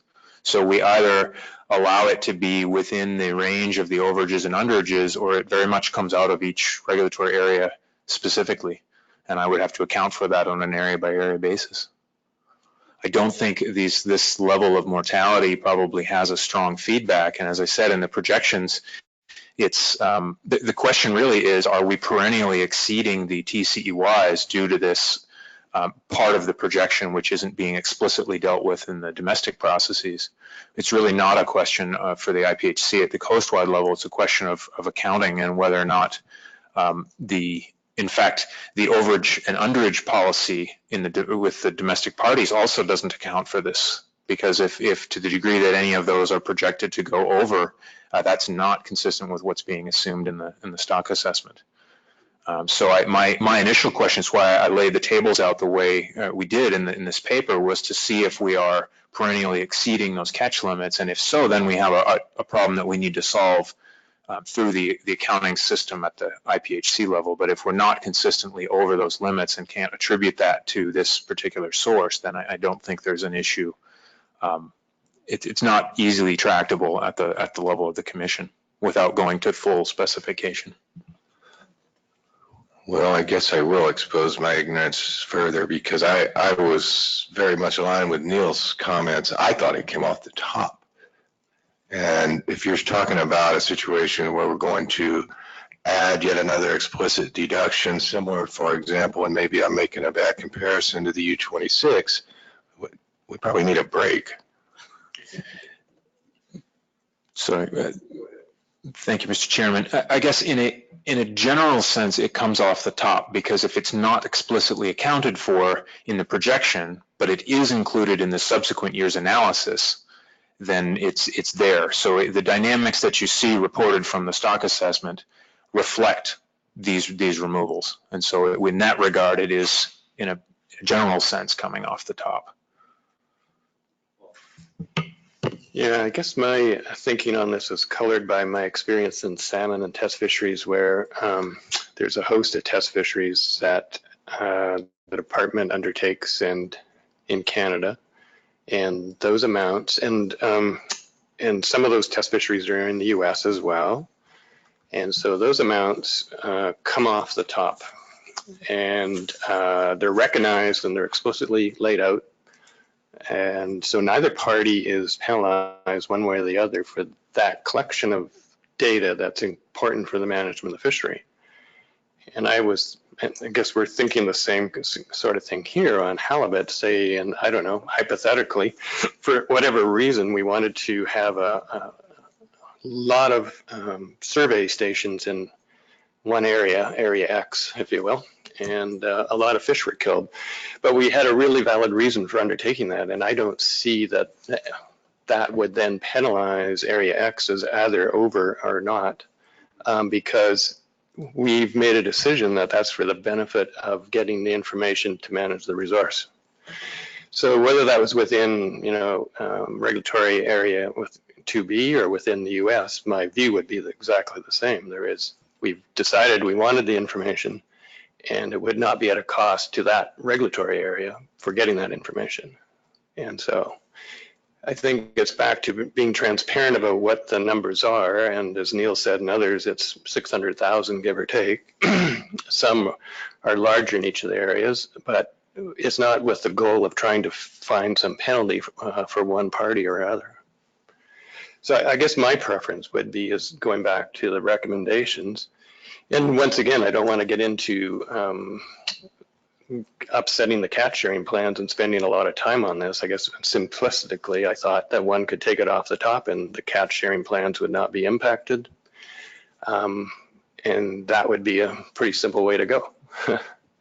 But I guess I'm not understanding, at this point, why the catch sharing plans would have to be adjusted. Thank you, Mr. Chairman. So a couple things. I think the way you've characterized things is exactly the thinking that has led us to the status quo, which is that there is an interest in not removing this specifically from an individual IPHC regulatory area's TCEY, allowing this mortality to be essentially shared across the stock. And that's been achieved by leaving it up to the domestic parties as to whether they're going to account for it or not. The challenge is that we are now looking at a system where we are explicitly calculating the percentage distribution of every source of mortality.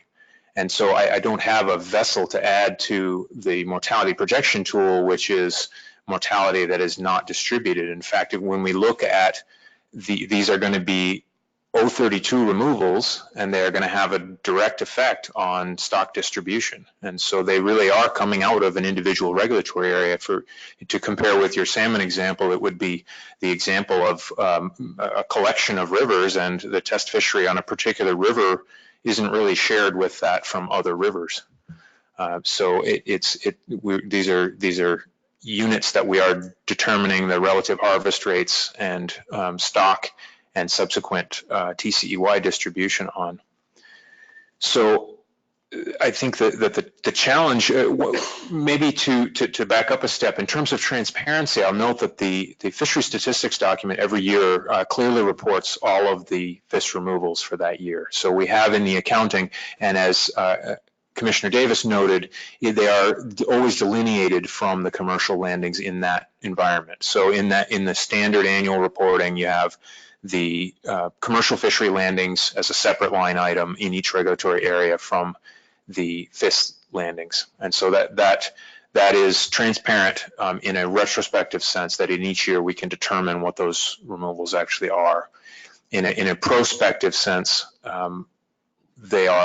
I think we're operating under the assumption that we're going to allow that mortality to happen, that it will essentially be shared by everybody. It doesn't have to come out of the TCEYs, and then we will then subsequently account for every one of those dead fish in the following year's process.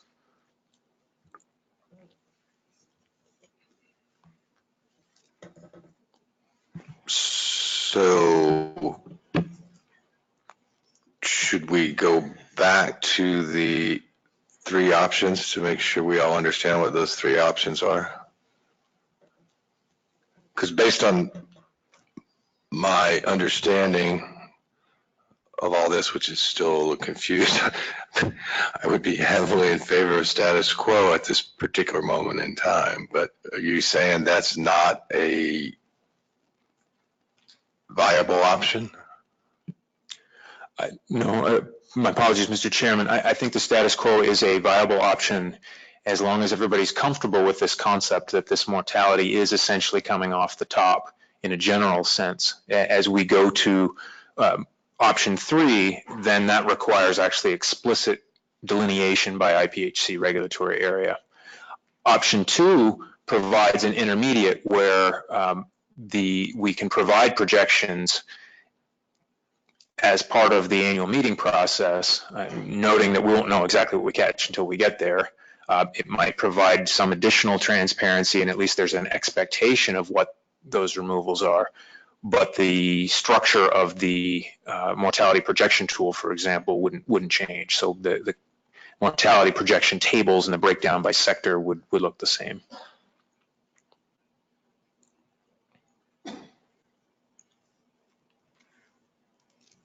Go ahead, Neil. So my personal view is this just doesn't sound like it's worth it. I think it's just not worth it. We're talking about a relatively small source of mortality.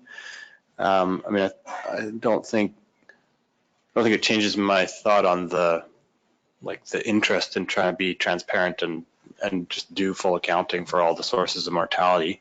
I think we do meet some of that, like you're suggesting, with the fact that it's listed in the fishery statistics paper and that it's accounted for in the stock assessment. But it sounds like to try and do something more than that in the way that we project and how it would be accounted for when we discuss the next year's catch limits would be a fair bit of work, given that I think you said you don't have a tool that would allow you not to distribute a source of mortality that's explicitly identified. And so I just think, to me, it doesn't sound like it's ultimately worth it to try and adjust all these things in order to capture this. That's my conclusion. Thank you, Neil. I'm pretty closely aligned. I'm definitely uncomfortable with option 3. I could probably live with option 2, but I'm probably most comfortable with option 1 right now. Other commissioners' thoughts? Paul? Yeah, option 3 is not worth the time. I'm just wondering if there's something in between 1 and 2 where I reckon what I'm hearing from Ian is a definite need to allocate to the each of the regulatory areas and leave it up to the agencies. But I guess I'm wondering, in that, can you not have a separate row on the TCY table that says here is what the fish numbers are from the survey, and just note that these fish are being considered in totality off the top and not impacting each of the parties, whether they're over their TCY or something along those lines. Because what I'm hearing from you, Ian, you're concerned about not being able to be clear of where those fish were killed so that they can be used in the stock assessment. And we're trying to find a way to provide a little more clarity without doing a lot of work. Thank you. Through the chair. I think there's a bit of a delineation between the reporting and the projection components here. In a projection sense, leaving them out of the projection allows for an indeterminate distribution of that mortality or sharing that load across the coast. In a reporting sense, we can delineate it right out and see where things end up. So I think a key point that you made there would be that these mortality from the fish should not be included in any table that's going to be counted against, or any table reporting the mortality accruing toward a catch or a mortality limit for a particular IPHC regulatory area, and that's certainly easy to achieve. In terms of a row in a projection table, we would need to make an explicit assumption about where these mortalities occur relative to the catch agreements that are in place in each area. And so I think as soon as we enter that realm, then we're moving into option 3 there of having to be explicit about where these fall with regard to catch agreements. So I think that it would be possible to have a projected quantity. Perhaps this enhanced accounting could include a projection of what we think the mortality associated with the FISC would be, but not include that explicitly in the mortality projection tool itself. That would seem to be a compromise somewhere between items 1 and 2.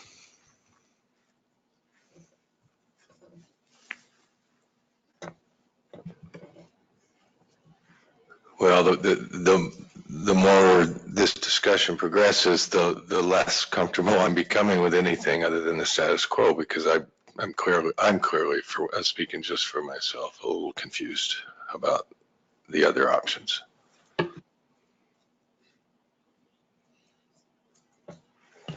How about this? Why don't we see both of those two options and decide? But I think I also heard from Ian that he needs to know so he can populate the mortality tool. Is that right? That's correct. I'm getting more attracted to leaving the status quo. More attracted to leaving the status quo. Peter. Yeah, it seems to me the juice isn't really worth the squeeze here, but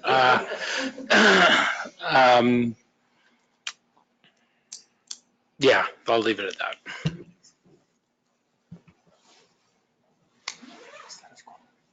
I think I'm sensing a converging consensus on the status quo. I certainly, that's where I'm most comfortable, and unless and until I better educate myself and get a more detailed understanding. So if there are no further comments, I sense that's the direction we're most comfortable with right now. Just one question of clarification. So in the fishery statistics, we distinguish survey catch. I just want to make sure, so yes, I think a number of regulatory areas have overage underage provisions for their commercial fishery, not intended to serve this purpose for sort of providing some slosh to incorporate survey catch. Not that that's what you were suggesting. But in the way that we, I guess in the way that we report out at the end of the year, is there anywhere beyond the fishery statistics paper that we need to consider to be clear about this being like a separate source of catch that was not reflected in the TCEYs that we negotiate and agree to each year? Because, while it's a small source of mortality, you're going to have that on top of whatever gets caught each year. So I think just being really clear about that from year to year is going to be important for us. Through the chair, I think that we've been just actually over the last several days working extensively on providing on our website a series of historical time series of different sources of mortality, survey information and other things. And I think it would be relatively simple to produce a table similar to this one, which is table 1 in the document, showing just the last several years that could be updated each year that would include that mortality. And that way a time series would be available. You could look at the distribution and we could add to that. And it could be essentially a live document updated at the end of each survey season. So we could see, not only compare how the mortality was distributed as a function of now what is going to be a shifting survey design year to year, but also put that in the context of the historical quantities as well. So I think that would be something we could probably add to that effort.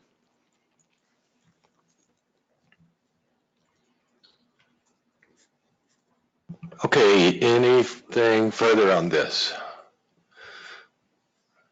All right, thank you, Ian. Dave, turn it back to you. Thanks, Chair, and thanks, Ian. That actually brings us to the close of all proceedings except for agenda item 14, which is the review of the draft and adoption of the report. I'm pleased to inform you that we are 25 minutes ahead of schedule, in the sense that the draft report has been emailed to each of you a few short seconds ago. And so it's to all 6 commissioners, and I've just grabbed a couple of the delegations for further distribution as you see fit. So given that we're 25 minutes ahead of schedule, if you would like half an hour to review the draft report, we can, as we did at the annual meeting, potentially, if you wish, Chair, to adjourn the main meeting and then go and adopt the meeting report in one of the smaller rooms, if that's the way you'd prefer to proceed. I guess I'd look to your experience as well as Paul's as vice chair on how you typically do things. I didn't know if you come back and do this in public session or adjourn the meeting now and we look at it amongst the commissioners. Is that the other option? I would look for some assistance in how we should proceed. Yeah, how about if we adjourn for maybe half an hour, 45 minutes as commissioners, go take a look at the document. We'll get some input from some of our staff and then get back together and hopefully we could come back. And if there's still people here that are interested in watching how we wordsmith a document, which is quite riveting, they can stick around and see what we come up with. But I think if we spend a little bit of time up front to see if there's any things that stand out and glaring, and we can address them and then come back and do them in open forum, and everyone can have an opportunity if they so wish to stick around. That sounds like a good suggestion. So we would effectively just take a recess and not adjourn until after we've gone through that process. Yes, that's right. Yeah. And how long do you think we would need in this recess? 45 minutes, half hour, more? I would say 45 minutes at the most. All right. And it's almost 10 after 3. We will come back in session at 4 p.m. Okay, thank you.